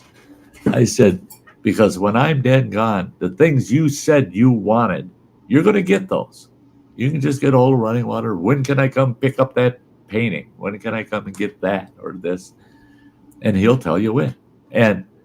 But the other stuff, he can decide. He can say, hey, I got this shit at Dad's. Anybody want this shit? Come and get it. But the shit he wants to keep, he can keep. He can keep. I mean, he stepped up. As long as he keeps, and I'm not worried about it at all. As long as he keeps being himself and who he is today, yeah, all my shit, it's going to be his. There's not going to be some hidden will or some shit that says, yeah, they're going to come in and take all his shit. No, you don't have to worry about it. It's all his shit. It's all his problem, too. When I'm dead, the only thing I want from you is that $50 I actually put in that coffee cup I sent you. Accidentally. Anybody that accidentally puts $50 where it don't belong shouldn't be handling money. I didn't know. Yeah. That accidentally is just like these young kids. They're going out together and they get pregnant and then they tell their parents, but it was an accident. It happened by accident. We didn't plan on this. It happened by accident. So you were accidentally screwing her. Right. That was an accident. You accidentally did that, huh? So what did she do? She wasn't wearing any panties and she was walking down the street. You're walking behind her and she's wearing a miniskirt and she sees a $50 bill laying on the sidewalk that Mike forgot. He dropped it there. And she bent over to pick the $50 bill up, and you just happened to have your pants down around your ankles, and you rear-ended her. That's an accidental pregnancy. Otherwise, don't go there. That's bullshit. And are you having a funeral? I don't. Well, you don't hold your own funeral. No, I'm asking. Is Drippy Water there going to have you? Because I want to come and I want to visit you because I got something to give you before you go. Fuck you. It's in my freezer. Still. Well, I figured his funeral services is going to be, his pre-recorded goodbye and F everybody video. Yeah. Yeah. That's pretty much every live stream, man. Sorry, guys, I'm heading out on the next boat. Yeah. Let me tell you some things I have kept to myself for the longest time. Yeah. I'm still working on that video, by the way. I've got some of it done. His old ass is going to be around for a long time. So. But I tell you what, I got my urn. That's up in my bedroom. I already got my urn purchased. Yeah. And it's cheap to cremate me here. I always got enough money around, and shit, if you need to sell my truck quick, it'll drop the price on it, it'll sell in a flash, and have me cremated. So you have your urn in your bedroom. Yeah, it's empty. So, I mean, do you occasionally try to fit in it or put a toe in there or something? Hey, I was nervous when I bought the damn thing. When I bought it, I was looking at the paperwork, and those urns. When you go to buy one, if you're going to buy yourself an urn for when you die, look at the details because they will tell you how big of a person will fit in that urn. Oh, really? Oh, yeah. I didn't know that. And so I like this urn. It's rosewood and it's carved. It's a nice urn. I got to get a little brass plate made for it. That has a little saying on it, like yeah, fuck you, kind of thing. But but I had ordered the damn thing, and then I'm reading the details, the fine details about it, and it says on there, will hold up to a 200-pound person. Well, I weighed 225 at the time. I'm going, well, what the fuck are you going to do with that 25 that ain't going to fit? Son of a bitch. I got some empty medicine bottles. They could put it in that and give each kid a medicine bottle of me or something. I don't know. But now, that mistake of not looking at those details as to how much the urn would hold worked out to my favor, because now they say I'll never in my life ever exceed 185 pounds. They said you'll be damn lucky to even hit 180 pounds. So I fall under the capacity. So yeah, I'll fit in the box just fine now. So an ice cream sandwich will fit there then. Fuck you and that ice cream sandwich. Some bitch was going to stick an ice cream sandwich in a box he was going to send to me. I said, don't you fucking do that thing. It's in my freezer. It's still there. That thing will be so rotten by the time it gets here. Thawed out and stinky rotten. It's cold now. It might stay a little longer. Yeah, until it's in a heated truck. No, I'll put it in one of them like freezer thing, one ice thing. It'll be fine. You'll be okay.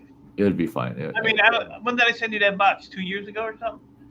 Yeah, it's a couple seasons ago. Yeah, it might be a little freezer burnt, but that box, the box itself, in fact, is sitting out on the porch over here in the corner, out of the weather, and it's got urinal and one cast iron pan still in it. And I look at that box and it's got fragile written on it, and I'm like, that son of a bitch, that shit in there. There was nothing that was at the risk of getting broken. That son of a bitch's box. So we had shit taped up and wrapped up, and it was nasty. Yeah, I did a live stream down in Florida. He did a pickup, and he got one of them lodged Dutch ovens and some other shit. Uh-huh. It was like freaking brand new. I thought about you. I don't want any more cast iron, man. Those 2 pans you sent me are awesome. Plus I've got a full cast iron set, Dutch oven, big griddle. It's got 3 frying pans, I believe. It's got just a regular, like a pot, like a soup pot. Big cast iron set. And it's all in a wooden crate. And I got that from Cheesehead Chris. And I seasoned a couple of pieces out of it and used them. But I got to get that set out this year and fully season that whole set, get it all put together. That's a sweet set. The wooden crate, though, that son of a bitch weighs almost 100 pounds. That crate full of cast iron cookware. I mean, it's nuts. It's nuts. It was awesome. He said, I've had it sitting here forever. He says, yeah, I'm going to bring that to you. I said, yeah, you don't have to. He's sure as shit. He brought it to me out at camp. And I'm like, holy Jesus, all the camp gear and shit I got in the truck, and I got to put that thing in the truck. Yeah, it was a load. That thing was heavy.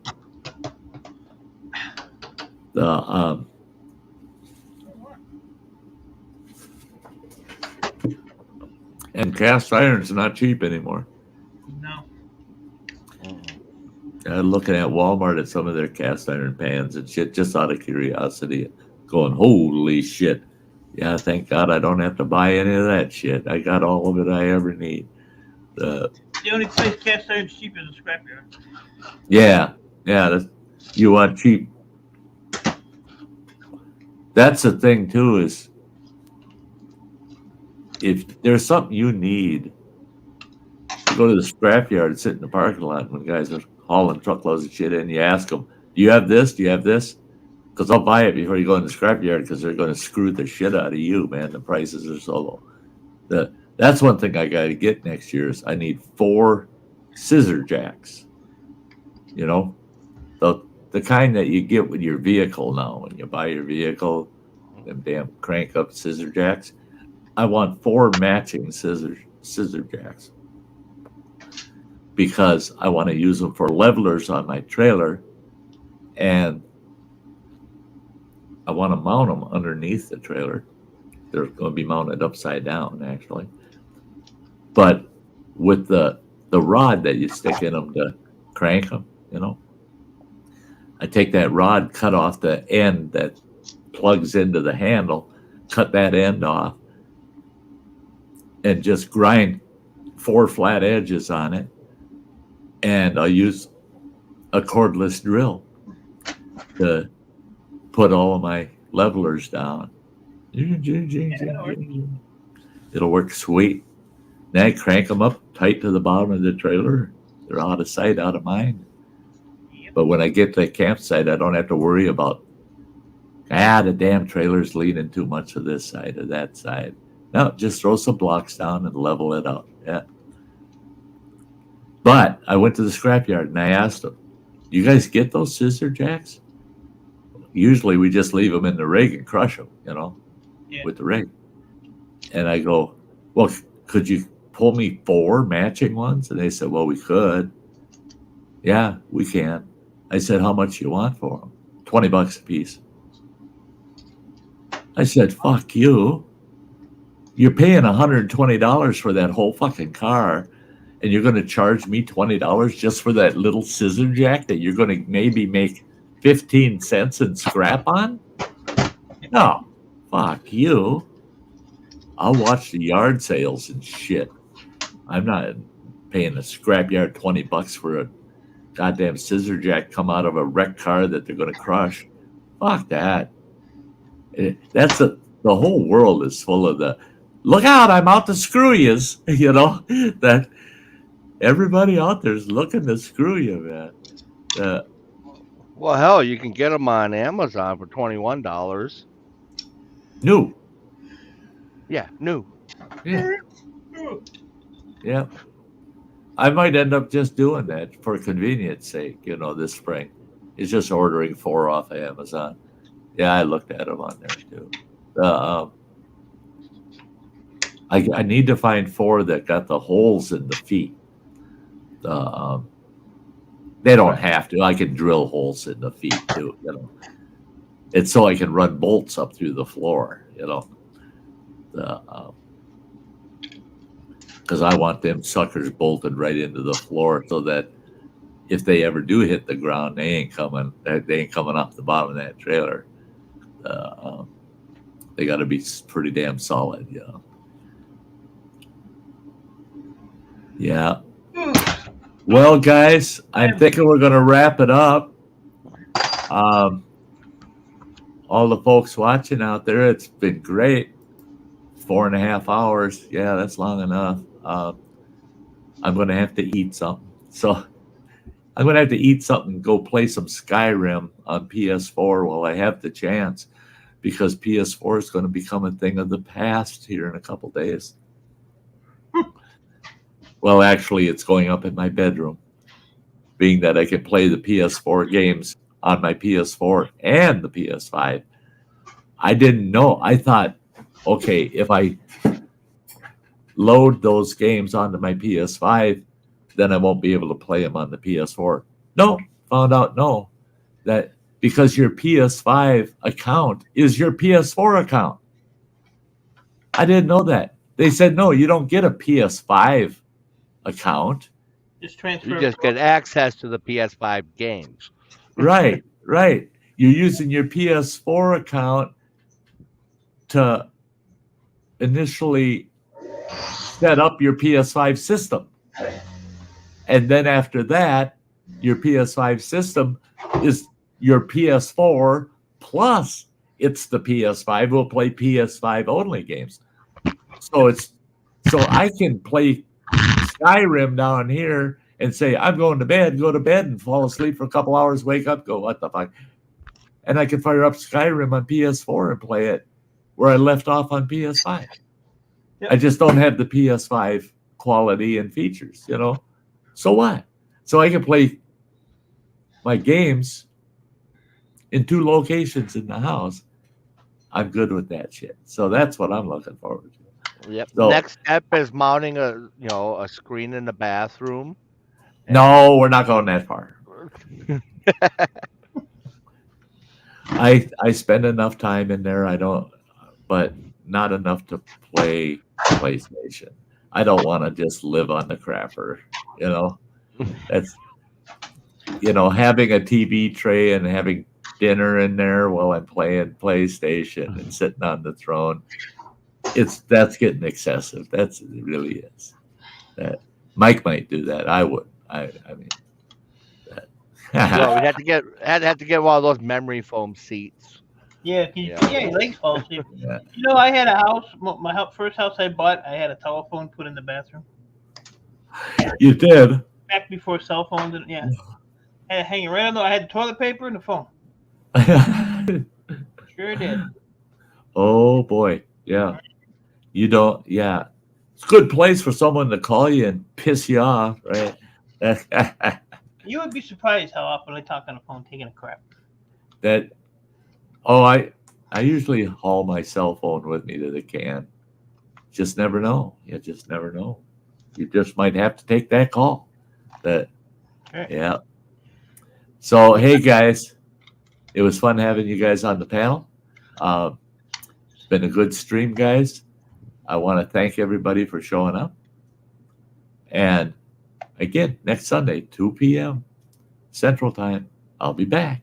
I don't know what kind of update I'll have, but I'll be back. So with that, guys, we're going to wrap it up. And I'm going to grab the girl in the fur coat out on the front porch. We're going to shuffle our way on out of here until next Sunday. All of you take care. Running Water, Mike. Bye, guys.